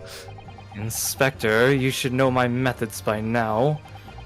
I'm a prosecutor. I'm no Scotland Yard puppet. In this courtroom, my duty is to the law, so let me propose a toast. To uncovering the truth, by fair means or foul. No! Very well. The defense's stance here and that of the prosecution has been made very clear, I feel. Therefore, in accordance with the defense's request, the court will now listen to this jam session in the music box. This time with the second disc in place, both discs playing simultaneously.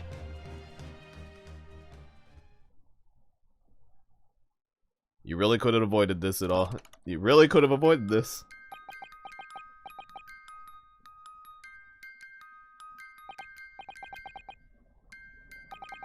Oh, listen to that. It's unmistakable now. It's Morse code. Hold it! Alright, I admit it. Whatever you want, but for the love of God, shut that bloomin' box up! Wah.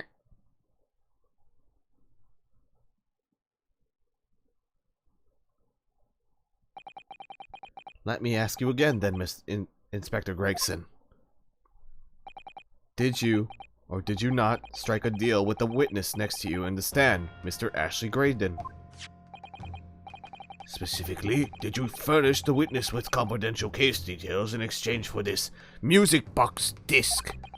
Did you reveal the existence of the peephole in the pawnbroker's storeroom door, Inspector? I did. Stop! What are you doing, man? It's all exactly like the young Eastern lawyers said. When the trial resumed after the recess and we were stood here in the stand together, and that's when he approached me with the deal. Shut up, you imbecile! Shut up! Psst, you there. You're the detective who turned up at the pawnbrokery the other day, aren't you? I may have something you're looking for, Inspector. With me at this very moment. So how about a trade? I suggest you accept. Or information that may make certain individuals uncomfortable will soon become very public indeed. I couldn't let that information become public knowledge, not under any circumstances. So I accepted the man's proposal and told him details about the case that should have put him in the clear. The people in the storeroom door and the bloodstains on the overcoat. By giving false testimony, this witness intended to have the defendant wrongly accused of murder. Oh, right, and he was in the jail, too, to know about the blood, huh? Inspector, you knew that. Yet you still revealed those details to facilitate the witness's perjury. I did. But then it turned out the people had only been made that night after the incident took place. Scotland Yard wasn't aware of that, if I'm perfectly honest. Well, Mr. Graydon, what do you have to say for yourself? There's nothing, and no one left for you to hide behind. You struck a deal with the inspector in order to escape conviction of a very serious crime. Namely this. You are the third intruder who broke into the pawnbrokery on the night in question. And you perpetrated the murder of the proprietor, Mr. Pop Wendebank. You. Holy shit. Traitor!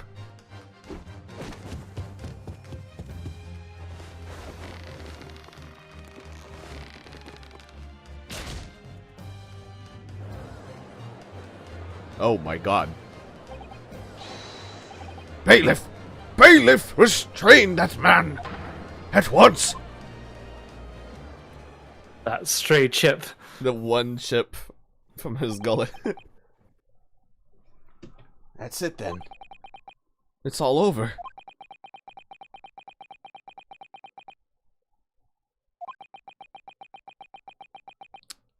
Oh boy. All over does not sound right. I despised my life growing up. Those slums. I was cursed from birth. Born into poverty. The son of a penniless artisan. My parents did nothing but quarrel all day long. What little money they had was never spent on me.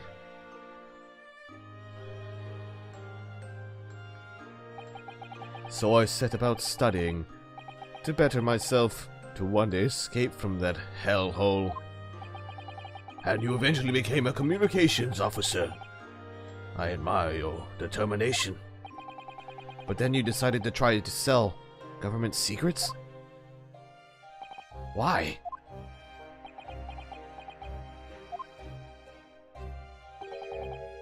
Isn't it obvious? Because I wanted money. Even now, years later, the nightmares of my life in the slums wake me in the small hours. I wanted to drown them out, with more money than anyone who lived in that squalor could ever imagine. Then one day, I met him. Mr. Magnus McGilded. You're a fiend with acquired talent, you so you are. I have money to throw you away if you're interested. All you need to do is go along with me little plan now.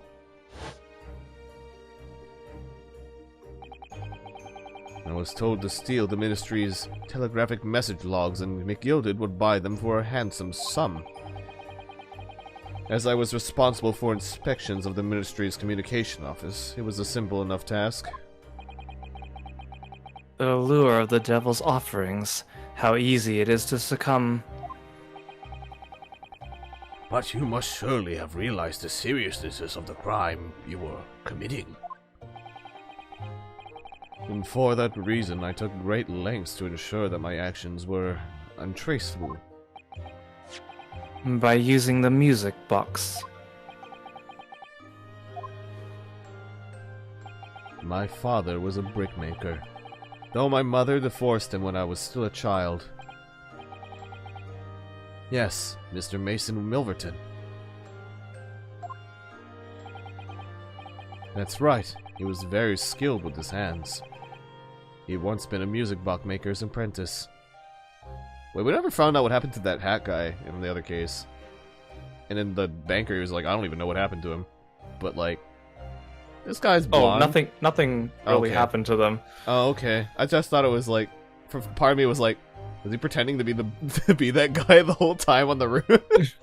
That was so it's Don Tigre! Oh my god. I imagined his skills would be sufficient to create a machine that would generate Morse code. So I sought out my father again to employ his services.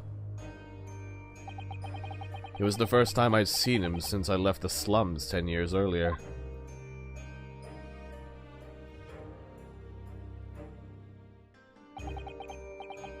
Look at you, Ashley. What a fine jet you become, eh?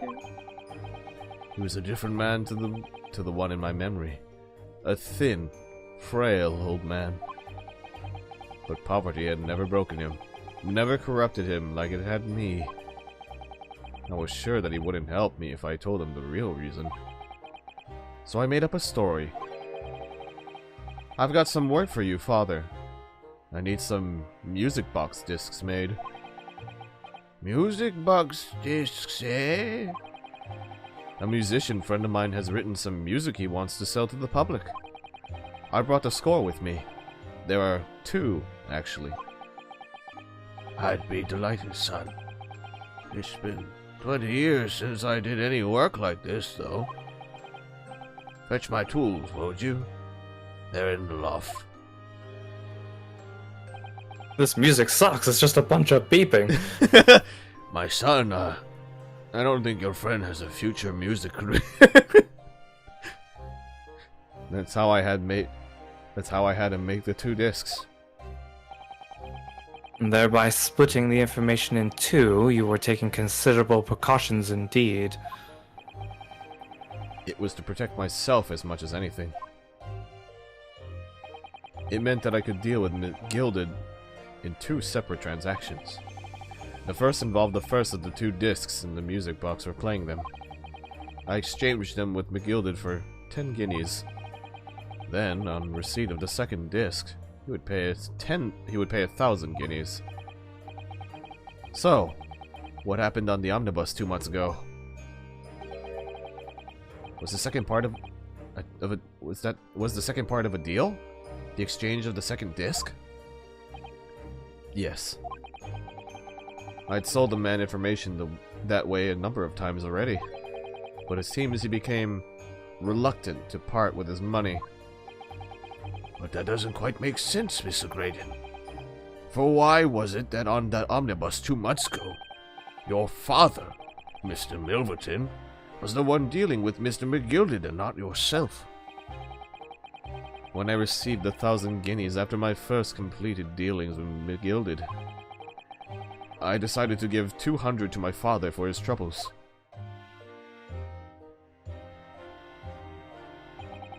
But my father realized something was amiss. In time, he worked out that I must be involved in something dubious. And when he did, he said to me, Next time there's an exchange, you'll let your old man do it. Understand? Otherwise, I won't take your money anymore.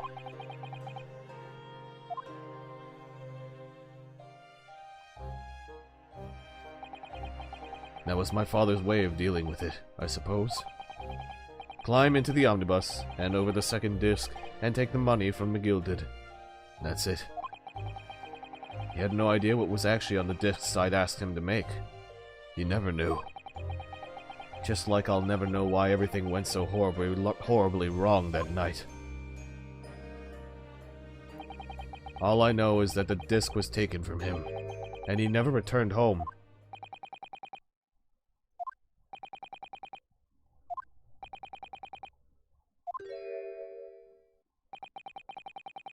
It was only then that I found out what sort of a monster McGilded really was. So after 10 years of not once uttering it, I swore on my father's name to pop and lock like the best of them, and to exact revenge. Revenge? As anyone with even the remotest knowledge of the man will no doubt be able to imagine, McGilded brought all his wealth and influence to bear in the most despicable of ways. To crush any semblance of justice in his trial. The crime scene was tampered with, evidence was fixed, and witnesses were bribed. That trial 2 months ago was a farce from start to finish. My feet had barely touched British soil back then, and I walked into that hornet's nest completely unaware of the sinister background to it all. I'd made plenty of money already out of my dealings with McGilded by then, so I spared nothing in my arrangements 2 months ago. I knew exactly who to hire. If you're willing to pay the price, there are people in the city willing to do anything you ask. McGilded himself had shown me that. Are you saying that? I think you have the picture now. After he twisted everything to his favor in this courtroom to assure that he walked free. I took matters into my own hands and delivered the justice that monster deserved. That tragic accident following the trial here 2 months ago was planned and executed by yours truly. McGilded's death that day was caused by this man.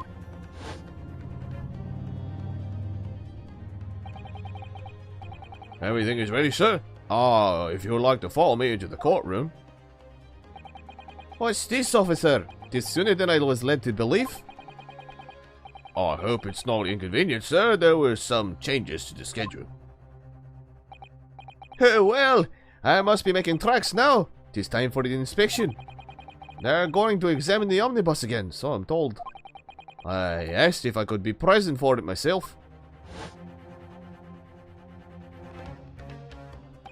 So that policeman who came to tell McGilded he could examine the omnibus again.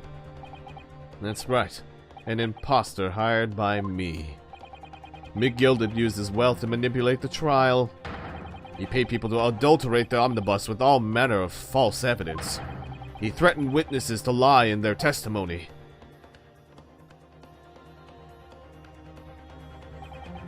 So I gave the man a taste of his own medicine.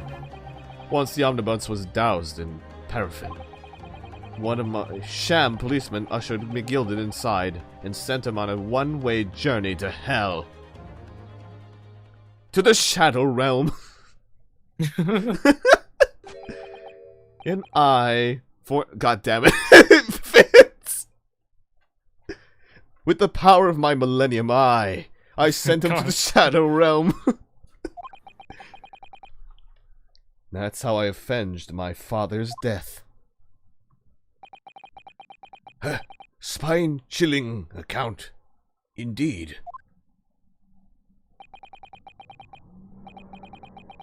But that wasn't the end of it for me. There was a loose end, you see. A loose end? Yes, I should think it's obvious. The second disc, which my father had taken into exchange with McGilded. Ah, yes. There was indeed no mention of it in the man's trial 2 months ago. Clearly because it had been removed from the scene of the crime. When I realized it was missing, I remembered something. Something from the first time I dealt with the Gilded. Oh my god. This is the first of the 2 discs, and the music box, you need to play them. Well, look at that now. What an ingenious little invention. So then, it's promised 10 guineas for you, young man. What's this? Windy Pank's pawnbrokery? Hey, this is a pawnbroker's ticket, so it is. Yeah, you can use it to redeem an article I've deposited for you. There's no need to give it a name. Just hand over the ticket and tell the fiend the watchword. And put a jewel in pawn for you. It'll fetch a good 10 guineas if you sell it, so it will. I've never heard of a pawnbrokery being used in quite that way before. Have you not, Mr. Graydon? London's pawnbrokers are very useful places, you know. Each one is like an extremely secure vault.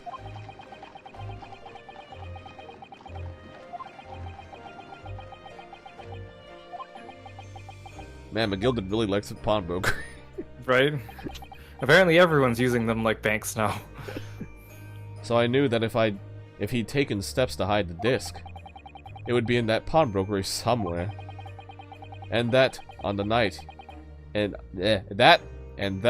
the night he killed my father, he must have entrusted the ticket to someone. Yes, to Gina. I remember now that when we first met you at Windibanks that afternoon 2 days ago, you had a description of Miss Lestrade written down. How did you know who you were looking for? From the trial, that pickpocket's testimony was clearly peculiar. Yeah, anyone could see that. I realized immediately that she was another of McGilded's pawns, that he must have threatened her somehow. I was fairly convinced it would be her who had the ticket. So I started to make some inquiries. I had a strong suspicion the girl would come out of the woodwork on the redemption deadline. And he was absolutely right. And yes, sure enough, she did. All I needed to do was wait until the girl went to Windibanks to redeem the articles. But unfortunately, she redeemed only McGilded's overcoat. And the one disc that was in its pocket. The all-important music box with the second disc inside was missing. Because it had already been forfeited 2 days earlier. But I was unaware of that fact. Had I not been, I could have avoided my nighttime excursion. Meanwhile, as our investigation into the stolen government secrets was progressing, we picked up on the fact that McGilded was involved. Inspector! You recovered fast. I'm standing quite a distance away from this other dude. You know, my orders were to recover the stolen information as quickly as possible. You know what they say, fish and chips are really a really good meal. They make you invincible. So we started gathering the fellow's possessions and examining whatever we could lay our hands on. We had a full-scale investigation going on at the yard, but we had to keep it as quiet as we could. Then, when the inspector here took the disc from me and in the pawnbrokery that day, I became nervous. I was sure the music box and the second disc were still there in the pawn shop somewhere. So I knew that it was a race against time. I had to find those articles before the police did. So that's what prompted you to break into the place that night. With the help of your old friends, the Skulkin brothers. Yeah, I kind of regret that part. He's like, oh, I don't bring that up. I'm really sorry about that. What happened that night in the pawnbrokery, I can only describe as a nightmare. While Nash and Ringo were searching the counter, I'd located the music box I'd sold to McGilded on the shelves of forfeited articles. And the second disc was inside. Yes, I slipped it into my pocket with a very deep sigh of relief. But then, something entirely unexpected happened. What are you doing in my shop?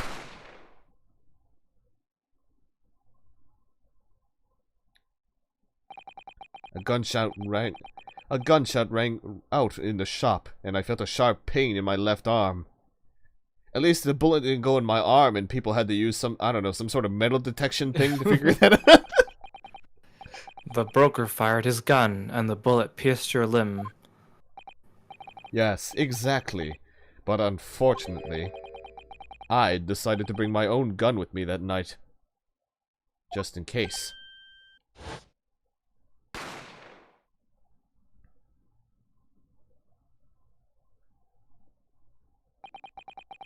Before I knew what was happening, I'd fired back.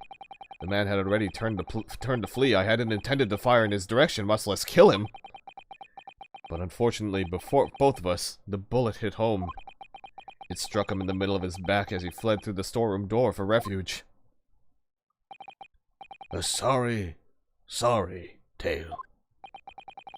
It all took place in the blink of an eye. I don't imagine Nash and Ringo even realized what had happened at first. I was terrified, so I fled. And that's the whole story. That's everything that happened at Windibanks on the wretched night.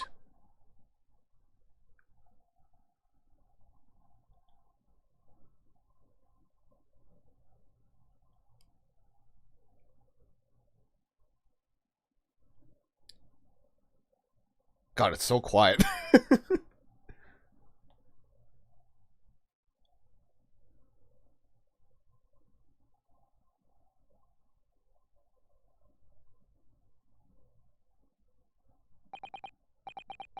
Earlier, you called McGilded a monster.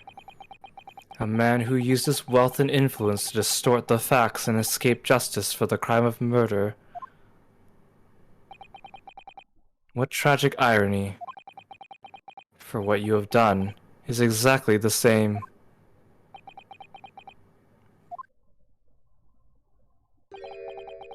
You've become the very monster you saw and despised so deeply in McGilded. Yes. I think I have. Man. Fuck. That's so depressing. Well, this has been a long and exhausting trial. Yeah, no shit, Judge. It's been like 8 hours. Like, total, technically. However, it would seem that at last we have arrived at the truth. Inspector Gregson, what of Mr. Ashley Graydon? He's been restrained, my lord, and is being escorted to the yard. He'll be charged with the murder of Mr. Windibank, and the stealing of government secrets. Very good. And you, Inspector? Regrettably, you will have to face charges yourself. Not my fish and chips, sir. Yes, my lord, of course. I'm afraid your fish and chips have to be taken into evidence, sir, at Scotland Yard. It transpires that you are complicit in helping a criminal escape justice. That fact remains whether or not you are doing in so line of duty. The crime is a serious one, Inspector. Inexcusable.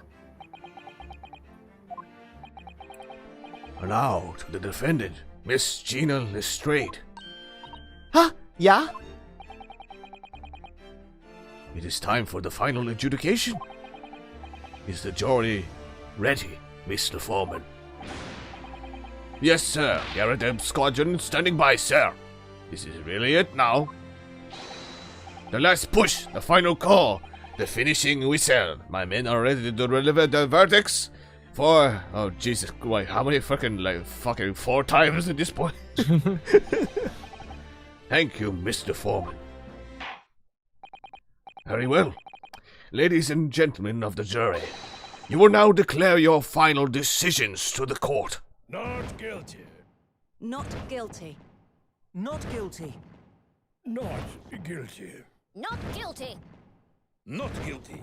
Alright, time to watch him slam his head down again. Boom. Gotta stay sterile. It's just, he really just makes me think of that SpongeBob thing with Patrick. Don't touch me, I'm sterile. Exactly, right? That's the stuff! I'm off duck! Finally, Bruno, you finally managed to do it! Finally is the word. Like, seriously. Holy shit, finally is really the word. I really wasn't sure if we'd come out on top for a while there.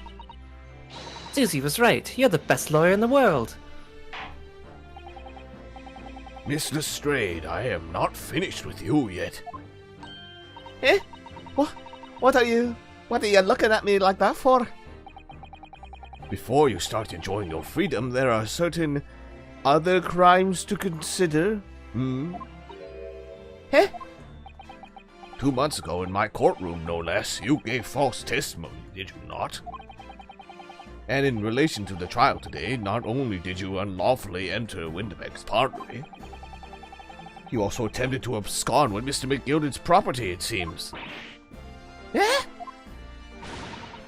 I never done nothing of the sort. Of course not.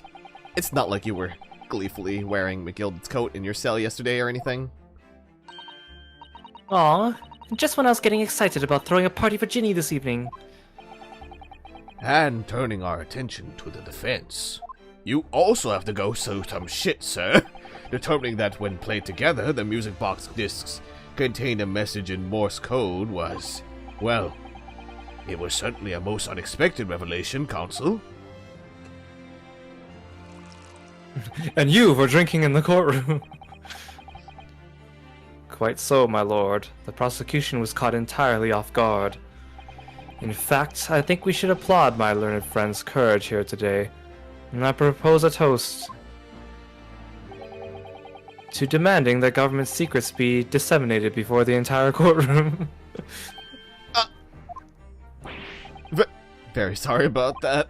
It was the only way that I could get Inspector Gregson to admit what he'd done, so...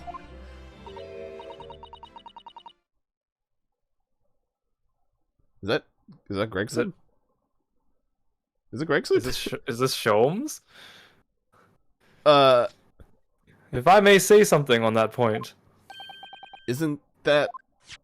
Oh my god, Oh, it's her! it's you! Why are you here, lady? Another nameless jury member.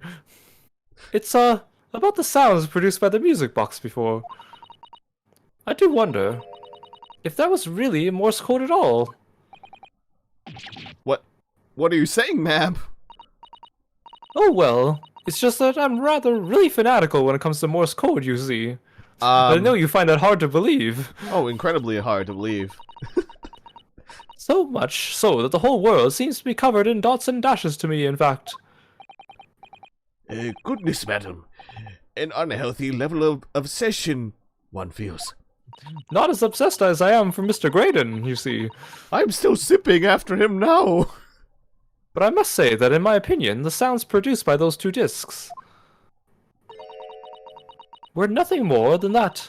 A meaningless series of two different tones. What? Can that really be? It wasn't Morse code after all? Oh, maybe it's encrypted, technically, huh? My lord, the defense would like to listen to the music box again. Are you off your nut? How many times I have to tell you those discs contain ministerial secrets, sunshine? I'm sorry, I'm very stupid. This courtroom is not an appropriate forum to discuss the nature of the government communications. We know McGilded conspired to trade national secrets with our enemies, secrets acquired from Mr. Graydon. Now that the man is admitted to his crimes, we have no need to pursue the matter further. But it's really going to bother me. You gotta fix that, Naruhodo. Miss Lestrade, Yeah, my lord? that which you have seen today here in this courtroom has been extremely disturbing, and long, and really going on and on. Falsified evidence, intimidation, perjury, a grim catalogue of depravity. An appalling experience to befall any child. Come on. I ain't nothing if I don't see most days in the back slums. I beg your pardon? If you're weak, you pay for it. That's just how life goes. Gina. But look, I reckon I've worked something out today. The world ain't fair, but if you want it to change, you've gotta start at home. Gotta change how you are yourself. Well, that's a very laudable lesson, I would say. I eagerly look forward to the born-again Miss Lestrade, never gracing my courtroom with her presence again. Now, with regard to the murder of Mr. Pop Windybank, proprietor of a pawnbrokery business on Baker Street, I hereby declare the defendant, Miss Gina Lestrade, not guilty. Release the fireworks!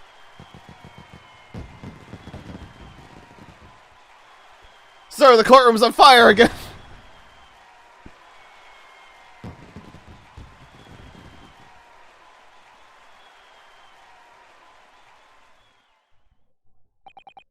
That is all. Court is adjourned.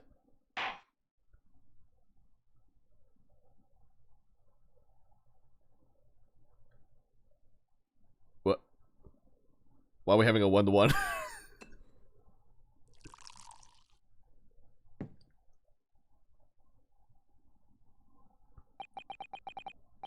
On a personal note, I must say you've surprised me, my Far Eastern friend. Oh! Despite being a Nipponese, you saw through the pretense to the malice that festered within that Englishman, and at the same time saw through the grime to the surprising heart of your English client. You have a curious talent for judging character, especially considering our very different cultures. I don't think there's anything curious about it.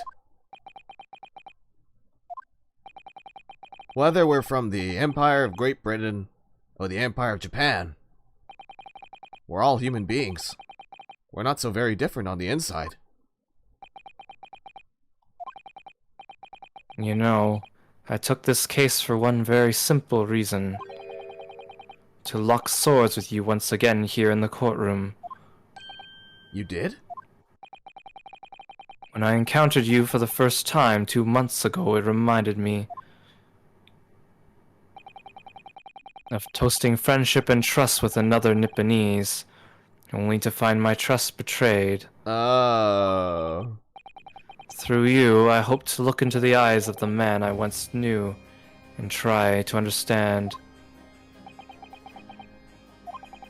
You mentioned something similar earlier today about total betrayal at the hands of the Japanese.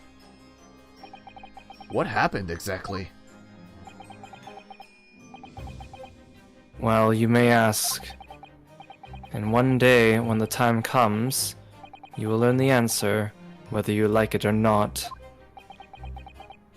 Sounds like we need an entire new game for that or something. Like a sequel? I mean, alright then, I'll wait for that day, if I must.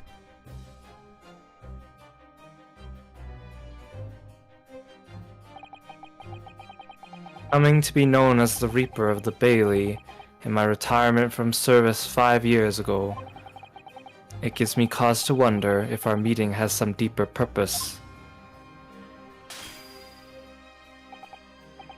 So, farewell, my learned Nipponese fellow, until we meet again.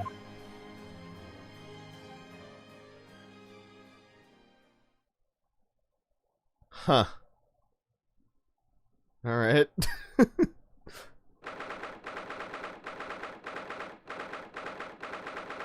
Oh, okay, so we're back in the antechamber. Are you sleeping, Sholmes? It's done. It's over at last. But where's Iris disappeared to? Oh god, more Gina. Congratulations, Gina. I knew it all along. I knew that you were innocent. Well, you did what you said, Mr. Nara-Odo. You believed in me, right up until the end. You're as odd as your name. What's odd about it? I told you I had faith in you, didn't I?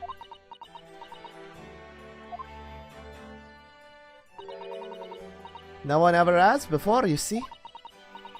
Kept the promise, I mean. Properly. That's awful. I figured something out today. All me life, growing up in the slums, I've never trusted no one. But that's just cause I've been scared of being stabbed in the back. I mean, the more you trust someone, the more it hurts when they let you down. Yes. I think I can understand that. After all, I had a taste of it in that trial 2 months ago. I chose to trust someone and paid for it. That betrayal left a big scar. You know, though, Gina, I worked something out quite recently too. Trusting in someone else is really an excuse in learning to trust yourself. And when your gut tells you it's the right thing to do, and your trust is rewarded, there's no better feeling in the world. I think I have you to thank for reminding me of that valuable lesson. Oh, well, if you say so. That make a fat lot of sense to me, though. I'm trying to say that putting my faith in you, Gina, has been a real pleasure. For crying out loud, pack it in. But I suppose I sort of feel the same way. I mean, sometimes trusting someone else is, you know, alright. Thanks. Oh, This is the way I see it, Ryunosuke. A defense lawyer is only as good as his faith in his client. And that comes down to how much faith he has in himself. After this experience, I'm starting to feel like I understand what you mean, Cosma. Am I living up to your expectations? Am I turning out to be the lawyer you believed I could be?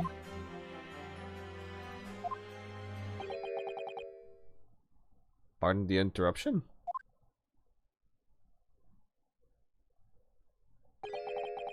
Oh, goddammit. But what the deuce does a man have to do to be noticed around here, my dear fellow? That voice! It's too late for that voice now, Mr. Naruhodo. I've been standing here patiently in the corner of the room for an eternity. Ah, yes, it was me all along, I would have said when you finally noticed me. Oh. But you people, with your incessant babbling. The guard in the background next to you is turning and following. Mr. Sholmes! Aha! Yes, it was me all along, you see? Yeah, you found me.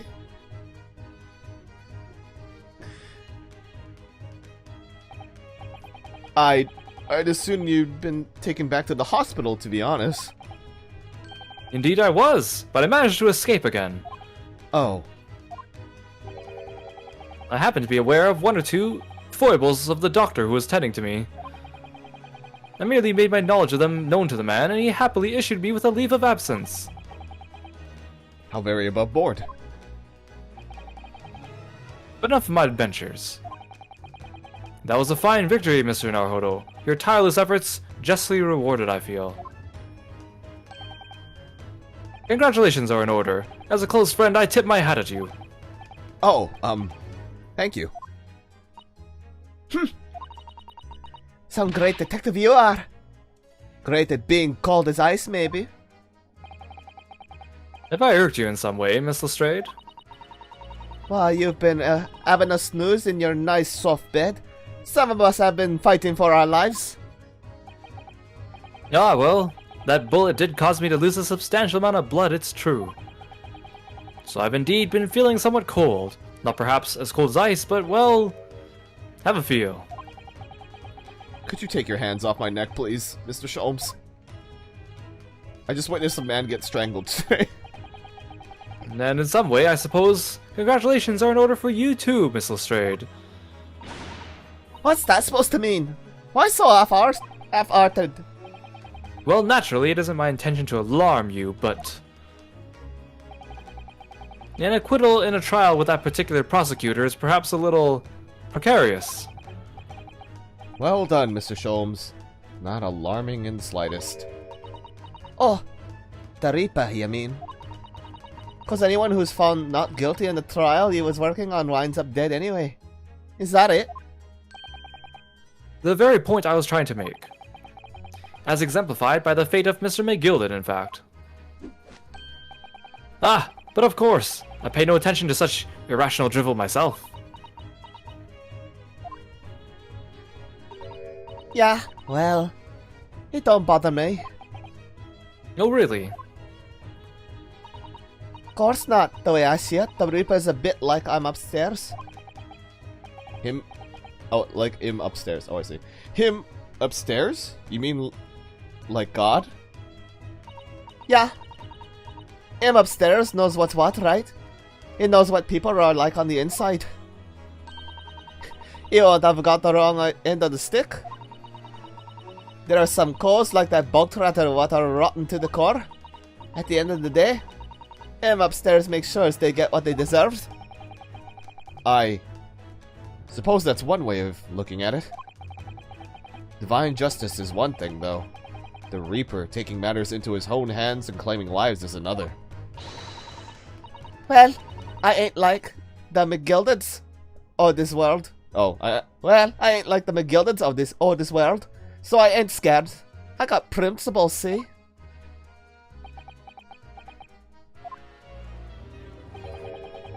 A trait in which should be admired, Miss Lestrade. Oi, just give it the rest, alright? As I was saying, congratulations are in order. The news of your acquittal was very welcome news to me indeed. Let me express my heartfelt congratulations, Gina. Well, There you are, Hurley. How long have you been there? Honestly, I went to the main entrance especially to meet you there. Ah, Iris, my dear. I do apologize. But wait until I tell you what happened. This pair made utter fools of themselves. What happened? As you know, I have a penchant for disguise. I was hiding in this room dressed as a bailiff. But these dolts didn't notice my presence at all. They had no idea. Can you imagine, Iris? Would you credit it? I'm not sure, really. I beg your pardon. I'm sorry, Hurley, but you just don't have the weighty presence you seem to think you have. In fact, you really ought to be careful about that. It's going to land you in trouble one day. I'll be careful. ouch. Anyway, it's such a shame. I was so hoping to throw a party for Ginny tonight. But you won't be able to come, will you? don't look like I'm gonna be going nowhere for a while. Yeah, the judge's patter. I got stuff to make amends for, apparently. All them offenses. What was it again? Breaking and entering, taking the bog trotter stuff without what was a log, blah blah blah. Yes, I think you'll find that basically being a pickpocket is the main offense. But diving ain't an offense. It's a job, isn't it? I don't think so. Still, it has got me thinking of all this. Maybe I should start looking for another line of work. I mean, you didn't start off as a lawyer, did ya, Odo? Well, no, but I was never a pickpocket. Well, anyway, I reckon I can make a change. I'm gonna do something for all them lot like me from the slums. Something that makes a difference for them. That's a wonderful idea, Ginny, and I'm sure you can do it.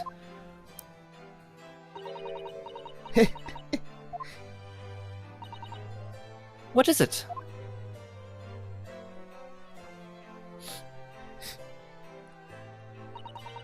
Nothing. Miss Gina Lestrade! The prison carriage has arrived, ma'am.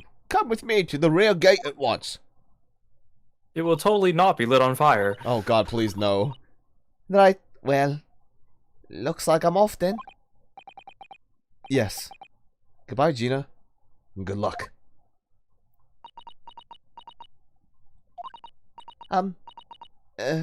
Order? Yes? Oh. Up. Ah! What was that for? I don't know. I mean, I don't know what to say, so... Ah, indeed. Perhaps the situation calls for a phrase hitherto missing from your vocabulary, Miss Lestrade. Eh? On occasions such as this, I would recommend a simple thank you. Oh. Oh yes. It's good advice, Ginny.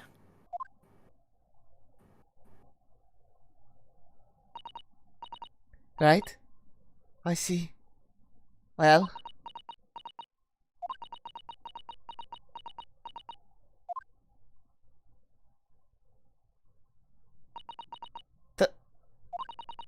Thanks, Order.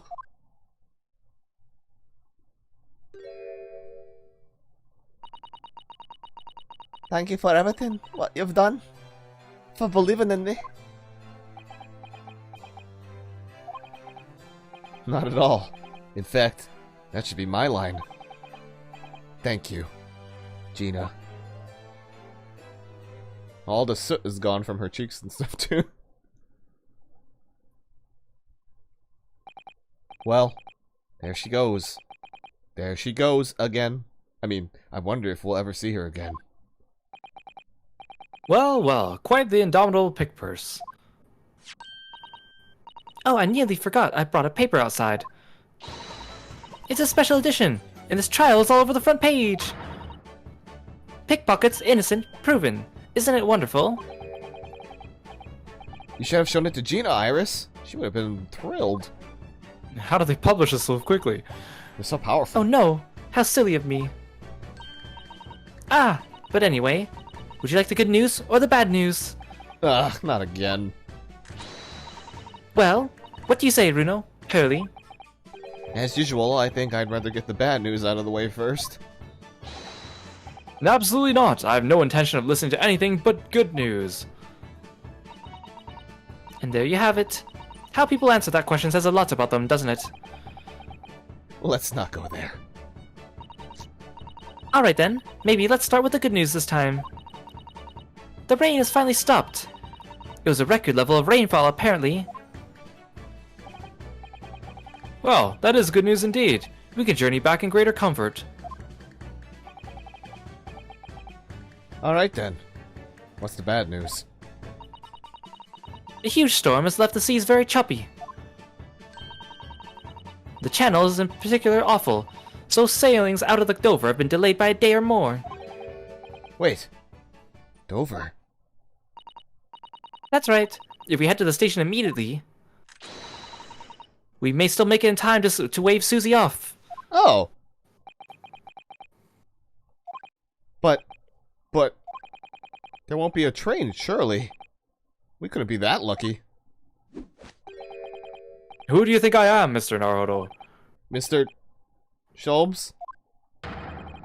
I rushed to Victoria Station earlier and made arrangements for a special express. Holy crap, really? If we hurry now, we shall be there in time for dinner. You think he, like, knocked out in the middle of when he was rushing? Probably. And I know of a fine restaurant that serves the most delicious baked sole. I don't... The Great Detective does it again! Indeed he does. I happen to be aware of a number of the rail transport director's foibles. What? I merely made my knowledge of them known to the man, and he happily laid on the locomotive. Elementary. Just an idea, but it might be wise to stop manipulating people that way. What are we waiting for then? To London, Victoria!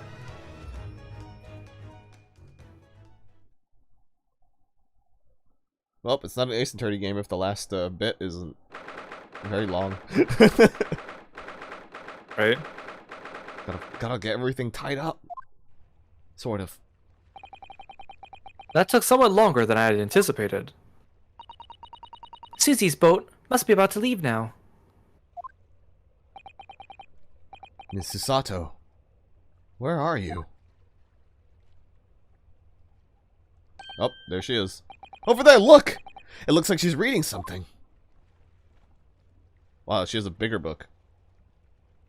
Oh. Don't yeet it, please. Mr. Susato, wait! What are you doing?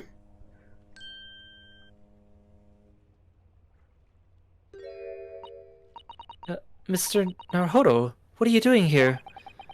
We came as soon as we could after the trial. I mean, we heard that sailings were being delayed due to the bad weather, you see. Oh, I see. Then tell me, how did Gina's trial go? It went well. She was acquitted.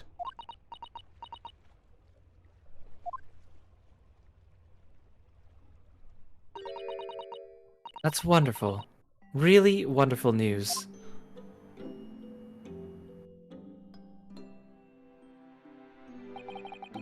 The book you were about to throw into the sea. It was your Encyclopedia of British Law, wasn't it? Oh dear. I was hoping you hadn't seen that. Kinda hard not to. I'm not worthy of practicing law in any way now. So, I was saying my final farewell. You were saying goodbye to law? You? Susato-san? Would I be correct in assuming it's because of the peephole, Miss Susato? I deliberately altered the scene of a crime, and then I tried to hide the fact. What I did is utterly unforgivable. That reminds me. How did you even come to have this, Susie? On the evening of the incident, Mr. Sholmes had invited Gina to dinner, if you remember. Oh, so she did the pickpocketing, I see. Oh yes, we had a wonderful time. Well, Gina gave us a little introductory lesson, didn't she? To the art of pickpocketing, I mean. Oh, that was so much fun! I stole Runo's armband! Yes, please don't do that again, Iris. That band's very important to me. Well, if it's so important, you should pay more attention to it. You didn't notice for ages. On a whim, I thought it would be fun to see if I could take the cat flepomat, so I put it up my sleeve. Really? And then I rather forgot about it until I found myself in Mr. Windibank's shop with it later that night. I see. And then...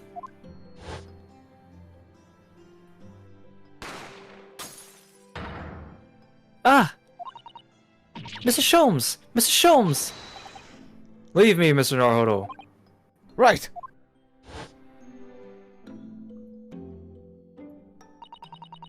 After Mr. Naruhodo had left the shop, I started to think. That door started to play on my mind. The storeroom door, you mean? Yes, if Gina was anywhere in the shop, I realized it could only be behind that door. At that moment, the little device I had up my sleeve sprang to mind. I was so worried about Gina, I simply had to know. So, you used the cat flipomat to make the peephole on the door. Flapomat. As captured in a photographic print of the shop. By one of Hurley's red-handed recorders. Indeed, it was of the first importance at that point.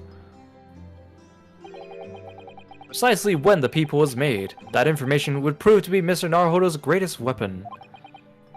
Though naturally, without proof, it would have amounted to nothing. But when I looked through the hole in the door, the sight that met my eyes made my blood run cold.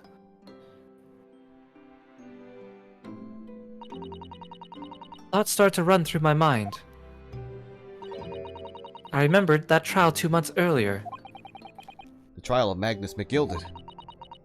I thought about how he had manipulated the evidence and arranged false testimony to secure his freedom. It made the British justice system feel very dark and sinister to me. And then, a terrible thought occurred to me. What if some wicked criminal were planning to do the same thing now? Because from the appearance of the crime scene, it looked exactly as though Gina had shot Mr. Windibank. Even though I was sure she would never have done such a thing. You were worried that the true culprit would try to frame her for the crime. That's right, but then I realized it would be very difficult for anyone to give false testimony in this case. What do you mean? Well, the crime appeared to have happened behind the door of a locked room. For someone to claim falsely to have witnessed it, there would have to be a way to see beyond the door. For which, a peephole would be the very thing. Only the peephole I had made wasn't actually there until after the crime had been committed, of course. And the criminal would know that, so it wouldn't make any difference. But the possibility of a rather ingenious trap was there, was it not? A trap? Is that why she did it? Oh, is that why you kept it a secret, Susie? You never mentioned that you made the peephole to anyone, not even to the police. I know, and I knew at the time what I was doing was wrong, a criminal offense even. That's why I decided to confide in Mr. Sholmes. If Mr. Naruhodo was completely backed into a corner, with no other possible means of escape, the truth about the peephole could save him. That was my plan. She really does think of everything. But then, why didn't you just tell me everything before the trial began? My dear fellow, you're not thinking straight. If she had done that, it would have rendered you complicit in the whole escapade. You could have been disbarred if you had been seen to have knowingly tampered with a crime scene. So Miss Usato decided to shoulder the burden of responsibility alone. For your sake, and Miss Lestrade's. Miss Usato. The truth is, when it happened, I did it because I'd lost a little of my faith in the law. Oh.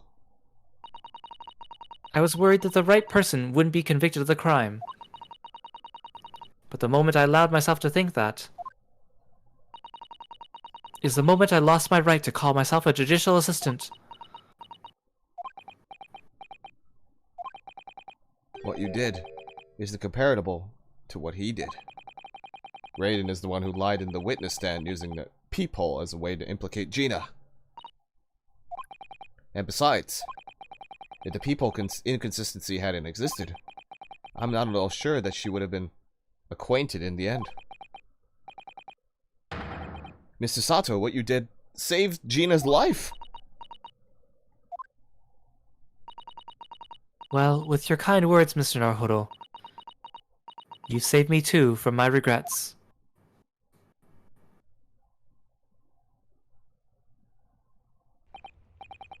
Well, we must all be thankful that Miss Lestrade's freedom has been assured. Yes, exactly. Although, some of those loose ends in that trial will continue to play in my mind. On my mind, I'm sure. But the revelation that the music box disc contained secret messages, Mr. Naruhodo. What a triumph to work that out! I'm full of admiration. Well, actually, that argument wasn't quite as compelling as I thought it was. Oh, it wasn't. There was a communications officer among the jury members, you see. A telegraph operator.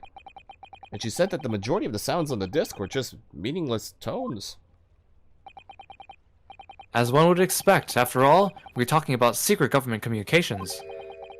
No doubt they were written in cipher to avoid being readily understood, should they have been intercepted. In cipher? I see. So then we could never have hope to understand the message anyway. Nonsense, my dear fellow. It's quite a zero-pipe problem, I assure you.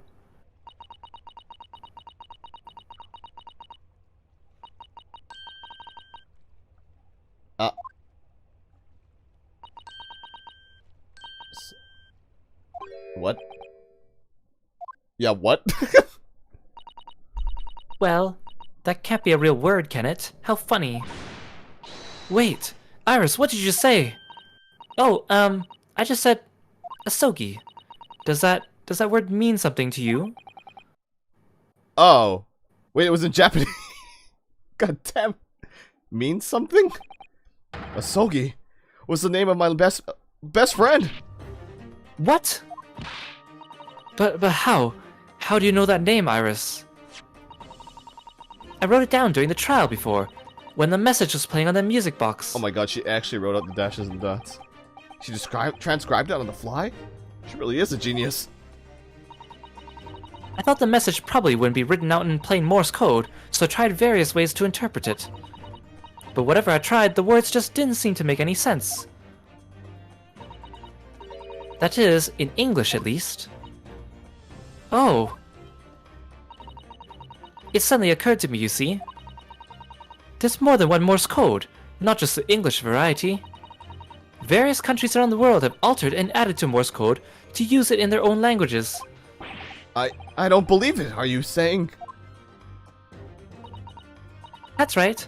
I've only actually seen a chart of Japanese Morse code once before. But I think it's based on the Iroha pangram, isn't it? And you mean to say that in Japanese Morse code, the message says asogi? Yes, I think so. Sorry, but I don't remember all of the Japanese Morse code. Iris, would you please let me see that? Mr. Sato, do you know it? Do you know Japanese Morse code? Yes, I spent some time studying it. We'll figure that out later. Literally the best judicial assistant. Literally, what the f... Because I'm quite sure Morse code will never become more important for international communications. Then might I recommend, my dear madam, that you focus your efforts on the English version. Be that as it may, Iris, show me the message, please. Of course.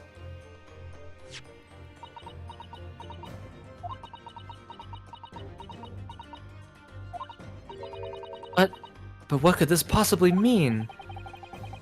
Whatever is in that long sequence of supposedly meaningless dash and dashes. It's made the color drain from Susato-san's face. There's no doubt that this message is written in Japanese Morse code. So the British Empire has been using Japanese for its secret communications? I don't understand the reason why, but the message appears to be a list of 4 people's names. 4 names? The first is Kei Asogi. Kazuma Asogi? Why? Why was his name on that disc? The second is A Shin. Shin?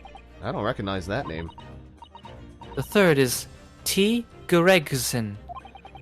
Gregson? Nah, it would seem Tobias Gregson is the 3rd man on the list. And what's his name doing on in a secret government communication as well? And the last name. What's the matter, Mr. Sato? It's just so strange. So unexpected. Oh, what is it, Susie? Don't keep us in suspense.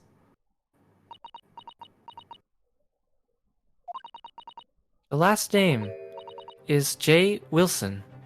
Oh, shit. What? Wilson? John H. Wilson? You mean Daddy? It only says J. Wilson, so I'm afraid I can't be sure. Then, after the 4 names, it reads, if I translate from Japanese, that is all 4. And that's the end of the message, or rather, the end of what you noted down, Iris. I just can't believe it. Who would ever have thought that those discs contain Japanese Morse code? Not to mention a strange list of disturbingly familiar names. It would appear that this particular message is a communication of some kind between Great Britain and the Empire of Japan. So Daddy could be in Japan then, where Susie and Bruno are from. About that. Oh, well... No, it's not very likely, really, is it? I mean, there are thousands of people with the surname Wilson, and there must be lots of J's among them. Professor John H. Wilson, visiting professor of medicine at the Imperial Yume University.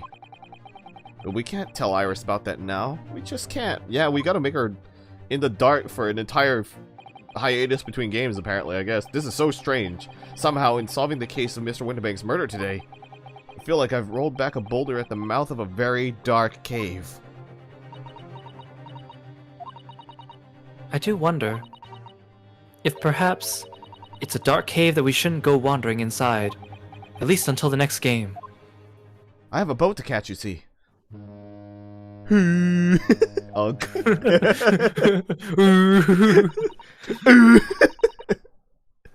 Oh dear, the ship is going to set sail soon. Yes, it seems so.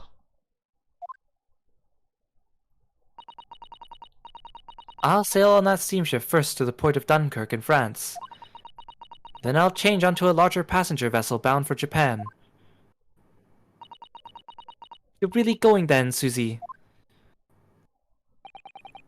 We wish you a safe passage, Miss Susato.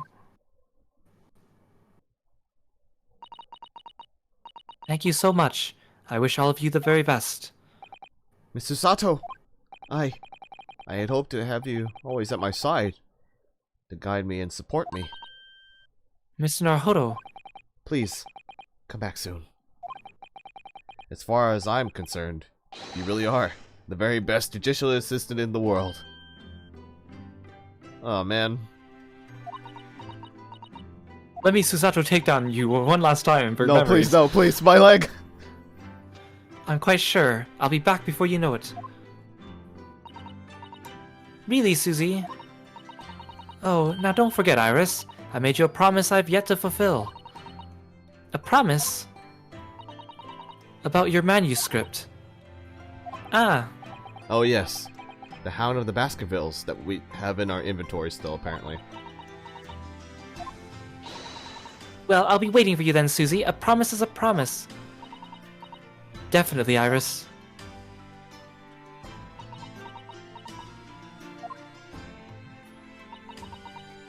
Mr. Naruhodo, Yes? do you remember the first time we met? Yes, of course. On the SS Bruria, when I was dragged out from that wardrobe, still half asleep. If I remember correctly, you threw me halfway across the cabin with a Susato takedown. You know very well I'm talking about after that. It's strange, but being thrown together as we were in that case, I somehow felt straight away that you were the perfect person to continue Kazuma-sama's great legacy. Miss Susato. And my instincts were right. I really want to believe. No, I'm sure that... I'll be back soon. Farewell until then.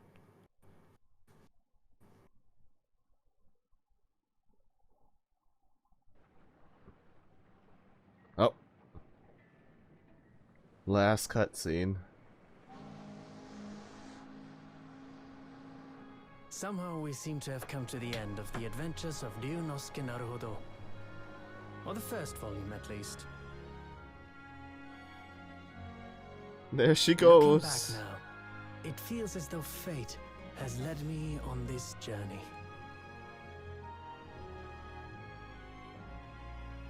Say hi to Mr. Natsume for... Fate led me to becoming a lawyer, to traveling halfway around the world, to meeting the great detective. I'm sure there'll be trials and tribulations ahead. Of course there will. Oh yeah, it's an entire game, actually. But whatever happens, I know I'll be able to turn my fortunes around.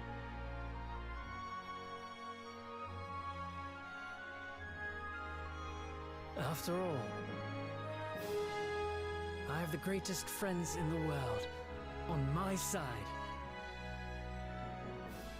Do you just carry around your violin everywhere, Sholmes?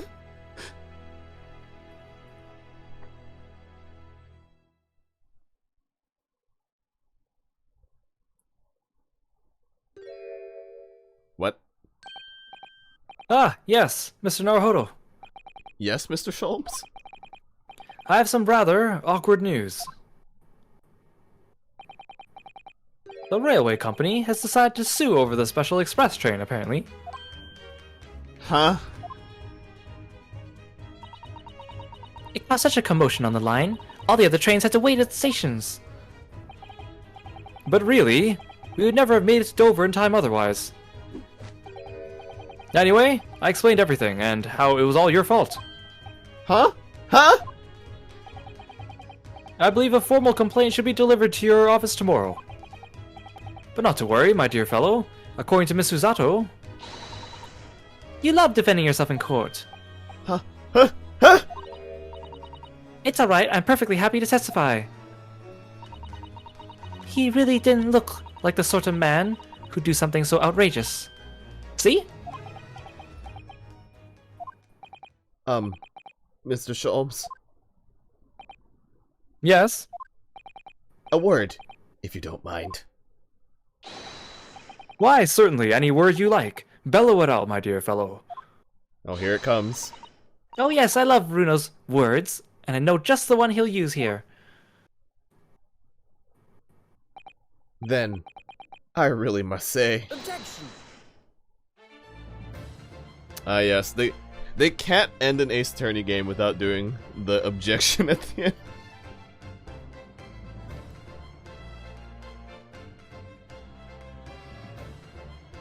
Holy shit, wow, that was the first game. Yeah. There was like... technically, one intentional murder. In the following weeks, hundreds of music boxes arrived at Baker Street from all over Europe. Something was afoot, though it transpired I'd ordered them all myself. So I advertised them for sale with, used by Mr. Sholmes to solve an important case. And the money I've earned, consulting detective work pays a pittance by comparison. God damn it, Sholmes.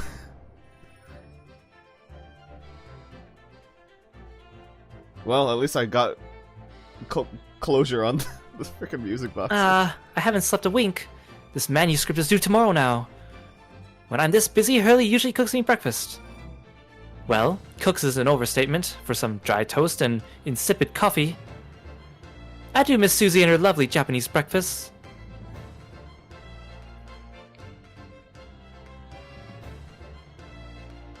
Are they gonna go through each character one by one? Witness your testimony is riddled with contradictions. Exactly. Rarely do rare cobalt coins hide under rare stakes themselves. Well, I don't know. She knows his father is an innocent man. Or are you calling me a lawyer? Witnesses, my courtroom is no place for your petty arguments.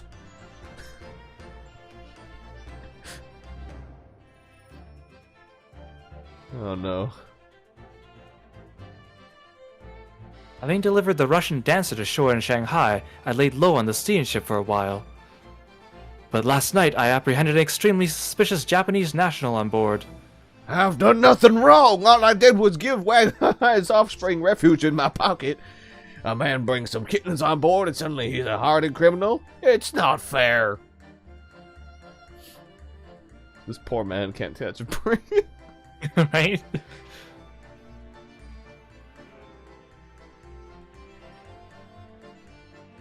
Who's next? Oh.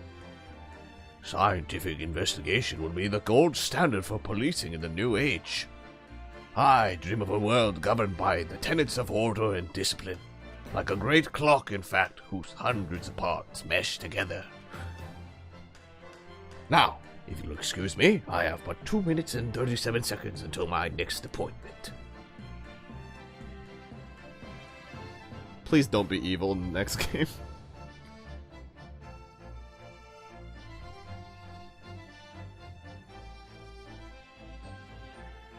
Yeah. The latest Rants magazine is out, and I'm in it again. Now, whenever I say that one line she wrote now, I get a standing ovation. Want to hear it? Not bad, I suppose, for an amateur.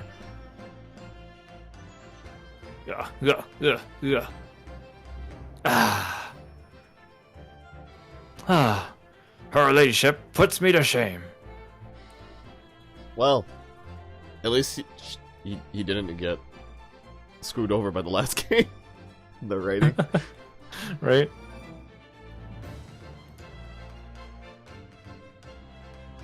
Been visiting the old girl on a daily basis, of course. Johnny, my old jailbird.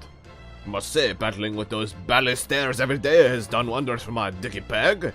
Managing rather well with the housework too. Got this maid business tipped up, I say. Hope the gossiping neighbors don't realize the man in the house is his own maid. I hope he puts that apron on while he does all the maid work. Right. That'd be so good. Well, I can't believe Jones is technically in prison for that, though. My Rolly is back on the beat again, all thanks to the Reaper. There's nothing I enjoy more these days than hunting out small change in the gutter. I'm a better Bobby now, looking out for luteners that dropped halfpennies and me lovely wife. Oh, Pat. No, Rolly. Well, I'm glad they're doing better, I think. Question mark. I like how they at least address all the tampering and the perjury in this game. Yeah. Like... Even if everyone got off of it in the end, I guess. Indeed. Looks like I'm gonna be doing time for a bit now. But Iris comes every day for another, so it ain't too boring. She's always going on about them cases what Sholmes is looking into. Criminal investigations are kind of interesting when you get into them. It'd be funny if, like, she becomes, like, the Sky family ancestor or something.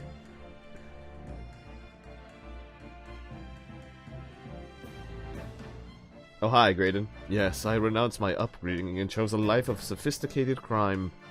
But regrets? Please. Give him a bruv. That ain't the Ash we used to know. We ain't got time to hear you come back to Milverton and Sogan's milk thing, eh? The three Muscowatsits milking the neighborhood for all it's worth. Well, at least they're cool with each other still. Fun fact, he's actually the second Ace Attorney culprit to appear in the credit roll after being convicted. Who's the other one? Spirit of Justice, there was the widow. Oh yeah, that's right. This past 6 months has been a time I shall remember forevermore. Painful goodbyes and wonderful encounters. I've come to realize that's what life is all about. Naruhodo-san, I promise, your assistant will return to you one day. But for now, I leave you with many memories and a heartfelt wish that life will treat you well.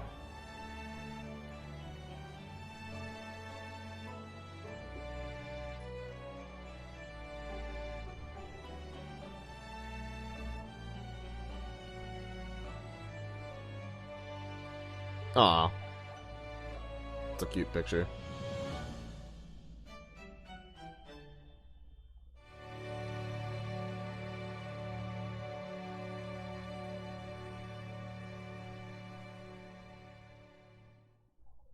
I feel like a little bit ripped off though, because they left out a couple, like, we don't see Fair Play or First or like Beppo. Yeah. I guess you get this sequence though to enjoy. Oh my goodness. Yeah, I'm actually surprised that, like, they don't even tell you, like, they just straight up go, I don't know what happened to the hat guy. Yeah, I hope he's doing okay. And then, like, Yeah, all the jurors, of course, don't get any of that either. Yeah. We don't even see Morse Code Lady. She never even got a name. Just juror number 5. Although, she's actually, her design is taken from Ace Attorney versus Professor Layton. They basically took the character Primrose and reworked her appearance as that character. Ah. Oh yeah, this girl. I Hey, Giselle. God, I forgot about how long her fucking case was. Oh man. she's somehow tied to this whole Morse code conspiracy. I know it, and it's gonna be quite a long time. I guess you'll just have to wait until the next game and find out. I guess so. Hi, Snake Man. I miss you. Other sailor, yeah, not so much. That guy didn't even get a name. He just talked like maybe a few times. Hosonaga, best character. You better come back, Hosonaga, and you better not have TB. Cry. AAA worked on this? For in-betweens? No, Asogi, come back! No, Asogi! No, he got left behind on the boat. Oh yeah, we didn't even get like a thing where they showed her, like how she's doing post everything. Right? In Shanghai. She, like, all the, well, except for the first case, all the culprits in this game are very, like, sad. Yeah. And, yeah, there was a murder on the first one. And the second one was another murder, but it was accidental. Third one was an intentional murder, and then the fourth one was a unintentional murder, and the fifth one was an unintentional murder. There's a lot of unintentional murder. Well, it's the first game too where one of the cases didn't even have like a murder. Yeah. It was just the stabbing.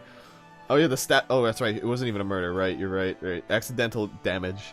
Yeah, it was the first, and it was also an accident, like, completely. There was no, like, nothing murderer in that one. That was just a complete accident and a weird coincidence of people coming by.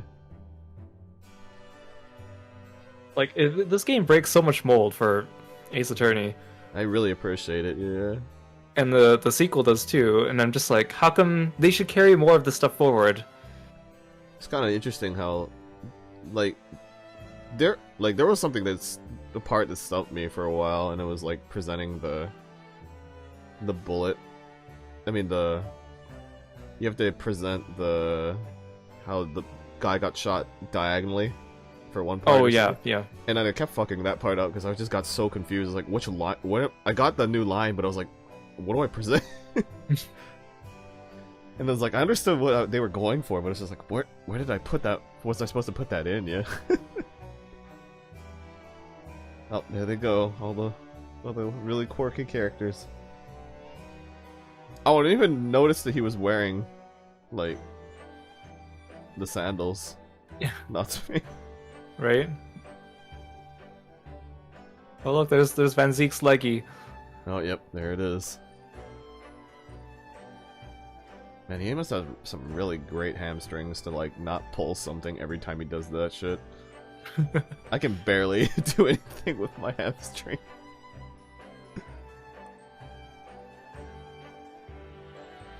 Well, at least it makes sense why he kept posing.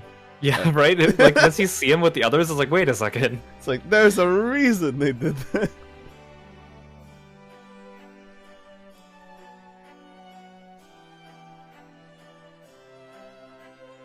I do appreciate that they show, like, the full body animation on this part, so that you see, like, yeah, how because normally you don't get to blocked. see a lot of the characters' full bodies. Yeah. It's actually kind of interesting how, like, a lot of characters in the original game actually do have, like, a lot of full body, but you never see it. But then there are, like, actually a few that, like, have literally no lower body because they know, yeah, they're not gonna be in an investigation section. Yeah, because they also didn't have, like, enough memory space on the Game Boy back then. Yeah. So they had to, like, cut certain things too. Yeah. Like, Saw It doesn't have a body, I believe, because he's only in a court section. So, like, it makes sense. Now they even did the point at the end together. It's cute. Yeah, I beat Adventures. Woo! You did it. You did it. Oh god, I can't believe there's a whole nother You're game. halfway through now. Oh god, my brain. I'm so tired. Nice.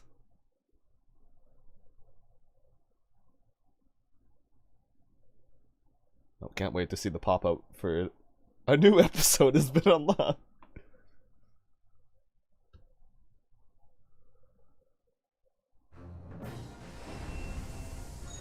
Ooh, I like how it opens on this now. Yeah, right? Oh man. Well, and with that, we finished. We're done with this We game. did. Yeah, that was great. That was a really good game. Holy shit. Right? That last stretch was so wild. Like, there was just so many There different was things coming up. so many things that kept Like, coming this is up. your last chance. This is your last piece of evidence. Here's the last one. Here's the last cross-examination. It's like, but it just kept going. You almost had to do 3 jury summations. Oh god. Is this game longer than the second game? Or is it about the same? I think the second game's longer overall because I had to break up more of my streams into 2 for that one. Oh dear god. But the last case of this one is longer than the last case of the second game. Oh, okay. But that's also because the second game does a thing where case 4 and 5 are very connected. So it's almost like if you consider them the same case. Okay, I see. Holy shit. Well, yeah, thank you for coming with me on this, like, whenever you could come in. Yeah, I really Yeah, thanks for having me. It's fun. I love this game. It's so good. I can see why. So good. It has everything about Ace Attorney that is my favorite. Yeah, like even the judge, like I was expecting him to like say really dumb shit because I'm He's so used to surprisingly it. smart. Yeah, like he didn't say dumb bullshit. Like when you're supposed to like say like, I propose. I thought he was gonna like make a dumb line about being proposed to, but then like no, Like, he the judge is actually pretty competent here. Yeah, you like actually knew what I was talking about. I was like, oh thank god. It's the jurors you gotta watch out for.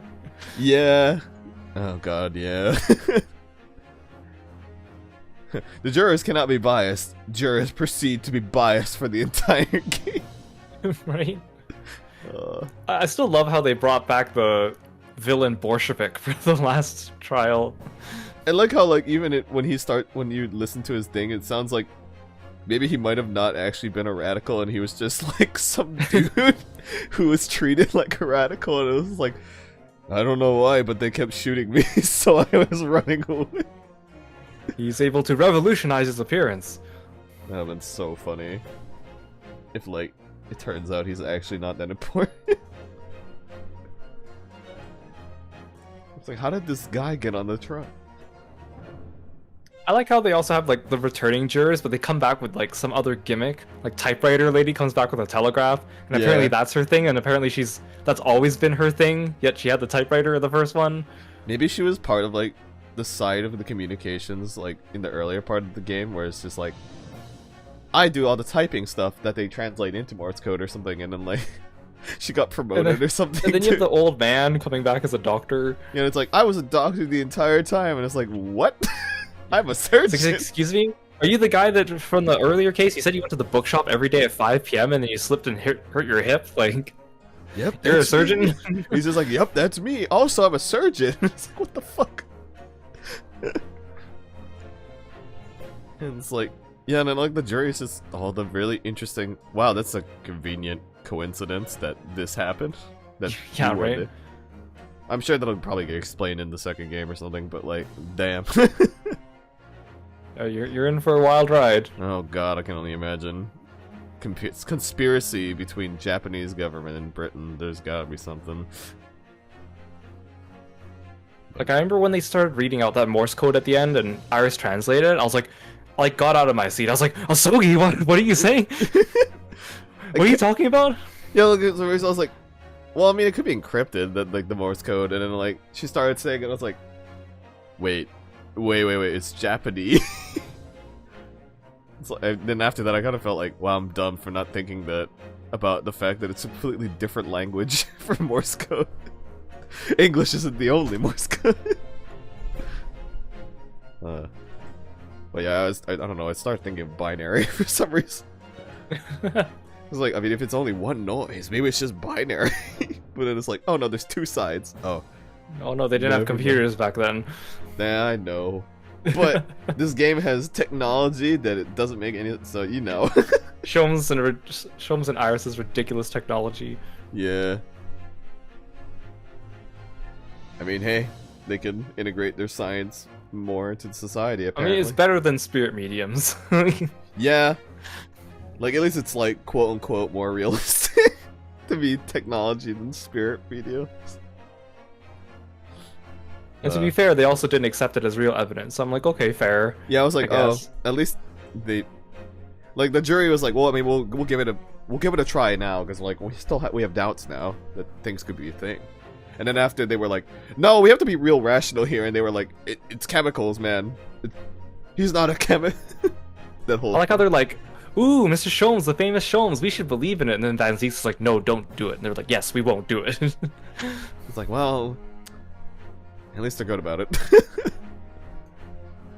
Part of me was like, I wonder if Mr. Garrett have gone onto the jury, because it's like, well, he is a commanding officer, and he actually was like probably the most competent jury foreman out of all of the earlier ones. Wait, how did it? So the first case, like, we were technically gonna try and make it go further, right? But then something happened, right? That caused the trial to go to not guilty, right? Oh, you with McGilded? Yeah, right? Like, Yeah, it was because they were figuring out that the omnibus might have been tampered with, and there's no way of proving that it was or wasn't. yeah. And then like they were like, well, we can't proceed this trial, man. So we just gotta that's what it was, right? They were like, oh, Yeah. we can't proceed it. Yeah, that's another new one too. They had like an actual case where the defendant gets off not guilty, but they were guilty.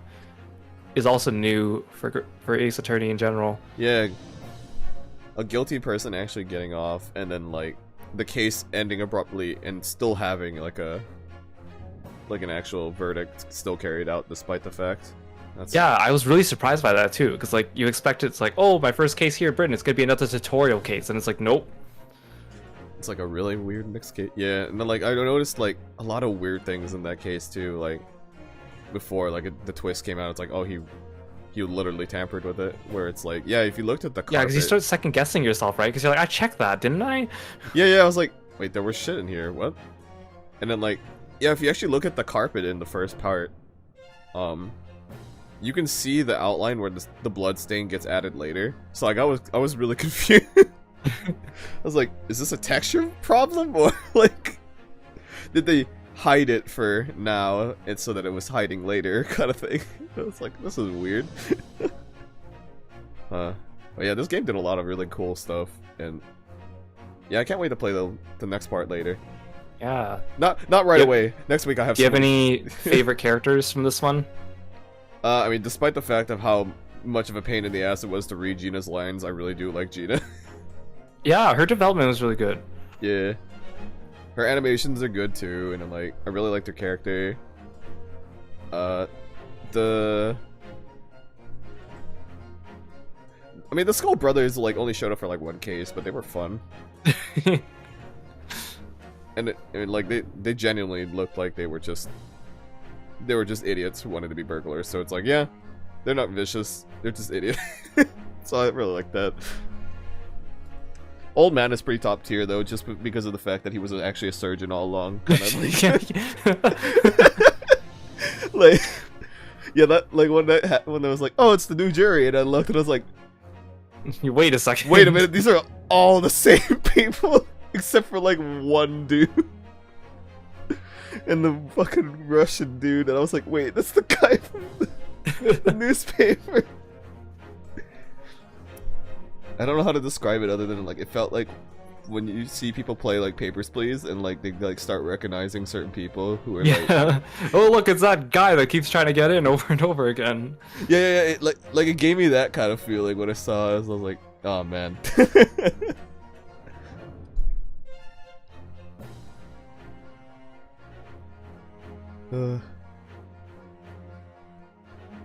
Well, yeah, I guess I'll continue this series at another point. Currently though, I have a new Nuzlocke that I have to. I saw that, yes. Yeah, so for that Nuzlocke, you can. So there's a programming oversight in Brilliant Diamond and Shining Pearl, where I heard they're basically like more or less the same copy of the original coding, but like there's actually a flag for the national decks where normally through gameplay, if you beat every trainer in the region, like you get all the Pokedex data, right? And normally you get the national decks from having only the view data. Right. So there's a programming oversight where they don't assume you would ever bother trading over all 150 because like in the original game you wouldn't do that over Link unless you were like crazy or something. I don't remember if you can do this in the originals, but yeah, and then like Pokemon Bank originally was disabled for it when it came out because they want you to try to collect as much as possible before they make it easy mode, I guess. So I actually already have all 492 Pokemon caught in Shining and in Brilliant Diamond when I played it. So I was like, oh, since I have Pokemon Bank, I can transfer them all over for this bug where all you have to do is reach Eterna City and have view data on all the Pokemon, and you actually unlock the national dex, and all the national dex flag events happen in the game. So for my playthrough, it's like, oh, this will make it so that I can get more encounters in Sinnoh, because Sinnoh has a lot of encounter tables that are pretty much exactly alike, except like maybe one or two things are different. Okay. Yeah. So then, yeah, and then like they added in the Grand Underground, they added in hideaways for new Pokemon to show up. And if you get the National Dex, a lot of National Dex Pokemon actually show up, so I made it so that I can go into those locations and get new encounters. And it should make the playthrough more interesting, I feel like, but yeah, I don't know, that's what I'm doing. And I did one part, but I'm gonna try continue it Monday for another part, but after that, the next week I just have like a whole bunch of family stuff coming up, so I'll be busy. But yeah, I'll go through this series at another point, but I really look forward to it. And I may call upon your services once again, Mr. Kiro. Yes. And honestly, maybe we should drag in more people too. I think it'd be fun. It'd be really fun if we can drag in more people to like do voices and stuff. That'd be really fun. I suck at doing female voices. I do too. It is very hard to do high-pitched delivery. I'd raid somebody tonight, but I think they're all asleep. And nobody's online tonight. Hey look, Final Fantasy XIV's online. Wow. Oh yeah, that's right, for their stream. But yeah, yeah, so tonight I think we're just gonna end off on no raid, but I appreciate everybody who came out to join me and Kiro on this adventure. Or Thanks at least for coming. joining Thanks, Kiro, Aru. or at least joining Kiro on the second time going through this event. Yep, so I will say good night to you all, and sleep well. And Good night. Yep, I'll see you guys Monday for my stuff, and Kiro will probably see you... Wait, when is your next stream, actually, Kiro? Are you... Tomorrow, well, technically tonight now. Oh, It's yeah. Saturday. Yeah, you guys will get to see Kiro tonight, tomorrow. Tonight, then- tomorrow, yes. And if you're interested, I'll be playing Pokemon on Monday around... like, probably half an hour later than when I started this one. But yeah, if you're interested in seeing Pokemon stuff, then... Hey. Otherwise, I might pop Gorilla streams when I'm grinding other games. But yeah. Have a good rest of your night, everybody. Good night. Good night.